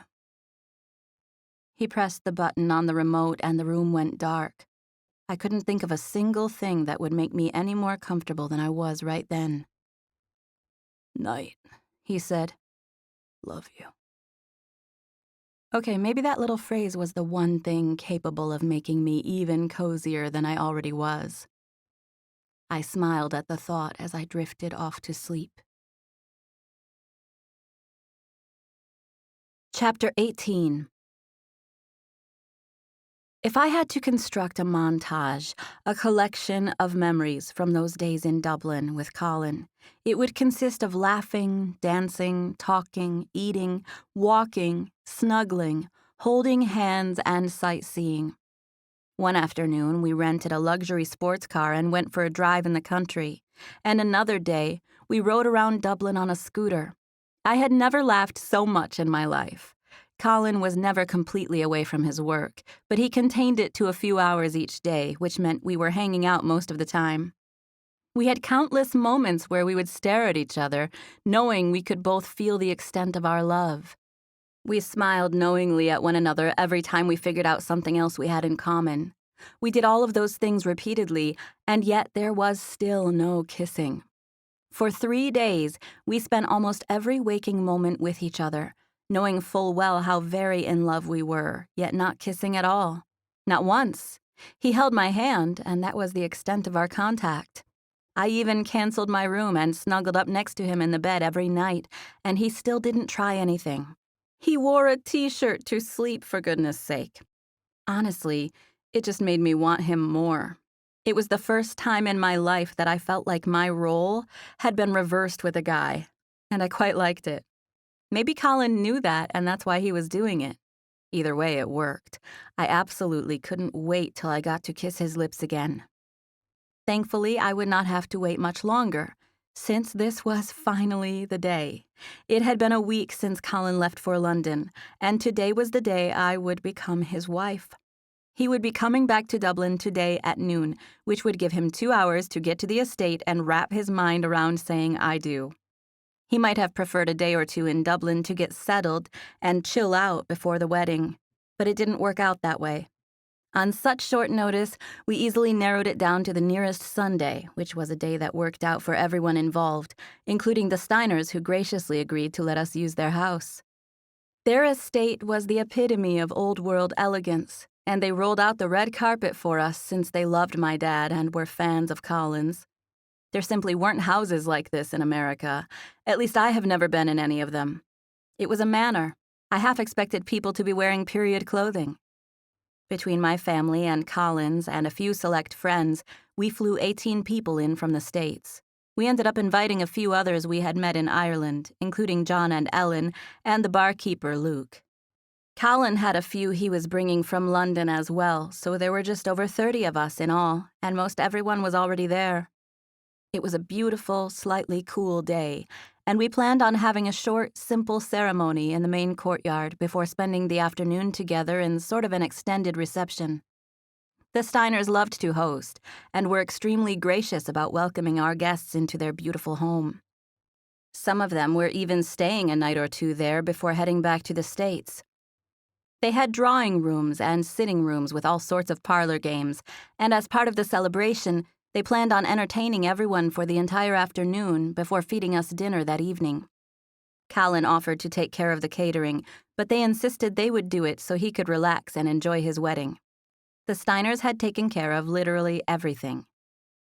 I overheard my father telling my mom he would end up reimbursing them, but neither of my parents said anything to me about money or the trouble it had taken to get the whole family over to Ireland in a week's notice. Lou came, and so did one of my childhood friends named Emily. Drake also came, not only as my friend, but also as our hired photographer.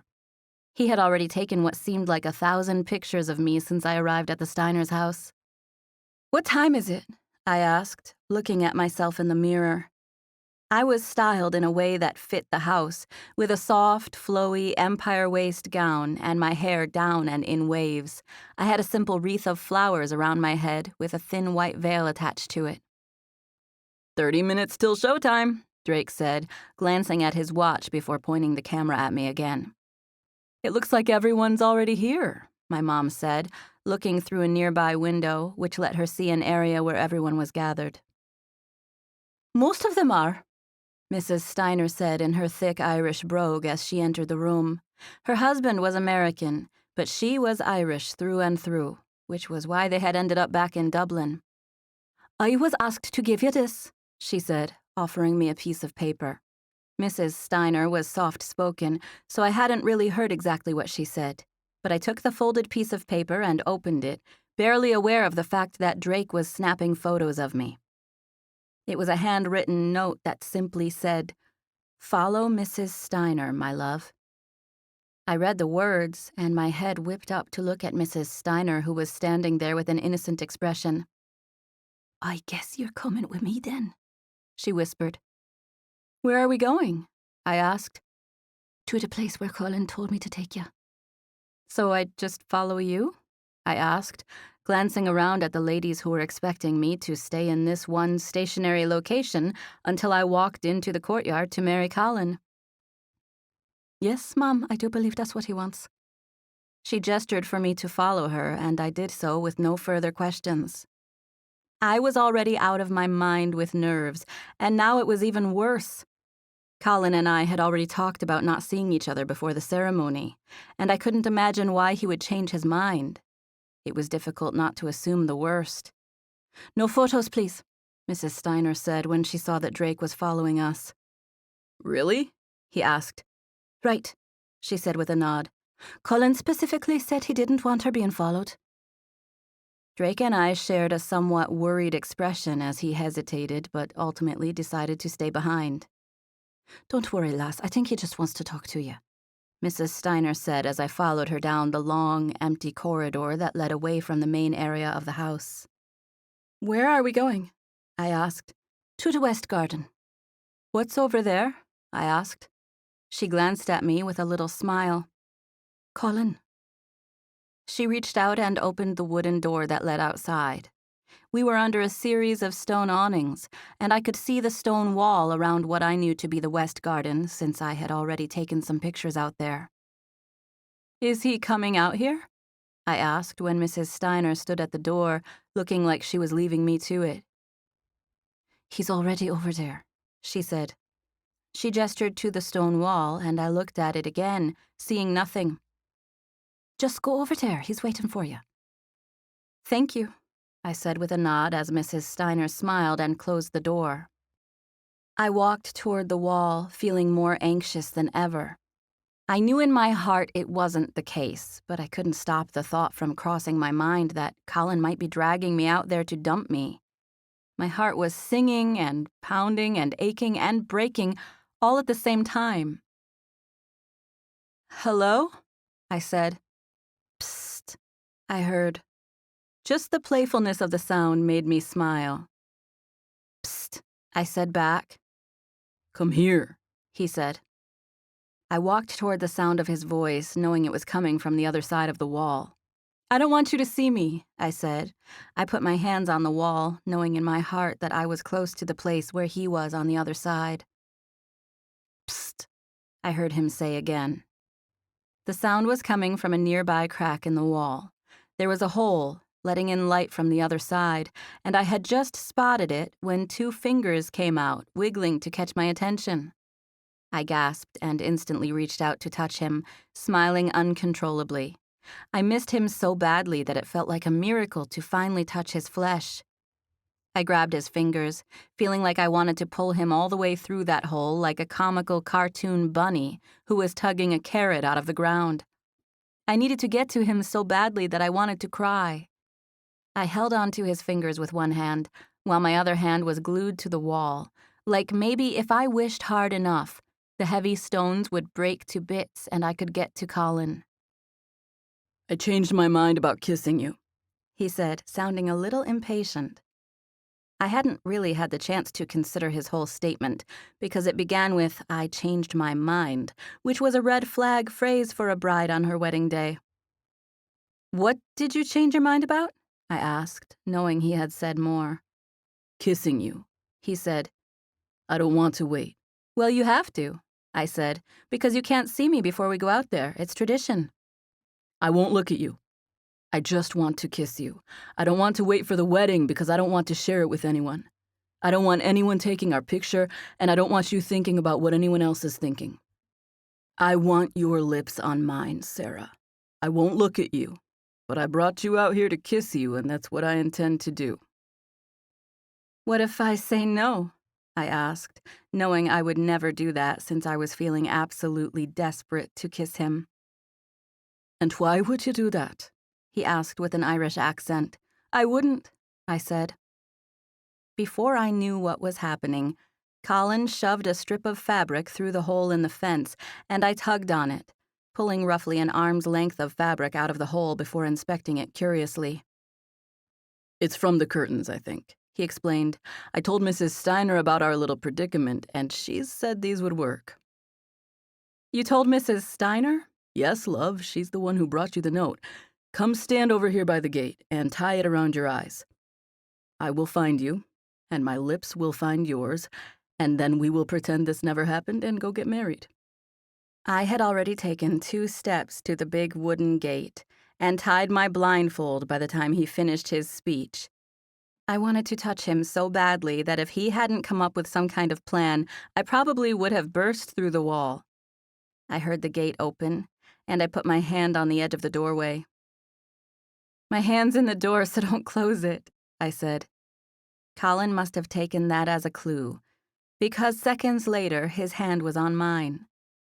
In a quick burst of movement, we found each other blindly, and I fell into his arms, holding him around his middle, and feeling so grateful to finally touch him, smell him. We held on to each other with equal fervor, squeezing and fitting our bodies together. We stayed like that for several long seconds before he pulled back and began finding my face with his hands. I felt him blindly but gently grope for the sides of my face, which he situated between both of his hands. He put his mouth ever so close to mine. I could not see him, but he was so close that I could feel it there. It was a thrilling feeling, knowing I was about to be kissed, but unable to see anything at all. "How do I know it's you?" I whispered breathlessly. "I assure you," he whispered, "I would not let anyone else be doing this to you right now." His mouth was so close to mine that I could feel his words. "Why? Because I'm yours?" I asked. "Uh-huh. "In a minute, I'm going to be Mrs. Ross," I said. I know." "I love you, Collin." He leaned even closer, closing the gap completely. I love Kiss. you. Longer, lingering kiss. He pulled back a little after those 3 kisses, and I gave a little whimper, letting him know I was sad to feel him go. "No one gets to share this one with us," he whispered. He put his lips on mine again, and I responded by stretching up to meet him. Collin turned my head in his hands and kissed me deeply. He kissed me like he had never kissed me before. He kissed me in a way that conveyed so much more than just physical attraction. He showed me I was his, and in those all too brief seconds, I gave myself over to the passion and emotion of it all. We were both breathless when he pulled away. I couldn't see him, of course, but I could hear us breathing, and could tell by our movements that we were both working to catch our breath. "Go," he said reluctantly. "Give me 5 seconds to get this gate closed before you take off your blindfold. I'll see you at our wedding." Chapter 19. While I wasn't sure I would ever in my life tell someone I'd been kissed silly, it was the only way to explain what Collin had just done to me in the garden. He kissed me silly, and I walked from the garden into the house, feeling stunned and delirious from it. I entered the house and made my way down the long hallway to the room, where I knew I'd find Lou and my mom, and perhaps even Drake. I was still holding the strip of fabric when I came in, and everyone spotted it right away. I must not have anticipated them noticing it, because it took me by surprise when they did. "What's that?" my mom asked. "Fabric," I said casually. "What did he want?" Drake asked, still looking curious about the whole no photograph thing. "He just wanted to ask me something," I said, looking as innocent as I could. I realized that my lips were probably still a little swollen from the massive kiss, and I puckered and shifted my mouth to draw attention away from it, although I might have accomplished the opposite. Thinking about my puffy lips made me try to remember whether Collin was clean-shaven or not. My senses were on overload from kissing him blindfolded, and I could honestly not say whether I thought he was clean-shaven or not. The thought put a smile on my face. "What happened?" my mom asked. "Are you pregnant or something?" Her words made my daydream come to a screeching halt. "What?" "Mom, no." "Did you see him?" Lou asked with wide eyes. "No," I said. "Then why are you grinning like that?" Lou asked. Snap, snap, snap went the camera, recording still shots of the whole conversation. "I'm not," I said. I looked directly at the camera and squinted my eyes at Drake. Snap. I made a comical scowl, and there was yet another snap, snap, causing the women in the room to laugh. I was so crazy in love with Collin that I didn't even care if they figured out what I had just done. Everyone besides Lou and my mom went outside with the other guests. They seemed to both realize I had a lot going on mentally because they were content to just talk to each other while helping me make the last-minute touches on my makeup. My mom had a ton of questions for Lou about shower and shelter, and Lou was excited to answer them. The Netflix documentary was apparently moving forward, and they were talking about making Lou one of their subjects since they were looking to start in August, and that's specifically when she would be the new recruit. They were still in the very early stages, and Lou's place in the production wasn't set in stone, but the producers had contacted her within the last week, and she was obviously elated about it. The plan was to follow the lives of 5 of the SNS artists, and of course the gallery in general. They would shoot the documentary over the period of roughly a year, checking in and spending time with each artist on a weekly basis. Lou was thrilled about the possibility, especially because it would come with a $20,000 paycheck for her trouble. I enjoyed hearing about it, and so did my mom, and it was a welcome distraction from how very over-the-moon nervous I was. "It's beautiful out here," Lou said as she pulled me toward the courtyard. "You're going to love it." "Slow down," my mom said from my other side. "You don't want to be winded by the time you get out there." Mrs. Steiner was in the main hall when we made our way in that direction. "Come on," she said, holding her hand out for me. I gave her a curious expression, which she ignored. She looked at my mom and Lou. "You two go out that way," she said. "You'll see where they saved you a spot." She looked at me. "You're coming with me." My mom and Lou took off, and Mrs. Steiner grabbed me by the hand. "Where are we going?" I asked. I was convinced that Collin was up to one last piece of mischief, and my heart started racing. "Where are we going?" I repeated. "Upstairs," she said. "Everyone's expecting you to enter from up there." I knew exactly what staircase she was talking about, but I had no idea I was using it. No one had told me this part when we rehearsed. She pulled me up a set of interior stairs, and we made our way down a huge second-story hallway before she stopped at a set of French doors. "Everyone's on the other side," she said. "You'll see them down below in the courtyard. I'm going to open the door for you, but I'm stepping out of the way as soon as I do." I glanced at her with a terrified expression, and she smiled sweetly at me. "You look bonny, Sarah, and all the lovely people on the other side of the door here are just here because they love you." I gave her a little smile as I took a deep, calming breath. "Okay, now it's going to be bright when I open the door because the sun's coming down right there. Just know that you have about 10 feet of patio before you get to the stairs. You'll take the stairs on your own, and you'll see your dad waiting at the bottom. He'll walk you to Collin. Got it?" I nodded even though I didn't have it. I had only partially heard what she said. I barely even had time to nod when Mrs. Steiner thrust a handful of wildflowers into my hand and reached in front of me, opening the door and letting sunlight come streaming onto my face. I held my hand in front of my eyes to shield some of the bright sun as I stepped onto the sprawling stone patio. I was still letting my eyes adjust when I heard one of those two-toned whistles that someone did when they appreciated how good someone looked. The high-pitched sound most definitely came from my brother Joe, who was prone to lighten the mood by doing such things. I loved that it gave me an excuse to smile as I crossed the upstairs terrace headed for the stairs. I grinned at my brother's whistle until I came to the edge of the stairs and tried to focus on the people below. My gaze fell on the back edge of the crowd first, and I saw some of Collin's colleagues along with the new friends we met in Ireland.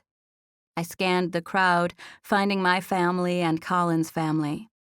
I stood at the edge of the staircase, taking it all in, the beautiful courtyard, and the 30 or so sharply dressed people who were all there because they loved me. It was the thought of being loved that made me remember to find Collin. Somehow, in the rush of it all, I thought he wasn't out there yet, but I searched for him the instant I remembered he was.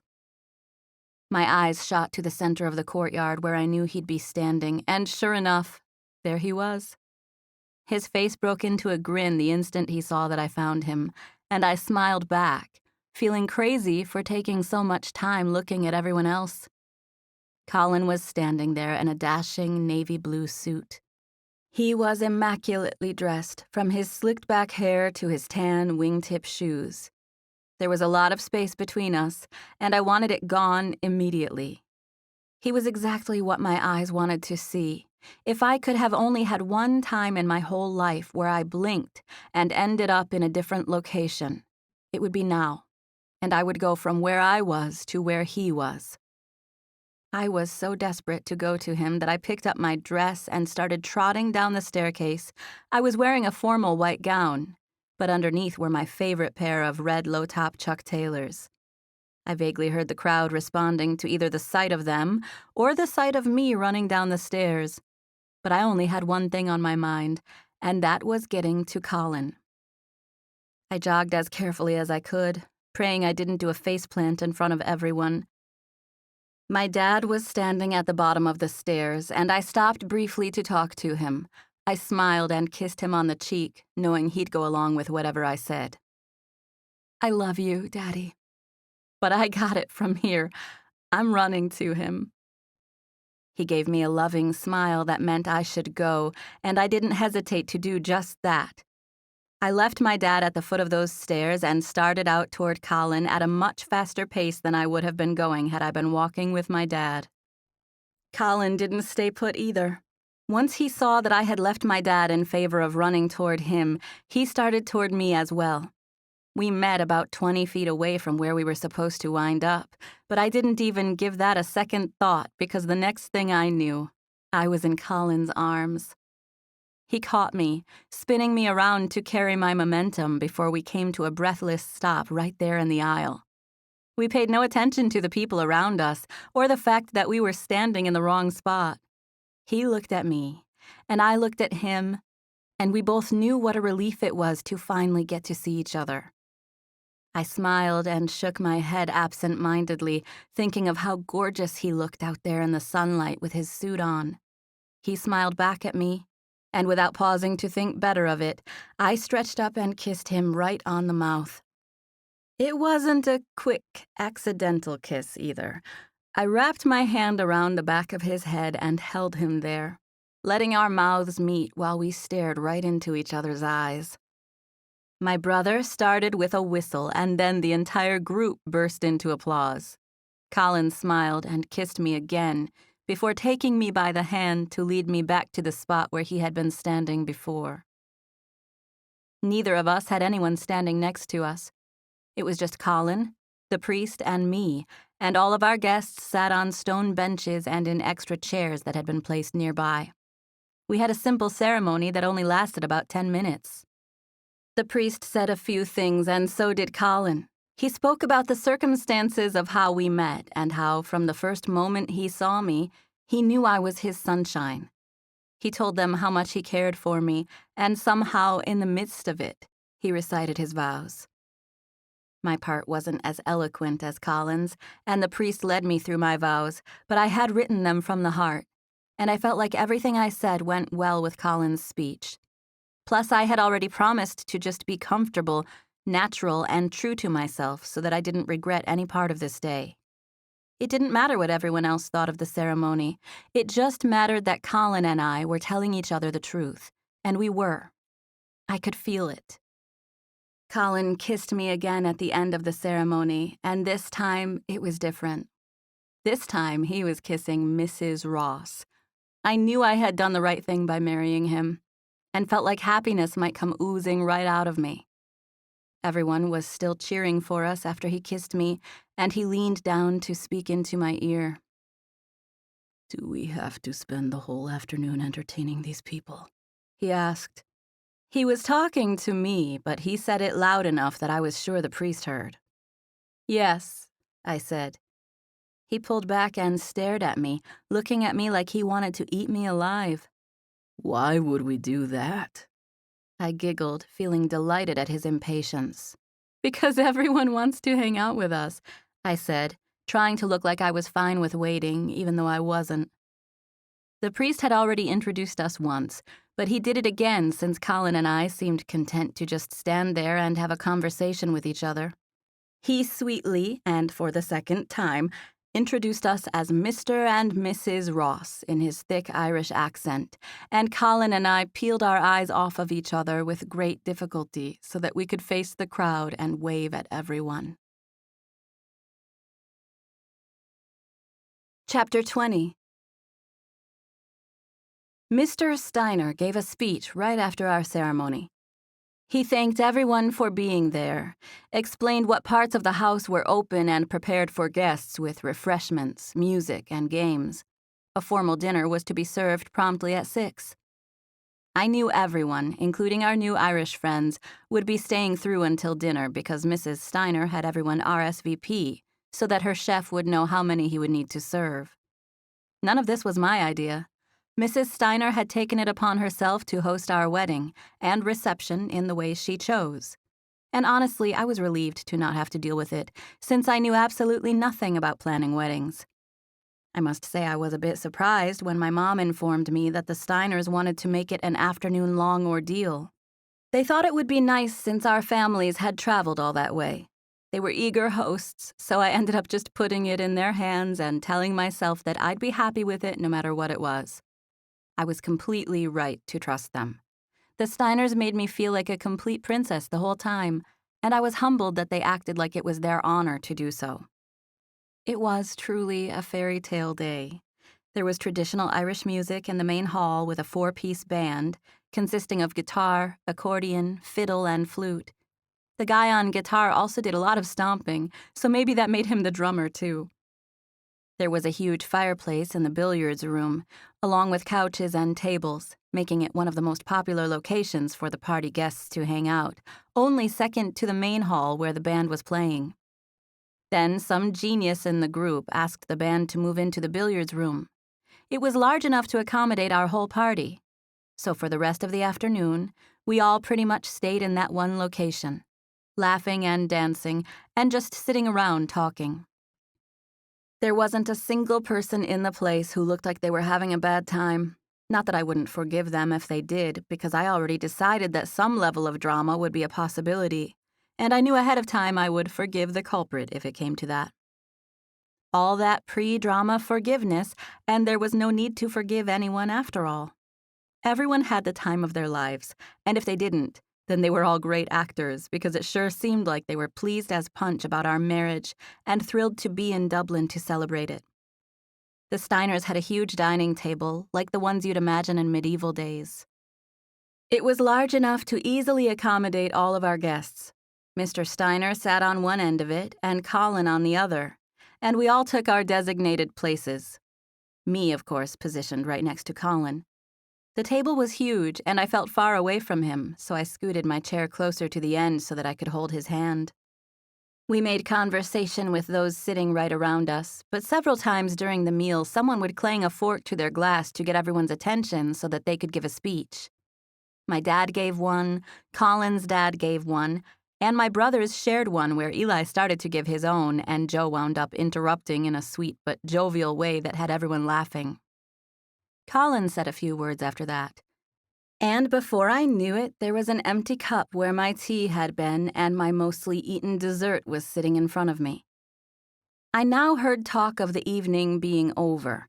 Everyone went on and on about what an amazing time they had and helped us thank the Steiners for welcoming us into their home. We had begun to stir in a way that made it apparent the meal was over. I leaned over to speak to Collin. "This dinner took forever," I said. He smiled. "I know. At least it seems that way to us since we have other plans and everything." "I've definitely got other plans," I said. "You do?" I nodded. "You want to know what I'm doing in about 5 minutes?" I asked. "What?" he asked, still grinning at me. I put my mouth near his ear. "I'm taking my new husband to bed," I said. "I've got a new outfit for it and everything." I had gone over the words in my head at least 10 times before I said them to him. I knew the accent would sound good. I had been around Dubliners for almost 2 weeks now, and I was much better at making myself sound Irish and not like a pirate. What did you say? He asked, pulling back to stare at me. I smiled and repeated the whole phrase in his ear, not even flinching about delivering the accent. Collin stood up so quickly that it startled me. His chair screeched on the ground as he shot to his feet, pulling me up with him and clearing his throat to get everyone's attention. I thought about the speed in which he moved when I said those words, and it made me feel tickled. I giggled and sank my face into his chest, knowing everyone was now looking at us.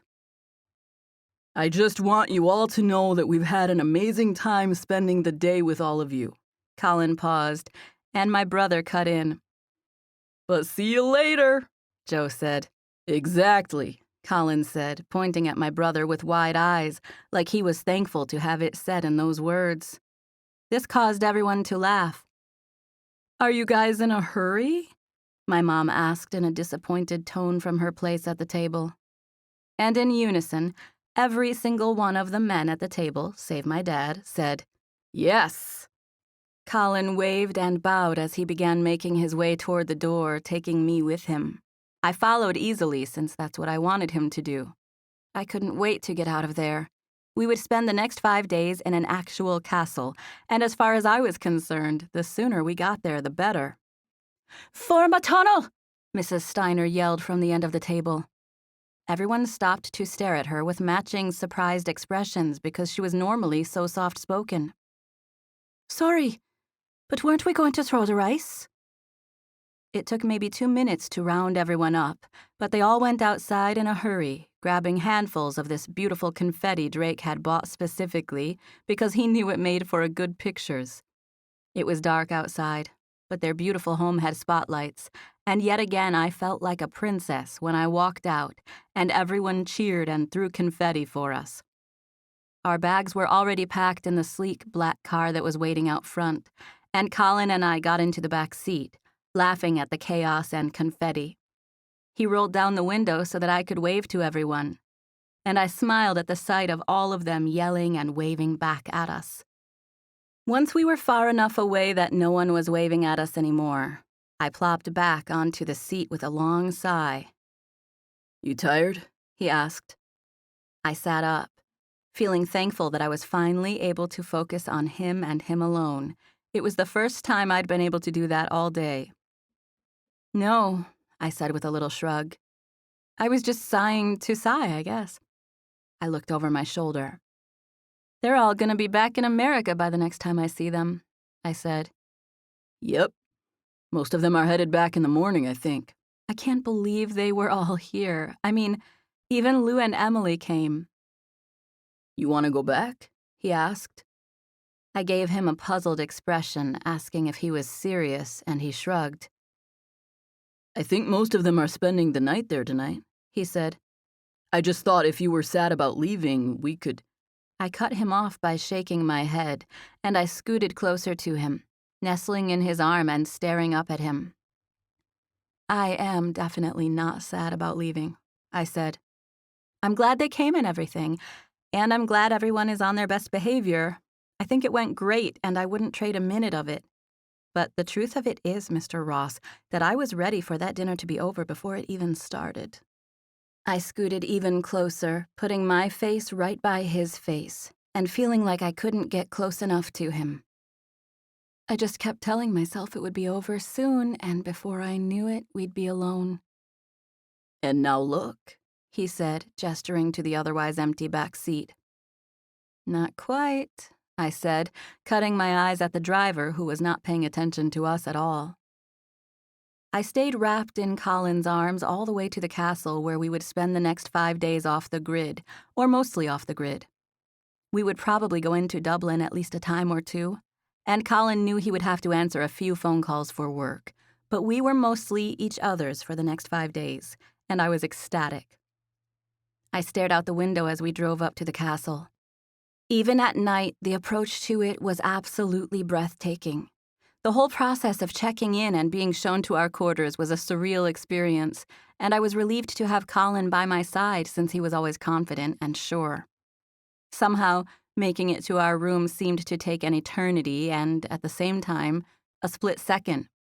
We walked through ancient rooms and down stone hallways before coming to our beautiful suite. It was done in ornate blues and golds, and was one of the most beautiful places I had ever seen. It looked like something you'd see in a coffee table book or on a movie set. I looked around in awe as we stood near the door. I glanced over my shoulder, feeling giddy to be behind closed doors with Collin for the first time as his wife. He had already loosened his tie and the first few buttons of his shirt, but he made quick work of kicking off his shoes and unbuttoning his shirt the rest of the way, untucking it as he fiddled with the buttons. I took a deep breath, scanning the room and still feeling taken aback by its grandeur. "Where's Drake when we need him?" I said, referring to wanting a picture of the room. I was really just saying anything to distract myself from literally throwing myself at Collin. "The last thing we need in this room right now is Drake," he said. I smiled at him. Is that what I said? I didn't even think about it when it was coming out of my mouth. I was really just saying anything so that you wouldn't know what I was really thinking, which was... I was planning on saying something about wanting to be dragged off to bed with some sort of Irish accent, but instead I trailed off. I was feeling confident when I started to say it, but I suddenly got shy. Collin moved to stand next to me in a slow, measured movement as he looked me over appraisingly. I knew how he was looking at me, and it made my blood turn warm. I felt the need to squirm with joy or anticipation or some measure of both. I could hardly stand still. "What were you really thinking?" he asked after taking what seemed like a whole minute to stare at me. "What?" I asked, feeling short of breath. He stood right next to me, so close that our bodies were touching. My heart was pounding. "You said you were trying to distract me from what you were really thinking, and I was asking what that was," he said. He stood right in front of me, and my downcast eyes fell onto his undershirt, which was still tucked into his pants. He took my hand and gently held it to his side, letting me feel the warmth of his ribs through the thin layer of cotton. "I'm sorry," I whispered. "Sorry for what?" he asked sweetly. "Sorry I can't answer your questions," I said, still whispering vulnerably. "I don't even know what you're saying. I can't seem to think straight right now." Collin hesitated for a few charged seconds before stooping down to literally toss me over his shoulder. Epilogue. The following morning. I gained consciousness without moving or shifting at all. 1 minute I was dreaming, and the next I was conscious. I opened my eyes just a crack the instant I woke up, and it dawned on me that I was in a real castle. I smiled sleepily at the thought. The room was comfortable but cool, and I found myself wrapped warmly in the elegant linens and warm comforter. Without stirring, I focused on a ray of sunlight that was piercing through the curtains on the far side of the room. I smiled when I realized Collin was sitting over there with the sun shining down on him. He normally wore contacts, but he had on a pair of glasses as he stared at the screen of his laptop. His hair was falling over his eyebrow, and I felt the urge to reach out and run my fingers through it. I wanted him close to me so I could touch him. I let out a little moan, letting him know I was awake, and I watched with delight as his head whipped up to see if I had indeed made a sound. He was sitting directly in the only sunlight in the room, so it was easy for me to see him, but hard for him to see me. He squinted in my direction like he was waiting to hear it again. I made another little noise, smiling because it was louder than the first one and I knew it would draw him to me. Collin sprang off of his chair like it was on fire. He crossed the room, going over and not around obstacles like a couch and an ottoman to get to me. It was a beautiful and funny display of athleticism, and I giggled the whole time he ran to me, cracking up even harder when he came barreling into the bed. In one fluid motion, slid underneath the covers and snuggled up next to me. You're freezing, I said, giggling as he latched onto me. I didn't realize it would get this cool in here, he said. I got up to take care of a few emails. I thought about lighting a fire, but you were sleeping so beautifully. I stretched and positioned my face on his chest. I don't mind if you wake me up, I said sleepily. We stayed there for a few minutes of quiet comfort where we just held each other. I could feel his body temperature go from cold to warm, matching mine. Thank you for last night, I said, feeling blood rush to my face at the vulnerable feeling it gave me to say it. I was thankful that we weren't looking at each other. Collin was silent for half a minute, but I stayed quiet because I knew he was thinking of what to say or how to say it, or both. Sarah, last night, what I want to say is thank you. I felt his hand come up to my head, holding me to his chest. I'm serious, Sarah. Thank you. It makes me feel amazing that I'm the only one who gets to know you. You're welcome, I whispered. Thank you for being so gentle. I cuddled up next to him and he settled into place with me. Just when we got comfortable, I lifted my head off of his chest so that I could stare at him. His eyes were mostly closed, but he squinted at me and smiled. I'm in love, I said. That's good, 'cause we're married, he said in perfect Dublinese. I grinned at him and he returned it, even though he was pretending to be sleepy. We're married, I agreed, testing out the words on my lips. I couldn't help but smile when I said it. My husband, Collin, I said. My husband, Collin, I repeated, using different fluctuation. This is Collin Ross, my husband, I added in a fancy, somewhat British-sounding accent. That one caused him to laugh out loud, and I took great pleasure in the sight. I thought about kissing him, and that brought another thought to mind. This is random, I said. But Lou kissed someone at the wedding. Really? He asked. Who? I don't know, I said. She wouldn't own up to it, which was weird since she usually tells me stuff like that. Maybe nothing happened, Collin said. It did. I ran into her in the hallway and I could tell she had just been kissing someone. It was obvious. Collin shrugged. Maybe it was Grant, he said, referring to one of our new friends from Ireland. Or your brother. Yeah, I didn't think about Grant. It could have been him. I don't think it was Drake or Joe. She would have told me if that were the case, don't you think? I wonder why she didn't want to talk about it. Maybe she just didn't want to go into it on your wedding day. Yeah. Or maybe nothing happened. Oh, she'd been kissed, I said. I smiled and stretched up to place my lips right on his. I know because I'm an expert, I whispered. You are? Uh-huh. Show me, he whispered. So I did. This has been JFK to Dublin, Shower and Shelter Artist Collective, Book 1 by Brooke St. James, narrated by Kate Rudd. Thank you for listening.